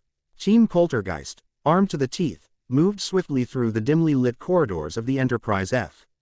General Rico took point, his gruff voice barking orders. Move fast, stay sharp. These aren't your average Romulan grunts. They encountered the first Romulan strike team near engineering. Plasma bolts lit up the corridor as Marcus Phoenix and Major Kerrigan returned fire. Their precision cutting down the invaders. Watch the flanks, Kerrigan shouted as a Romulan operative lunged from a side passage. Major Payne intercepted with brutal efficiency, his phaser riff crackling as it sent waves of attackers sprawling. The Romulans pushed toward engineering, their goal clear: destroy the Enterprise's warp cores. Agent J covered the team's rear, his rapid-fire key. PS punctuated by bursts of disruptor fire. They don't quit, do they? Must be that Romulan determination or stupidity. Rico grunted, taking down another operative. Less talking, more shooting, J. At the warp core, Hermione and her team fought desperately to keep the systems online. I need more time, she yelled as sparks rained down. Time you'll have, Rico growled, stepping into the fray. Poltergeist, hold the line. Federation scum, prepare to die. Called out the Romulan commander. Marcus instinctively dodged, narrowly missing the plasma beam grazing his right cheek by a few inches. Chew on this. Fired 3 phaser bolts. The shots landed true, pierced the tactical gear, instantly knocking him back, his body lying motionless. The Romulans attempted to regroup, refocused on their main goal. With the bridge secure, Harry and Cho personally led a counterattack on Deck 8. Harry's keen precision with his phaser took down Romulan operatives with ease, while Cho's cold efficiency ensured no enemy got past. As they fought side by side, Harry glanced at Cho, a flicker of admiration in his eyes. You're enjoying this, aren't you? Cho smirked, taking down 2 operatives with a single shot. A little. Let's clean up this mess. After hours of brutal fighting, the last of the Romulan special forces were neutralized. The ship was a mess, hull breaches in multiple sections, but Enterprise F resilience withstood the onslaught. On the bridge, Harry and Cho surveyed the aftermath. The 7th Armada was battered but victorious. The Romulan threat had been crushed for now. Harry let out a weary sigh, glancing at Cho.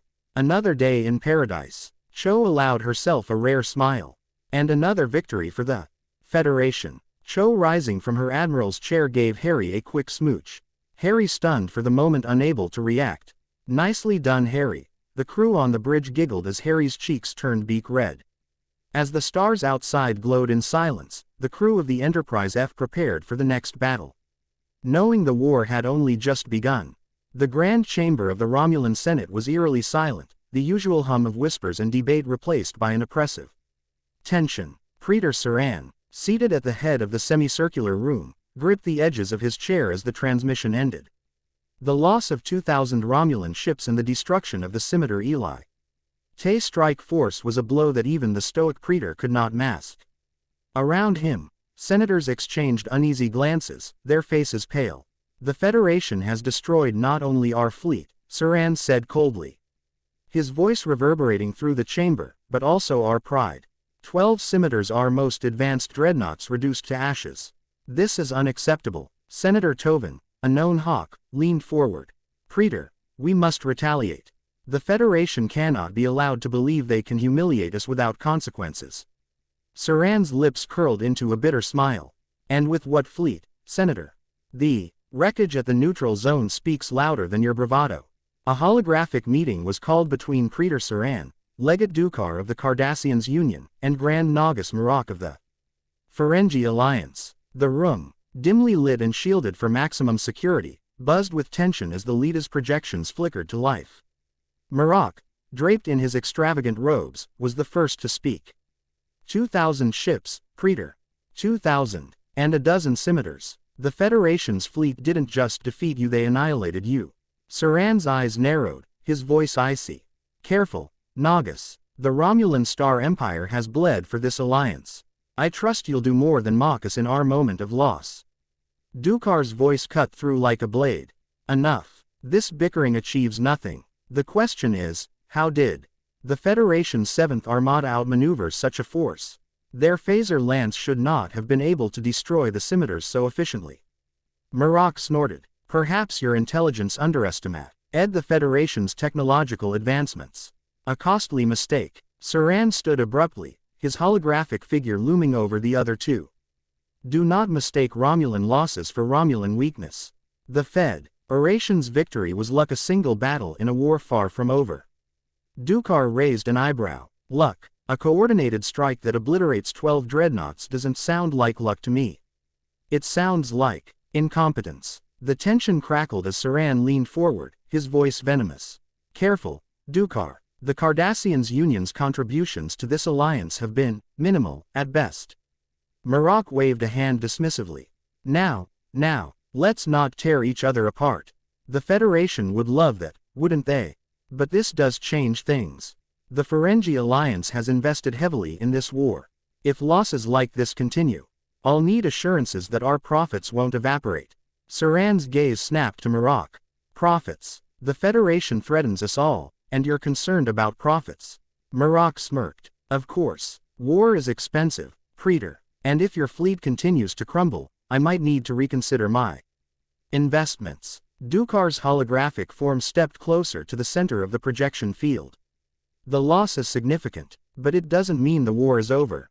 The Federation's 7th Armada is stretched thin now. They've overextended themselves. We can strike elsewhere. Saran raised an eyebrow. And where would you suggest? The Cardassians' border. Bajoran space. Yes, Dukar said, his voice firm. Bajoran space is strategically critical.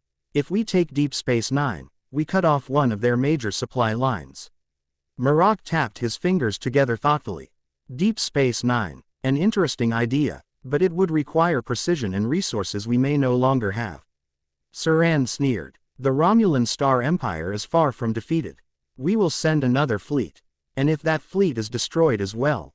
Dukar asked pointedly. Saran's gaze darkened. It won't be. After the meeting ended, Saran returned to his private chamber.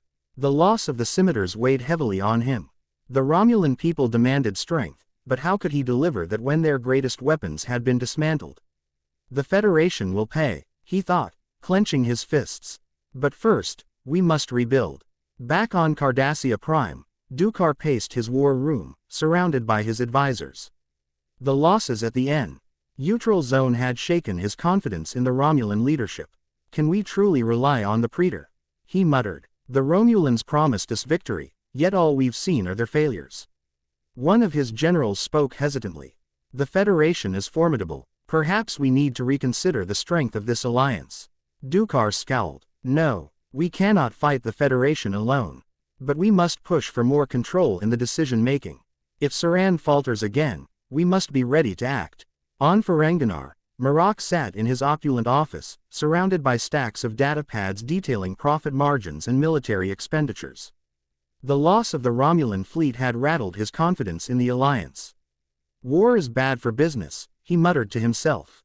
But losing the war is worse. He called for his advisors. Begin reallocating resources. Focus on defensive strategies. If the Romulans and Cardassians fall, the Ferengi alliance must survive. Despite their frustrations and doubts, the leaders reconvey Ned for one final message to their forces. The alliance was bruised but not broken. Saran addressed his commanders with steely resolve. The Federation's victory was a fluke. We will rebuild. We will strike again. And this time, we will not fail. Dukar prepared his forces, issuing orders to mobilize for a new campaign in Bajoran space. Marrok, ever the opportunist, began leveraging his economic POW to ensure the alliance remained functional if only to serve his own interests. For now, the alliance held together by a thread, but the cracks were beginning to show. The Romulan Senate chamber was in utter disarray. Senators shouted over one another, their voices a cacophony of outrage, disbelief, and fear. The loss of the fleet at the neutral zone had sent shockwaves through the Empire, but the Federation's rapid advance beyond the neutral zone, taking key systems like Nimbus 3, Gamma Hydrae, and Nirvana 3, was an unthinkable humiliation. Praetor Saran, seated at the head of the chamber, maintained a stoic expression as the chaos raged around him. His dark eyes scanned the room, betraying nothing of the turmoil within. "This is unacceptable," Senator Tovan, a staunch militarist, bellowed, slamming his fist onto his podium. "The Federation marches through our territory unopposed. 12 scimitars, our finest dreadnoughts, reduced to debris. Who is to blame for this disaster?" Another senator, Jakara, hissed from across the chamber. "Perhaps you should look at your own policies, Tovan. It was your insistence on prioritizing offense over defense that left these sectors so vulnerable." Saran rose slowly, his presence immediately silencing the chamber. His voice was calm but carried an edge that demanded attention. "Enough." The senators fell silent, their eyes fixed on him. "The loss at the neutral zone was a blow, yes," Saran said, his tone icy. "But do not mistake a single battle for the end of the war. The Federation's advance into our territory is bold, but boldness can lead to overreach." Senator Tovan narrowed his eyes. "And what of Nimbus 3? Of Devron? They were Romulan holdings. Our people are displaced, our resources captured, our pride shattered. This is more than overreach, it is a crisis." Jakara stepped forward, her voice cutting. "Perhaps the Praetor should explain how the scimitars, our most advanced vessels, were destroyed so easily. Did our intelligence fail us? Or was it our leadership?" Gasps rippled through the chamber, and Saran's gaze turned cold. "Careful, Senator Jakara. Your insinuations are noted. The Federation's phaser lance is a weapon of unprecedented power. One we underestimated. That mistake will not be repeated." Tovan's voice rose again, his tone defiant.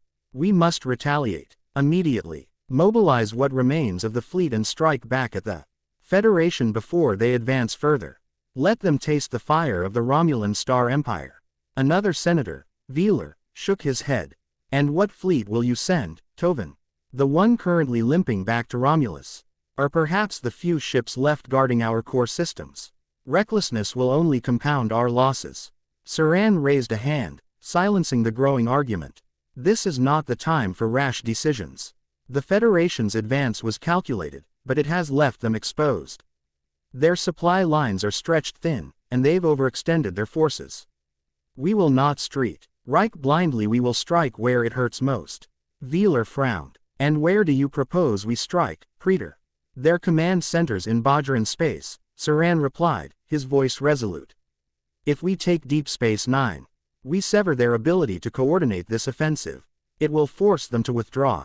Jakara folded her arms. "And what if we fail again, Praetor? Another defeat like the neutral zone could fracture the Empire. Already, whispers of dissent grow louder among our people." Saran's gaze darkened. "Then perhaps those who whisper dissent should remember the cost of treason." The veiled threat hung in the air, silencing Jakara, though her expression remained defiant. Veeler spoke cautiously, breaking the tense silence. "We cannot ignore our defense, Praetor. The Federation's capture of Alpha Onias 3 and Nirvana 3 has opened a path directly toward Romulus. If they continue their advance, they could threaten our very core." Saran nodded. "Our remaining fleets will fortify the core systems. No Federation vessel will breach our home sectors. Meanwhile, I will personally oversee the planning of the counteroffensive at Deep Space Nine." Even as the Senate debated, News of the Federation's victories spread across Romulan space. The citizens, once proud of their empire's strength, began to question their leaders. In the streets of Ki-Baradan, protests erupted. Citizens demanded answers, their chants echoing through the city. Where's our fleet? Where is our pride? Saran, watching the broadcasts in his private chamber, clenched his fists. The people will not understand strategy. They crave strength, and they will have it. The Federation will pay for this humiliation. After hours of heated debate, the Senate reached a resolution. The Empire would split its forces. A defensive fleet would secure the core systems, while another fleet, smaller but strategically chosen, would prepare for an assault on Bajoran space. Saran addressed the Senate one final time. This loss will not define us. It will motivate us. The Federation has awoken the fury of the Romulan Star Empire. And fury, senators, is a fire that consumes. Alone in his quarters, Saran stared at the GL-owing tactical maps of the Federation's advance. His jaw tightened as his mind raced through possibilities. The Federation thinks they have the upper hand. Let them believe that. Let them grow complacent. And then, we will strike. And this time, we will not merely defeat them, we will destroy them. The stars beyond the viewport seemed to flicker ominously, a reminder of the vastness of the galaxy and the unforgiving nature of war. The corridors of the Enterprise F were quiet, the hum of the ship's engines the only sound as Harry Potter meandered his way toward the private quarters of Grand Admirals Fleur Delacour and Luna Lovegood. Still carrying the warmth of his earlier wine-fueled celebration with Team Poltergeist, Harry was feeling bold, perhaps a little too bold. As he reached the door, it slid open with a soft hiss. Inside, Fleur sat gracefully on a chaise, brushing her long, silvery blonde hair, while Luna lounged nearby, flipping through a datapad, her serene expression as dreamy as ever. "Harry," Fleur greeted, her melodic voice tinged with curiosity. "To what do we owe Z's unexpected visit?" "Admirals Delacour and Lovegood," Harry said with a grin, giving an exaggerated bow. "I've come bearing humor, charm, and most importantly absolutely no wine left. I drank it all." Luna tilted her head, her silvery eyes twinkling. "How fascinating. Do you often carry humor and charm as though they were cargo?" Harry laughed, stepping further inside and leaning casually against the nearest wall. "Well, when you're as naturally gifted as me, it's hard not to. But I'll admit, you two make me nervous." Fleur raised an elegant eyebrow, her lips curving into a smirk. "Nervous? That is surprising, coming from Z, Sword of Starfleet. Pourquoi?" "Well, for starters," Harry said, pointing between the two of them. "You're both far too beautiful. It's distracting." Luna blinked, her expression as calm as ever. "Are we more distracting than show?" The question caught Harry off guard, and without thinking, he blurted out, "Well, yes, obviously." The room went silent. Fleur froze mid-brush, her smirk growing wider as her sapphire blue eyes gleamed with amusement. Luna, meanwhile, tilted her head further, looking genuinely intrigued. "Interesting," Luna murmured. "More beautiful than show. That's quite a statement." Harry's brain caught up to his mouth, and his eyes widened in horror. "Wait, no, that's not what I meant. I mean, you're both stunning, obviously, but oh no, I've made a mess of this." Fleur set her brush down with a graceful motion, standing to her full height and crossing her arms. "Ah, so you think we are stunning? More so than your lovely Cho." "I didn't say that," Harry protested, his face turning beet red. "Well, I did, but I didn't mean it like that. You're twisting my words." Fleur stepped closer, her smirk turning mischievous. Non, mon cher. We are simply hearing the truth. You admire us, and that is perfectly natural. Luna, do you not agree?" Luna nodded serenely, her voice soft and dreamy. "Oh, I think it's only fair. Cho is quite formidable, but perhaps Harry simply prefers variety."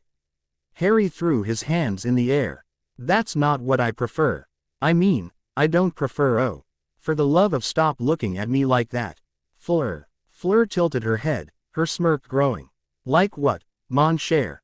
"Like the woman who is apparently more enchanting than your own girlfriend," Luna interjected, her tone thoughtful.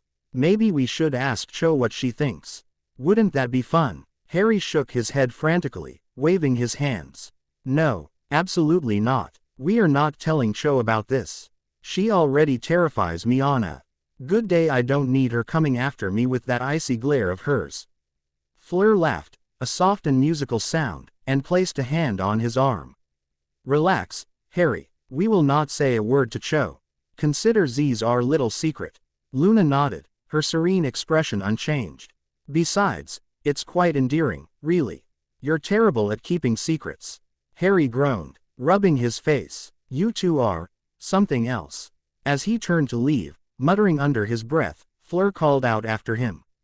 "Bonne nuit, Harry. Do not let your dreams be too conflicted." Luna added, "And remember, Harry, beauty is subjective. Though you're very bad at keeping that subjective to yourself." Harry waved a hand without looking back, his voice filled with exasperated humor. "Good night, you troublemakers. And for the record, I regret everything." The door slid shut behind him, and inside, Fleur and Luna exchanged a glance before breaking into laughter. For all his bravery on the battlefield, Harry Potter was no match for the wit and charm of the Grand Admirals. The tension on the USS Enterprise F was palpable even in the relative calm of the ship's lounge. The war had paused, for now, leaving room for the senior officers to gather and decompress. Supreme Grand Sovereign Admiral Harry Potter had found himself seated with Grand Admirals Fleur Delacour and Luna Lovegood. Their shared table tucked into a quiet corner where the hum of the ship's systems provided a soothing backdrop. Fleur, poised and elegant as always, held a glass of wine in one hand, her sapphire blue eyes glinting with amusement. Luna, serene and dreamlike, sipped tea, her silvery gaze drifting between the two as though observing the ebb and flow of an unseen tide. Harry, for his part, had been trying to steer the conversation away from his recent drunken escapades. Yet, somehow, the topic always circled back. "You were quite the sight, mon cher," Fleur said, her French accent laced with humor. "Standing on the table, declaring yourself champion of truth and ladder theories. I must admit, it was endearing." Harry groaned, his face flushing as he rubbed the back of his neck. "You're never going to let me live that down, are you?" "Probably not," Luna said softly, her tone as airy as ever. "But you shouldn't be embarrassed, Harry. It's important to have theories about ladders. They're quite mystical, you know. So many steps to nowhere, yet always leading somewhere." Harry blinked at her, trying to decide if she was serious. "You're just saying that to make me feel better, aren't you?" "Perhaps," Luna replied with a small smile. "Or perhaps ladders really are the key to understanding the universe." Fleur laughed, the sound melodic and warm. "And that, Harry, is why you must tread carefully around us. We see the things you try to hide, like how easily you blush." Harry shook his head, leaning back in his chair and taking a sip of his own drink. "Blushing isn't a crime, you know. It's just a sign that I'm in the presence of two very intimidatingly beautiful women." The words slipped out before he could stop them, and the moment they did, he froze. Fleur arched a perfectly shaped brow, and Luna tilted her head ever so slightly, her eyes sparkling with intrigue. "Beautiful, are we?" Fleur asked, her tone laced with playful mischief. "Even more so than Cho." Harry's eyes widened in horror. "Wait, no, that's not what I meant. I mean, you're both beautiful, obviously, but oh no, this is bad. Very bad." "Interesting," Luna murmured, her tone thoughtful. "You seem quite flustered, Harry. Does that mean it's true?" "No," Harry said quickly, his face turning beet red. "I mean yes, you're beautiful, but I didn't mean oh, for Merlin's sake. Can we just forget I said anything?" Fleur leaned forward, resting her chin on her hand as she regarded him with a smirk. "Forget? Non, mon cher. Z's is far too delightful to forget. Tell us, WH. At makes us more beautiful than your beloved Cho." Luna nodded, her serene expression unchanging. "Yes, Harry, what is it about us that you find so captivating? Is it my hair, or Fleur's eyes, or perhaps it's our presence?" Harry groaned, burying his face in his hands. "You're both impossible." "Perhaps," Fleur said, her voice lilting with laughter. "But you adore us all the same, no?" Harry peeked at her through his fingers, muttering, "Not helping." Before the teasing could continue, the lounge door hissed open, and Supreme Great Sovereign Admiral Cho strode in. Her dark eyes scanned the room, landing on the trio with laser focus. She approached with her usual calm authority, her presence instantly commanding the space. "Harry," she said, her tone even but with a faint edge, "I need a word with you." Harry shot out of his chair like a cadet caught sneaking out after curfew.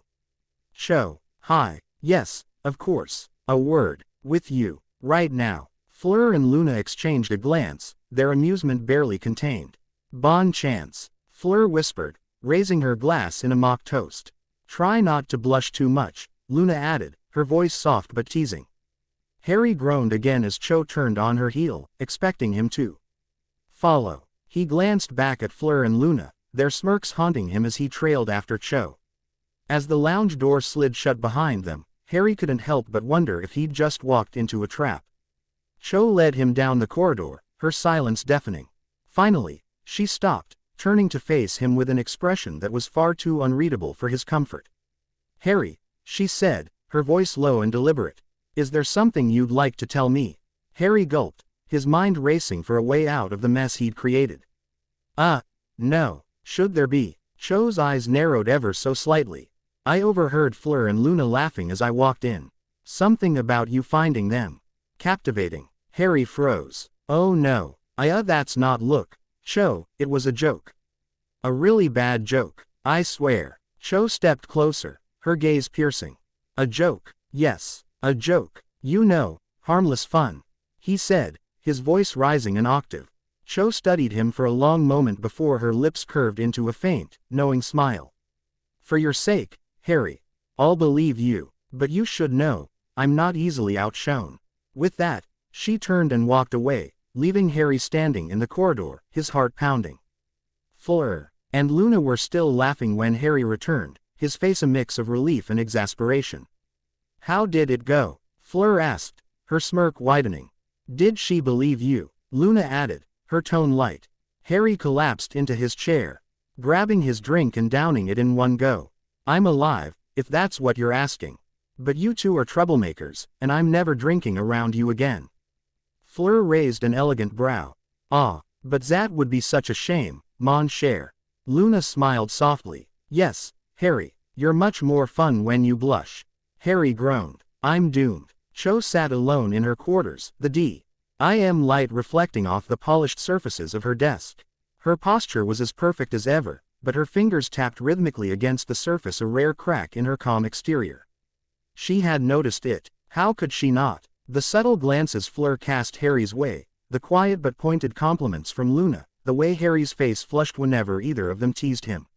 She hated it, not them. She reminded herself she respected both Fleur and Luna immensely. But the idea that they were courting Harry, that was another matter entirely. "This isn't jealousy," she told herself, though she wasn't entirely sure she believed it. "It's concern. Yes, concern. Their advances could distract him, and distraction in war is dangerous." Still, the thought lingered. What if Harry found them more appealing? Fleur's effortless elegance, her charm, her ability to command attention with a single glance.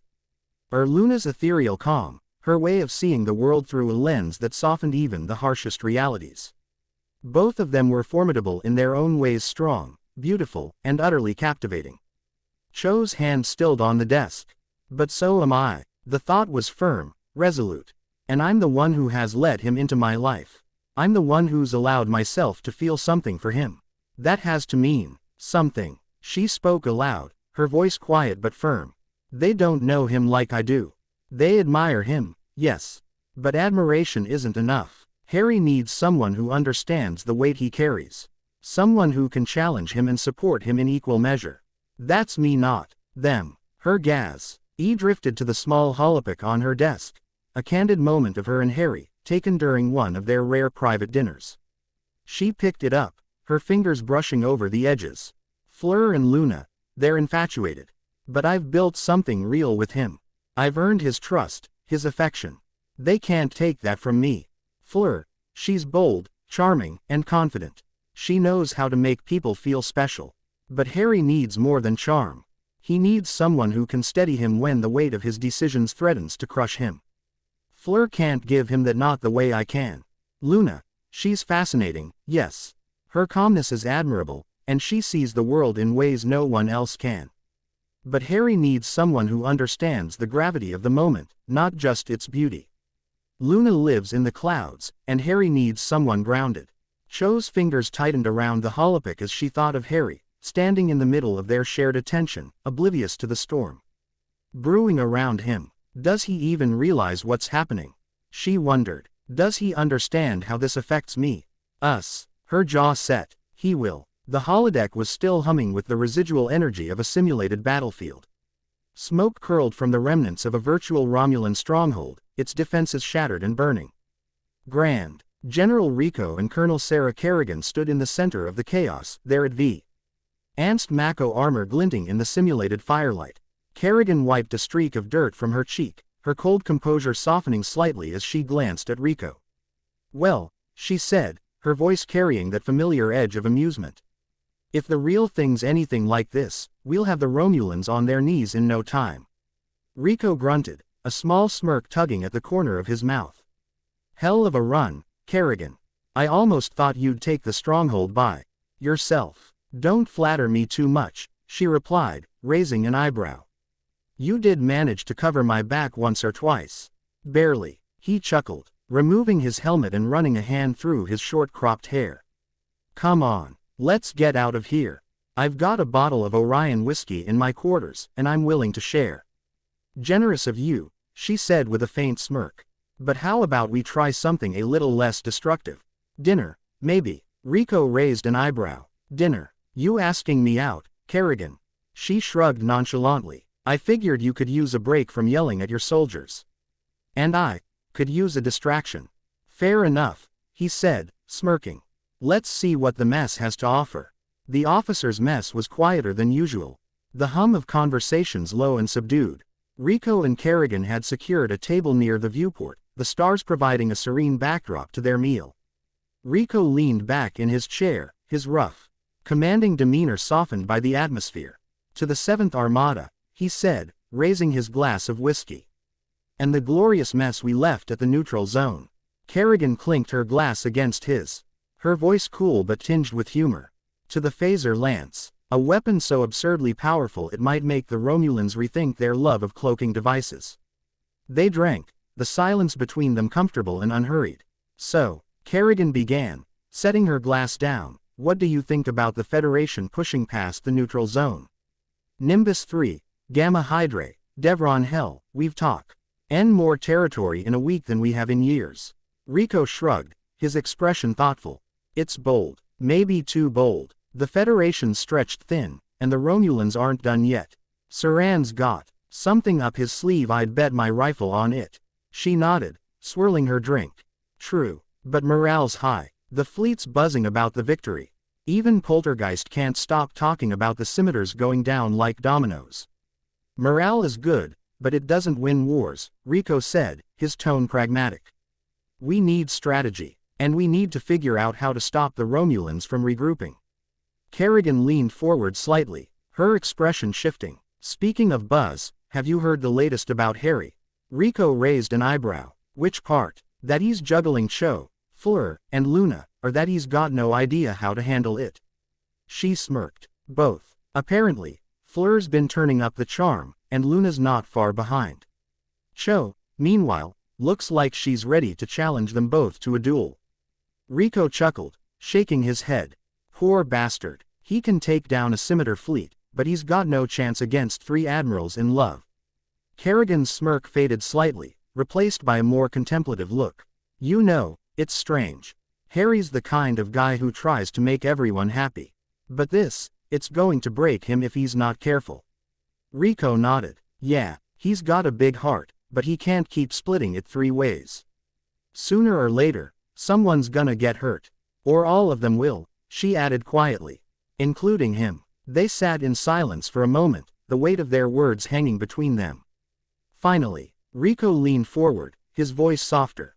You think they'll figure it out? Kerrigan shrugged, her gaze distant. I hope so. Harry's a good man. He deserves something real. Rico studied her for a moment, his voice gaining a rare warmth. What about you, Kerrigan? You deserve something real, too. She looked at him, her expression unreadable for a moment before a faint smile tugged at her lips. Maybe I already found it. Rico leaned back, his smirk returning. That's so. Guess I should feel honored. Don't let it go to your head, she replied dryly. You're tolerable, Rico. That's all. He laughed, the sound deep and genuine. Tolerable, huh, I'll take it. Kerrigan raised her glass again, her voice quieter now. To the future, whatever it looks like. Rico clinked his glass against hers. His tone serious. To the future, and to getting through this war in one piece. As they left the mess, the corridors of the Enterprise F were quiet. Kerrigan glanced at Rico as they walked, her voice teasing. You're not half bad at this whole human connection thing. Don't tell anyone, he replied with a smirk. I've got a reputation to protect. At her quarters, Kerrigan paused, turning to face him. Thanks, Rico, for tonight. I needed it. He nodded, his voice steady. Anytime, Kerrigan, and I mean that. She smiled faintly before stepping inside, the door sliding shut behind her. Rico stood there for a moment, his smirk softening into a genuine smile before he turned and walked away. For a night, amidst the chaos of war and the tangled relationships aboard the Enterprise F, they had found a small pocket of peace. It was fleeting, but it was enough.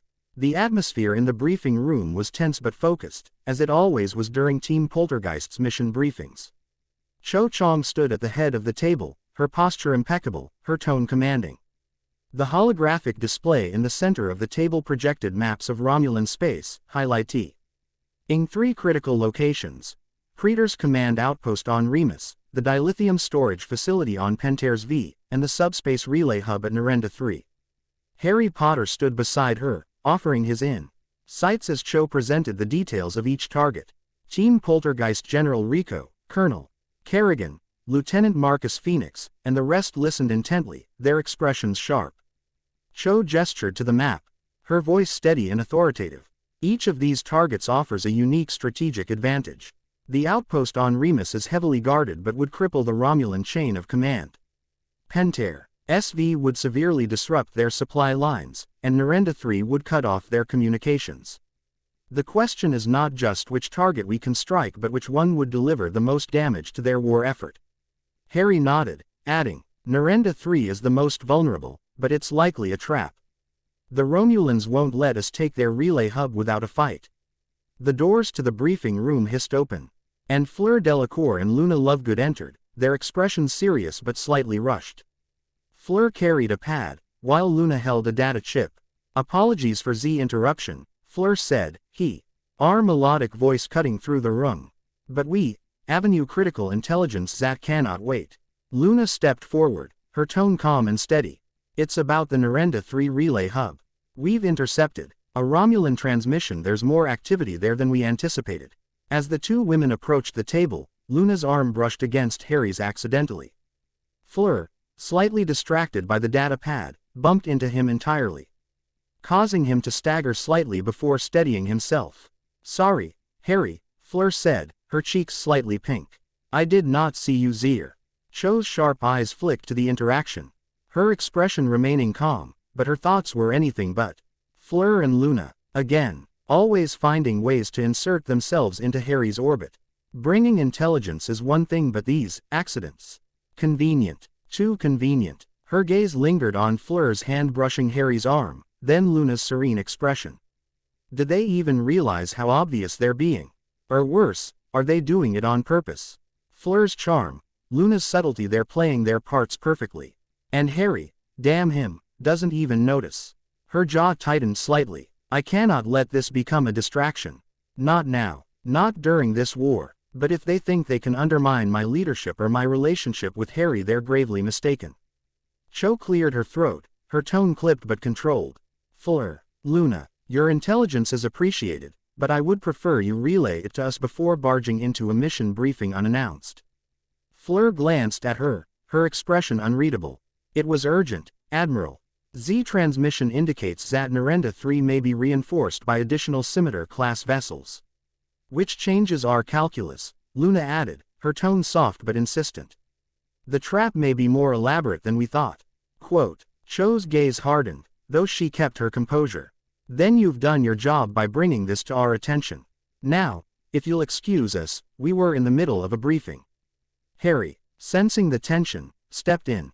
Cho, they've brought valuable intel. If Narendra 3 is that heavily reinforced, we need to reconsider our approach. Cho turned her gaze to him, her voice measured but firm. I am well aware of that, Harry. And we will, after I finish briefing the team. As Fleur and Luna exchanged a glance and stepped back, Cho returned to the holographic display. Her thoughts simmering beneath the surface. This war requires unity, focus, and discipline. I won't let personal feelings mine or theirs jeopardize that.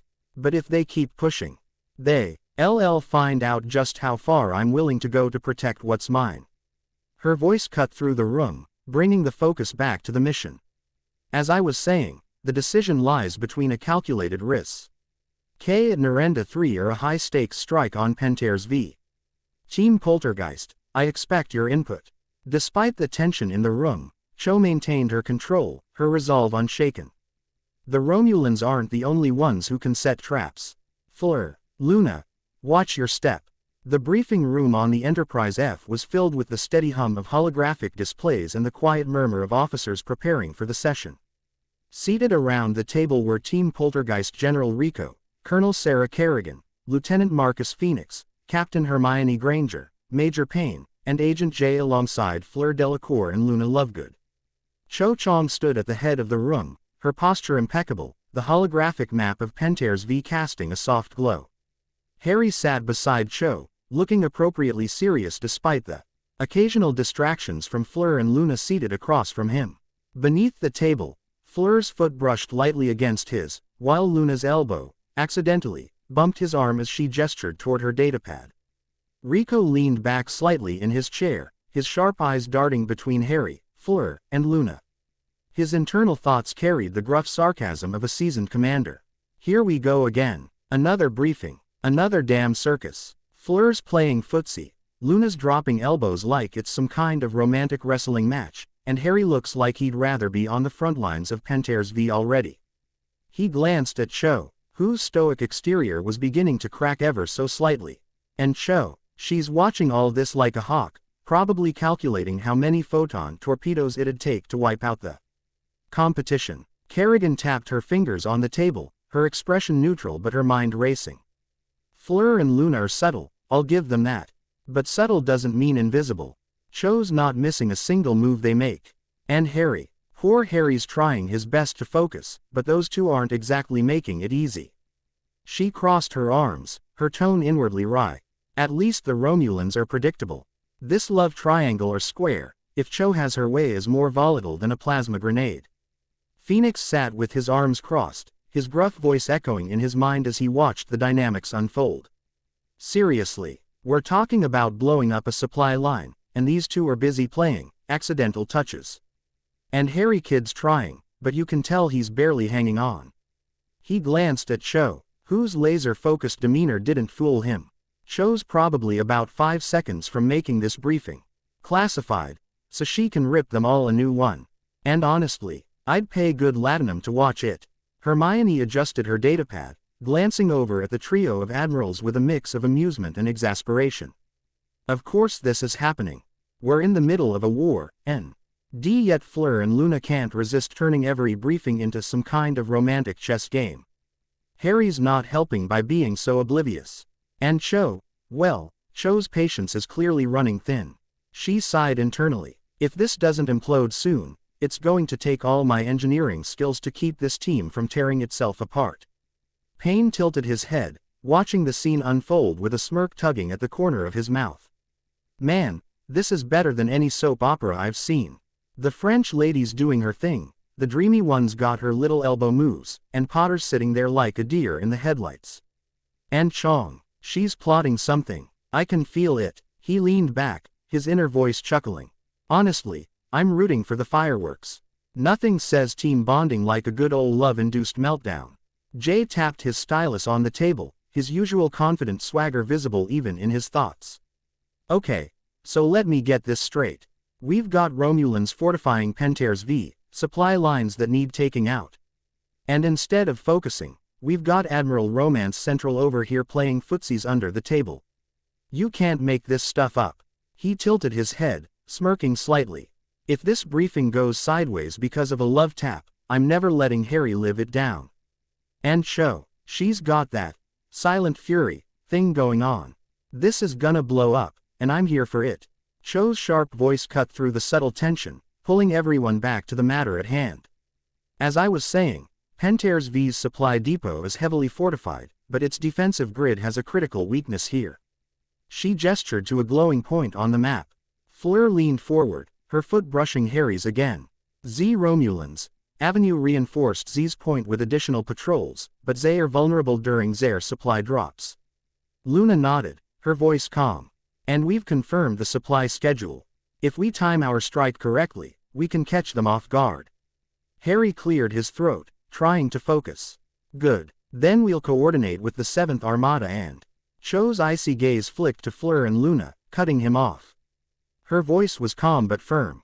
Admirals Delacour and Lovegood, your intelligence is appreciated. But let's keep this briefing focused on the mission. The subtle edge in her tone was not lost on anyone at the table.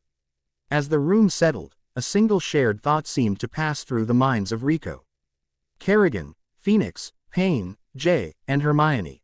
This is going to blow up. And when it does, we'll need popcorn. The holodeck was set to simulate a secluded hot spring nestled amidst misty mountains. The gentle sound of running water mingled with the faint chirping of distant birds, creating a serene atmosphere. Harry Potter, shoulders tense but slowly relaxing, leaned back against the smooth rock. The hot water soothing his weary body. The steam curled lazily around him as he closed his eyes, his mind a swirling storm of war, relationships, and impossible decisions. The sudden shimmer of light and the unmistakable chuckle of Q broke the tranquility. "Oh, Harry," Q said, his tone a mix of amusement and mischief. "Hiding in a hot spring, are we? How quaint," Harry groaned, not bothering to open his eyes. "Q, I'm not in the mood. Can't I have 5 minutes to myself?" Q smirked, lounging theatrically on an invisible chaise in midair. "Oh, you could, but that wouldn't be nearly as interesting. Lucky for you, I've decided to lend a helping hand." Harry opened one eye, narrowing it at Q. "Your help usually causes more problems than it solves." "Not this time," Q said, snapping his fingers with a flourish. "You'll thank me later." In a flash, Supreme Great Sovereign Admiral Cho materialized in the hot springs.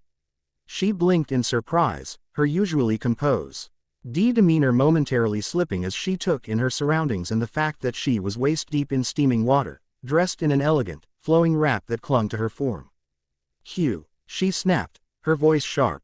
"What is the meaning of this?" Q gave her a mock bow, his smirk widening. "Just helping 2-star crossed leaders sort out their entanglements. Don't say I never do anything for you." With another snap, he disappeared, leaving Cho standing in the water, her dark eyes narrowing at Harry. Harry, still leaning against the rock, looked both bemused and resigned. "Cho," she crossed her arms, her gaze piercing. "Harry." Cho slowly waded closer, her movements graceful even in the water. "I assume this isn't your doing." Harry shook his head. "Nope, all Q." "Of course," she muttered, her tone exasperated. "That meddlesome thing has a talent for inserting himself where he isn't wanted." Harry gestured around them. "Well, since we're here, we might as well enjoy it." "The water's great." Cho raised an eyebrow, but after a moment, she lowered herself into the water, sitting beside him on the smooth edge of the rock. The heat of the spring seemed to melt away some of her usual rigidity, her shoulders relaxing slightly. The silence stretched for a moment before Cho spoke, her voice quieter than usual. "Harry, you've been avoiding me." He sighed, running a hand through his wet hair. "I'm not avoiding you, Cho. I'm just overwhelmed." "Overwhelmed by me, or by Fleur and Luna?" she asked bluntly. He turned to look at her, his green eyes sincere. "By everything. The war, the fleet, you, Fleur. Luna. I feel like no matter what I do, I'll end up hurting someone." Cho's expression softened, and she placed a hand gently on his arm. "Harry, you can't carry this alone. You've Alwa. YS tried to shoulder everything, every decision, every responsibility. But sometimes, you need to let someone in." Harry looked away, his voice heavy. "I'm trying, Cho. I just don't know how to make is work without losing what matters most." Cho's lips pressed into a thin line, and she moved closer, her hand sliding from his arm to rest lightly at his hip. Then stop thinking about what might happen. Think about what you want. His breath hitched as he met her gaze, the intensity in her dark eyes holding him in place. Cho. Before he could say more, she leaned in, her lips capturing his in a kiss that was anything but reserved. It was passionate, deep, and unyielding, her hand tightening slightly at his hip as if grounding him in the moment. When they finally broke apart, both breathing heavily, Cho rested her forehead against his. "You're not going to lose me, Harry. Not to this war, not to anyone, but you need to stop running from this. From us." Harry swallowed hard, his voice barely a whisper. "Cho, She silenced him with another kiss, softer this time but no less heartfelt. "No more excuses, Harry. Just be here, with me." The two sat in the water for what felt like hours. The tension between them easing into something quieter, more grounded. The hot springs seemed to envelop them in a cocoon of warmth and stillness, giving them a rare moment of peace amidst the chaos of their lives. For once, Harry let himself stop thinking. He let himself feel Cho's warmth beside him, her unwavering presence, the unspoken promise in her touch. And for the first time in weeks, he felt like he could breathe. "Thank you," he murmured finally, his voice steady, "for not giving up on me." Cho smiled faintly, her hand still resting at his side. "I never will, Harry." The dimly lit war room on Romulus was filled with the soft hum of tactical holograms and the clipped voices of high-ranking Romulan officers. At the center of it all stood Praetor Saran, his expression cold and calculating as he examined the latest battle reports. The task force of 20 warships he had sent deep into Federation territory had achieved significant tactical victories, striking at vital Federati on supply convoys and disrupting their logistical chains. However, the cost had been steep: 5 warships lost, and several others damaged. Saran's chief strategist, Commander Vorik, stepped forward, pointing at the glowing map. "Praetor, the task force has successfully intercepted 3 supply fleets in the past week. Federation losses include dilithium freighters, medical transports, and key repair vessels. The Federation's forward fleet resupply schedule is now delayed by at least 48 hours. Saran nodded, his voice sharp. "And their response?" Vorik hesitated. "Admiral Potter and Supreme Great Sovereign Admiral Chong have redirected a contingent of their fleet to protect supply lines. This has pulled resources from their recent advances into our territory." Saran allowed a faint smirk. "As expected, the Federation may have resources, but they are not infinite. They will stretch themselves thin." Another officer, Subcommander Loris, stepped forward, her tone more hesitant. "Praetor, while our victories are significant, they have come at a cost. 5 ships have been lost, and several others require extensive repairs. The remaining fleet is currently retreating to a secure staging area for recovery." Saran's smirk faded, his gaze turning icy. 5 ships. That is a quarter of the task force. Why were they not better prepared? Loris shifted uncomfortably. The Federation's response was swifter than anticipated. Their Achilles-class destroyers inflicted heavy damage during the 3rd raid. The task force's success was ultimately achieved through sheer aggression, but it left them vulnerable. As his officers debated, Saran turned back to the map, his mind racing.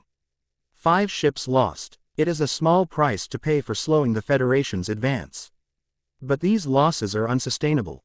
The Empire's resources are not infinite, and the Senate will demand answers if these tactics fail to yield lasting results.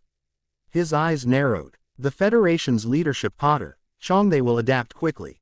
They always do. This strategy can only delay them for so long. The murmurs in the room grew louder as officers debated the merits of continuing such high-risk operations. Vorik finally turned to Saran, his tone cautious. "Praetor, if we are to continue these deep space raids, we must strengthen our task forces. 20 ships are not enough to both strike and retreat effectively. And where do you propose we find more ships?" Saran snapped, his voice cutting through the room. "Our fleets are already stretched defending the core worlds." "Then perhaps," Vorik said carefully, "we must reconsider the necessity of these raids." Saran's expression darkened as the implications sank in. "Reconsider." These raids have shown the Federation that the Romulan Star Empire is far from defeated. They remind our allies and our enemies of our strength. Without these victories, the Senate would demand my head for our recent losses." He turned sharply to his officers. "No. The raids will continue. Adjust the tactics. Increase reconnaissance and ensure that every strike cripples their supply lines further. If the Federation wants to advance into our territory, they will pay for every step." As the officers dispersed to carry out his orders, Saran remained alone in the war room, staring at the map of the Federation's supply routes. He knew the risks. Each raid left the Empire's forces more vulnerable, and the Federation's response was growing more coordinated. "They think they can outlast us," he thought bitterly. "But they underestimate the Romulan will to survive. If sacrifices must be made to ensure our victory, so be it." On board the Enterprise F, Harry and Cho reviewed the aftermath of the raids.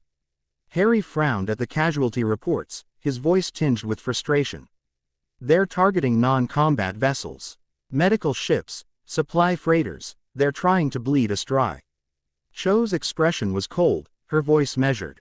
"It's a desperate tactic. Effective, but unsustainable. Saran is gambling everything on these raids. We need to find their staging areas and eliminate their ability to retreat." Harry nodded. "Agreed. Let's make sure this gamble doesn't pay off." Back on Romulus, whispers of discontent grew louder in the Senate. The victories brought by Saran's task force were overshadowed by the mounting losses and the Federation's continued advance into Romulan space. Senator Tovan spoke bluntly during a closed session. "The Praetor's strategy is reckless. These raids may buy time, but at what cost? We cannot afford to lose more ships while the Federation encroaches on our borders." Jakara, ever the critic of Saran, added, "If this continues, the Senate must intervene. The Praetor's pride cannot outweigh the Empire's survival." Meanwhile, remnants of the task force limped back to a hidden staging area inside Romulus. The surviving captains exchanged grim looks as they assessed the damage. "We cannot continue like this," one muttered. "The Federation is adapting too quickly. The next raid will be suicide." Another countered, "Then we die for the Empire. The Praetor has commanded it." Alone in his chamber, Saran gazed out at the Romulan capital city. His expression unreadable. He knew his position was precarious, but he also knew he couldn't afford to back down. "The Federation must be reminded of our strength," he thought, his hands tightening into fists. "Even if it costs us dearly." But as the shadow of the Federation loomed ever closer, the Praetor couldn't shake the feeling that his gambit might be the Empire's last. The soft hum of the Enterprise F provided a serene backdrop as Commodore Maverick stood at attention in the ready room, his trademark aviator sunglasses perched atop his head. The room was dominated by the presence of Supreme Great Sovereign Admiral Cho Chong, Supreme Grand Sovereign Admiral Harry Potter, and Vice Admirals Fleur Delacour and Luna Lovegood. A holographic display of Romulan space shimmered at the center of the table, showing the latest intelligence on the Iran, the lethal Tal Shiar adapted destroyer. Cho, standing at the head of the table, exuded her usual air of authority, her voice sharp and commanding. "Commodore Maverick, thank you for responding so quickly. We have a situation that demands your particular expertise." Harry, seated to her right, gestured to the display. "This is the Iran, a Tal Shiar adapted destroyer commanded by Sela. It's been targeting Federation cargo ships and supply lines, disrupting our efforts to maintain the fleet's momentum. Its ADVA, NCED cloaking device and adaptive shielding make it nearly impossible to track, let alone engage." Maverick crossed his arms, studying the display. "Looks like a tough nut to crack. What's the plan?" Fleur leaned forward, her voice carrying a faint urgency. "Z-ship is fast, but not invincible. Avenue identified patterns in its attacks. It strikes quickly and retreats to refuel and repair. If we can predict its next target, we may ambush it," Luna added softly, her serene tone belying the gravity of her words. "The Iran is dangerous, but it's not invulnerable. If you can force it into prolonged combat, it will overextend itself." Quote. As the conversation deepened, Fleur shifted slightly, her pad slipping from her hands. It clattered to the floor, and she bent down quickly to retrieve it, ushing her arm against Harry's thigh in the process. He stiffened slightly, his face turning a faint shade of pink, but said nothing. A moment later, Luna, in her dreamy manner, also dropped her pad. She leaned over to pick it up, her elbow lightly grazing Harry's leg. She straightened, her expression as calm as ever, though a faint smile tugged at the corners of her lips. Maverick raised an eyebrow, his lips twitching into a barely concealed smirk. "You all right there, Potter? Seems like you're a magnet today." Harry coughed, clearly flustered. "It's, nothing. Let's stay on topic." Cho's gaze sharpened, though she kept her voice composed. "Indeed, this is a briefing, not a social gathering." Cho turned back to Maverick, her tone regaining its crispness. "Commodore, you're being tasked with tracking down the Iran and neutralizing it by any means necessary. The Federation cannot afford to lose more ships." Harry added, "You'll have command of a strike group, including 3 Defiant-class ships, 2 Akira-class heavy escorts, and a Sovereign-class flagship. Use their combined firepower and sensor capabilities to corner the Iran." Maverick nodded, his confidence evident.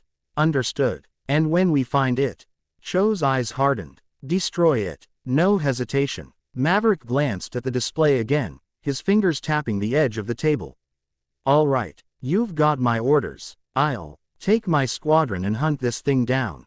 But let me ask you this: how sure are we that this isn't a trap?" "The Romulans aren't exactly known for straightforward tactics," Luna responded, her voice calm. "It's always a possibility. That's why we've included a Sovereign class to ensure you have the firepower to handle any reinforcements." Fleur nodded, adding, "And Z Defiance will give you Z speed to outmaneuver it. Z Iran relies on surprise. Turn Zat against it." As the meeting concluded, Cho fixed Maverick with a final, piercing look. "Commodore, this is a critical mission. Failure is not an option." Maverick met her gaze with his trademark smirk. "Don't worry, Admiral, I never fail." As he left the room, the tension lingered. Fleur and Luna exchanged subtle glances, while Harry shifted awkwardly, clearly aware of the earlier accidents. Cho's expression remained inscrutable, though her sharp eyes didn't miss a thing. After Maverick had gone, Cho stayed behind for a moment, her gaze lingering on Harry. Fleur and Luna, always finding ways to insert themselves. Did they think I don't notice? Or is this their way of testing me? Testing him? Her jaw tightened as she turned back to the display. "I have no time for these distractions. The Federation's survival comes first." "But Fleur, Luna, don't think for a second that I've forgotten. This isn't over." As Harry made his way back to his quarters, his mind raced. Fleur and Luna, they're not making this any easier. And Maverick, he noticed everything. "I've got to get a handle on this before it gets out of control." He sighed, running a hand through his hair. "Cho's patience won't last forever. I need to figure this out. Fast." Walking toward the hangar, Maverick chuckled to himself. "Man, that briefing was something else. If the war doesn't kill Potter, those admirals might. Guess I better take care of this Romulan destroyer before things get even messier." As he climbed aboard his shuttle, he adjusted his aviators and grinned. "Time to show these Romulans how we handle things Top Gun style." The ready room was unusually quiet, the tension almost tangible. Cho Chang, Harry Potter, Fleur Delacour, and Luna Lovig. Ood sat across from a man dressed in an impeccably tailored black suit, his face expressionless but his piercing gaze sharp enough to cut through the air. Mr. Smith, the enigmatic figure before them, radiated an aura of calm control. His hands folded neatly in his lap. Fleur and Luna exchanged subtle glances, each acutely aware of the hidden power the man possessed. Fleur's fingers toyed absently with the edge of a pad, while Luna's usual dreamy demeanor was replaced by an uncharacteristically focused expression. Cho's tone was crisp as she began, her eyes narrowing slightly. "Mr. Smith, your credentials are unique, to say the least. According to our records, your abilities extend far beyond those of any standard operative." Smith inclined his head slightly, his voice smooth and measured. "Admiral Chang, I assure you, my unique skills are at your disposal. My past, while unconventional, has led me to appreciate the value of order. And the Federation, it seems, is in dire need of order." Harry leaned forward, his brows furrowed. "You're referring to the Romulans, I take it. Their disruptiveness to the Federation's supply lines." "Among other things," Smith replied, his tone neutral. "Chaos, wherever it arises, must be addressed. I have learned, to adapt to such scenarios. Before Cho could continue, Fleur stood gracefully, a small cup of steaming coffee in her hands. She walked over to Harry with the elegance that always seemed to draw attention. As she handed him the cup, her fingers deliberately brushed against his, lingering just long enough to make him pause. Her lips curved into a soft, flirty smirk. "Your coffee, Harry," she said, her voice smooth as silk.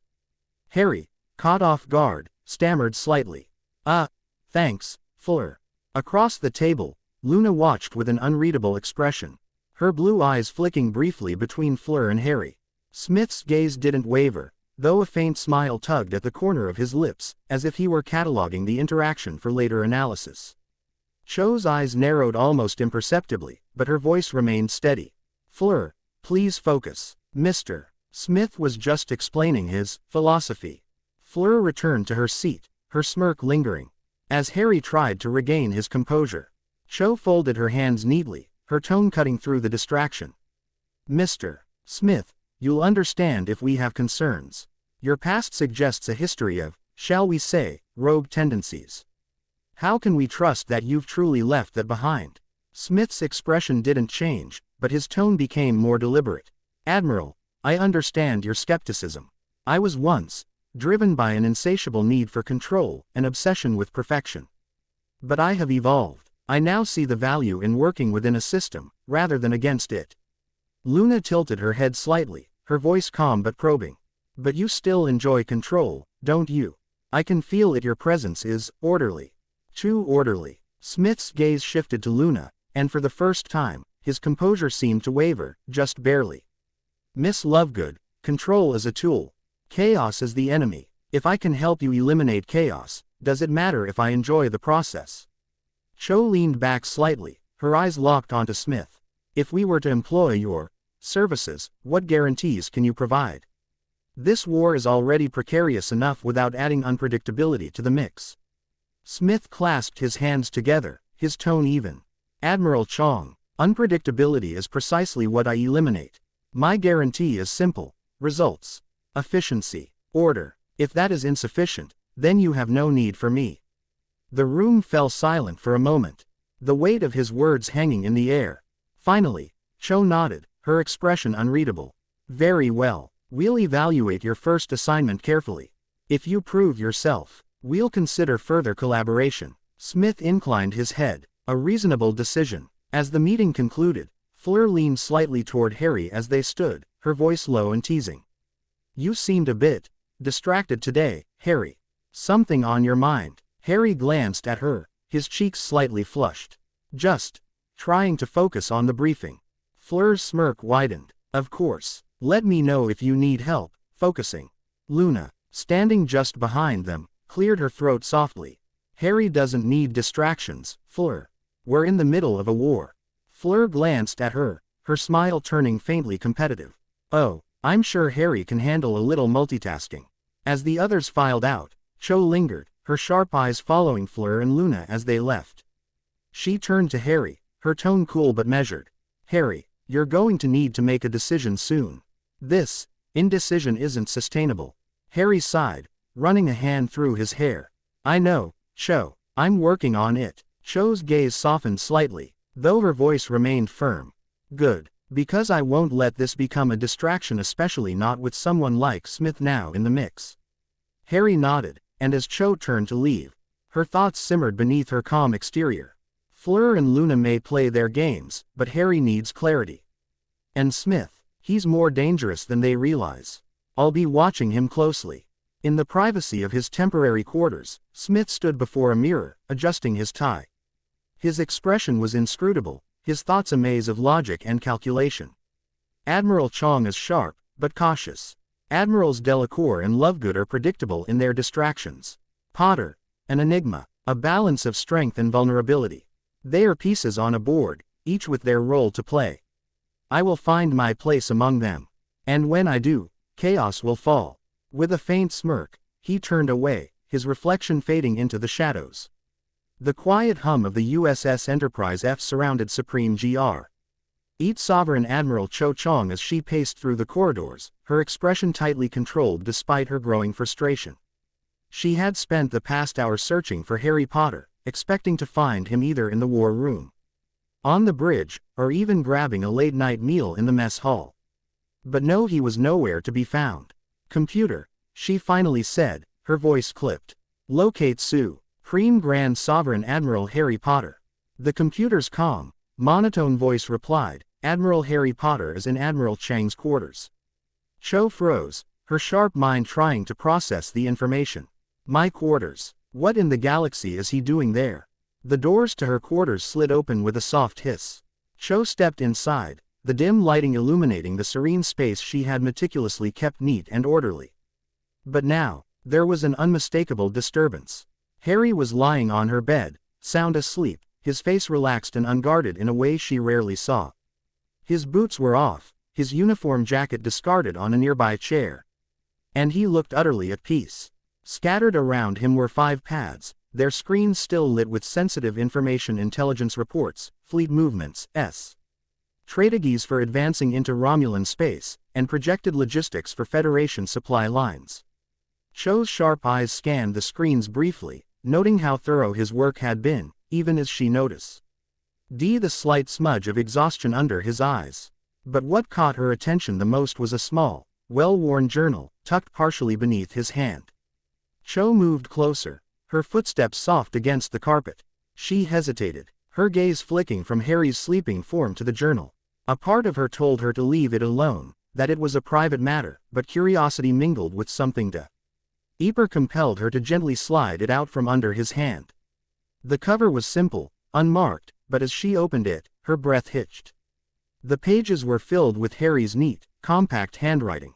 The words, so many words, were all about her. Cho sat down slowly on the edge of the bed, her fingers trembling slightly as she flipped through the journal. Each entry seemed to be a love confession, written with raw honesty and vulnerability that took her by surprise. Cho's eyes are sharper than any sensor array in the fleet. They see everything, even the parts of me I try to hide. Today, she solved a tactical dilemma in seconds. She's brilliant, and it terrifies me how much I admire her. I told myself I could keep this professional, but I can't.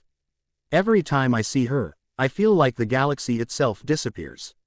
And it's just her. She deserves someone better than me. Someone who isn't constantly second-guessing. But stars help me, I want to be that person. Page after page, Cho read Harry's heartfelt words, each one peeling back another layer of the man she had come to rely on. By the time she reached the most recent entry, her chest felt tight. The final page was dated just a day prior. Harry's handwriting was slightly messier than usual, betraying his fatigue. "I think I love her. No, I know I love her. But how do I say it? How do I tell Cho Chang, the strongest, most brilliant person I've ever met, that I can't stop thinking about her? Maybe I never will." Cho closed the journal gently, her mind reeling. She looked down at Harry, still sound asleep, his face softened in peaceful dreams. The usual stoicism she maintained cracked slightly, and a faint, rare smile curved her lips. "Harry, you ridiculous, wonderful man. You're carrying the weight of this war on your shoulders, and still you find time to think about me like this." She reached out instinctively, brushing a stray lock of hair from his forehead. He stirred slightly but didn't wake, a soft murmur escaping. His lips that sounded suspiciously like her name. Cho sighed, her voice a whisper.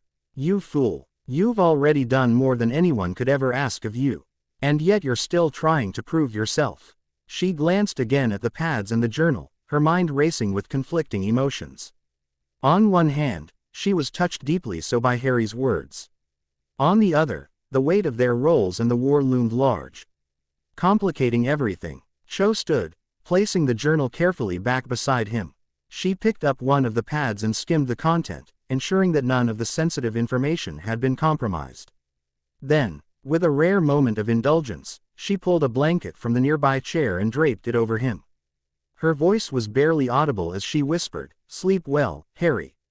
We'll figure this out together." With that, she turned and left the room, her mind buzzing with thoughts of the man sleeping in her bed and the future of both their relationship and the galaxy they were fighting to protect. The corridors of the USS Enterprise F were quiet as Cho Chang walked briskly back to her quarters, her sharp mind swirling with thoughts. She'd left Harry Potter sleeping soundly, his journal and scattered pads a testament to his tireless dedication. Yet, as she neared her quarters, a thought gnawed at her. Opportunities like this are fleeting. The war gives us so little time for anything else. If I don't take this moment, will I regret it? The thought spurred her forward, her usual cold exterior softening as she stepped through the doors of her quarters. Cho stood at the foot of the bed, her dark eyes fixed on Harry. He looked so peaceful, so utterly unlike the stoic, overburdened admiral she worked beside every day. His messy hair fell across his forehead, and a faint smile tugged at his lips even in sleep. Her gaze lingered for a moment before she moved to her wardrobe. She pulled out her silk crimson nightgown, the fabric smooth and elegant. Changing swiftly, she paused, her reflection in the small mirror catching her attention. The gown, a rare indulgence she rarely allowed herself to wear, fit perfectly, the deep crimson accentuating her graceful frame. Taking a deep breath, she turned back to Harry. With deliberate care, Cho knelt beside the bed and gently began removing Harry's uniform. His white jacket and shirt had already been discarded, but now she slid off his undershirt and neatly folded it, setting it aside. He stirred slightly but didn't wake, his breathing deep and steady.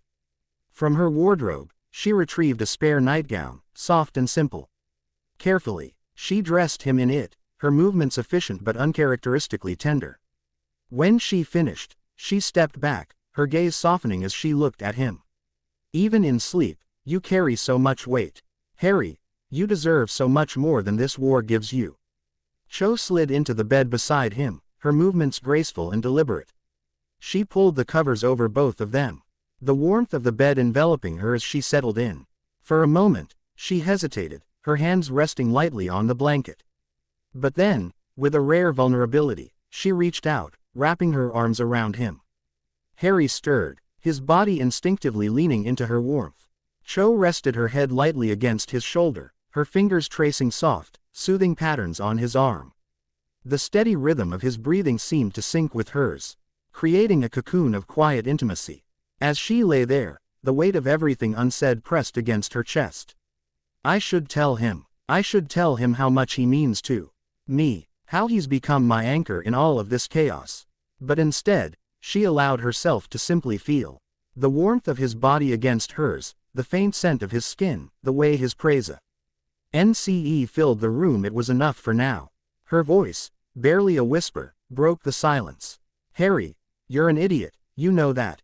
Taking everything on yourself, never asking for help. But even so, I can't imagine doing this without you. As the moments passed, Harry's breathing remained steady, his body relaxing further into her embrace. Cho's own tension began to melt away, the burdens of the day fading into the background. For once, she allowed herself to be simply Cho, not the supreme great sovereign admiral leading fleets into battle.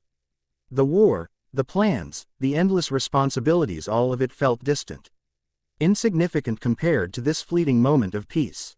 She tightened her hold on Harry slightly, her lips brushing against his temple in a soft, unspoken promise. As sleep began to claim her, Cho's thoughts drifted to the future. The galaxy is unforgiving, but if we can carve out moments like this, maybe there's hope for us. For something more. With that thought, she closed her eyes, her breathing steadying as she drifted into sleep beside him. In the quiet of her quarters, the galaxy seemed to pause, offering them a brief reprieve from its endless demands. For now, they had each other. And for Cho, that was enough. The soft ambient glow of the Enterprise F's quarters was muted, casting a gentle light over the room. The hum of the ship seemed distant now, its endless rhythm a comforting background melody to the stillness within. Cho Chang, for all her precision and poise, lay nestled beside Harry Potter in a rare moment of vulnerability. The burdens she carried daily, the war, the fleet, the unyielding responsibilities of command seemed to melt away as her arms encircled him. His presence, steady and warm, was an anchor in the storm that was her life. For the first time in what felt like years, Cho's face softened, the sharp lines of her focus and determination replaced by a warmth that radiated like a bonfire. It wasn't the fierce, blinding light of a star, no, it was something quieter. Something steady and inviting. It was the light of someone who had found, if only for a moment, peace. Her gaze rested on Harry's sleeping face, the faint curve of high lips and the gentle rise and fall of his chest. He looked so different like this, unburdened by the weight of his duties, his face free of the tight lines that war and leadership etched into him. She smiled faintly, her fingers brushing against his arm. You always carry too much, Harry. But even now, you find a way to make everyone feel safe. Including me. The warmth of the moment took her back to a simpler time. Before they were admirals, before the war consumed every waking thought. Back to a time when it was just Harry and Cho, two people navigating the complexities of life, of duty, of feelings that often went unspoken. She remembered the quiet conversations in the academy gardens, the way his laughter had a way of cutting through her guarded exterior. The way he listened, not just heard, but truly listened in a way that made her feel seen. It was simpler then, she thought, her smile tinged with nostalgia. No war, no endless strategies, just us. But it wasn't just memory that filled her now. It was something deeper, something forged in the fires of everything they'd endured together. Harry had been her equal, her partner, her constant. And, while she'd hidden behind her stoic facade, afraid to let him see the full weight of her emotions, moments like this made her wonder why she'd ever hesitated. Her voice was a whisper, barely audible over the hum of the ship. Right, you're the only one who's ever made me feel like this. Like I don't have to be strong all the time. He stirred slightly at her words, his hand unconsciously finding hers. The gesture, though small, sent a wave of warmth through her. As she held him closer, Cho felt the light within her grow. It wasn't blinding or overwhelming, it was the kind of light that steadied you in the darkness.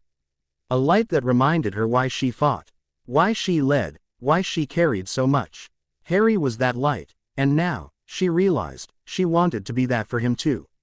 Her lips brushed his temple in a tender kiss, her voice soft. No matter how dark it gets, Harry, you'll always have me. Always. With that, she let herself relax, her head resting gently against his shoulder. The warmth of the moment wrapped around them like a cocoon, shielding them from the chaos of the galaxy outside. For this moment, there was no war, no strategies, no Romulan fleet looming on the horizon. There was just Cho and Harry, two souls who had found solace in each other. And as her eyes closed, the soft glow of her internal bonfire didn't fade, it lingered, a quiet promise of the peace they could find together, even amidst the endless storm. The quiet warmth in the Enterprise F's quarters was interrupted by a sudden shift in the air, almost imperceptible, yet undeniable.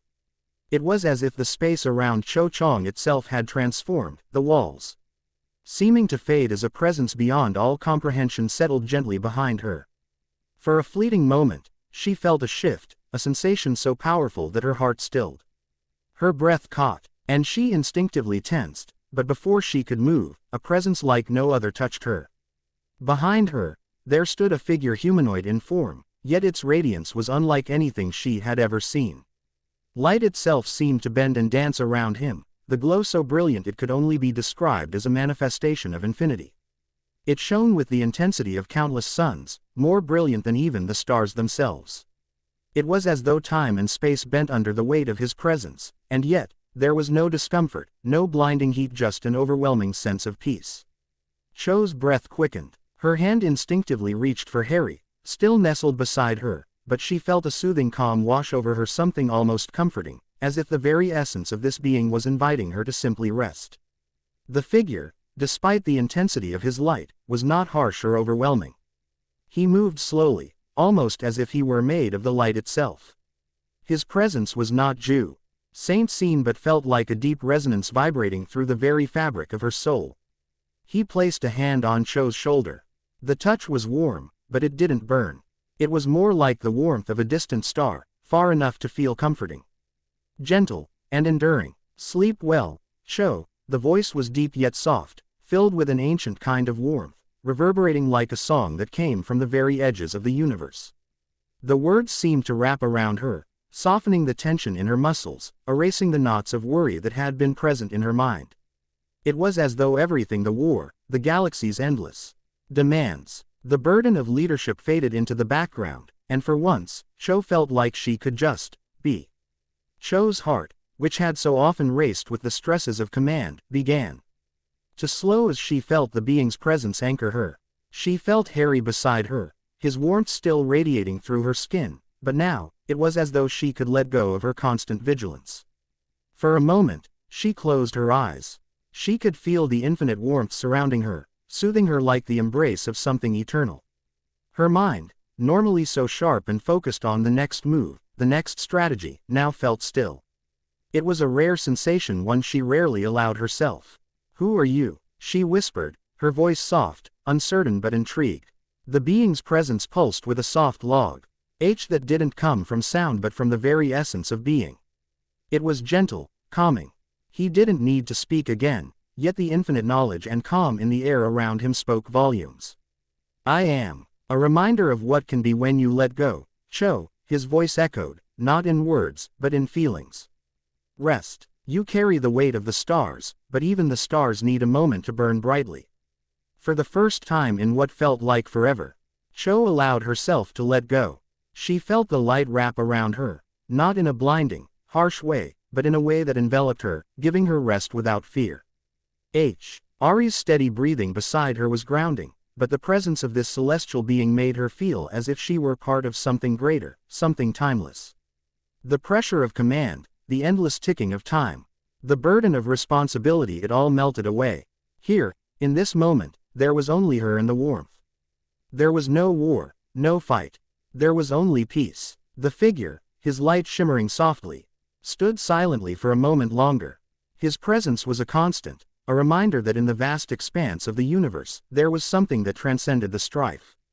Before he left, he whispered again, his words a tender caress in the air.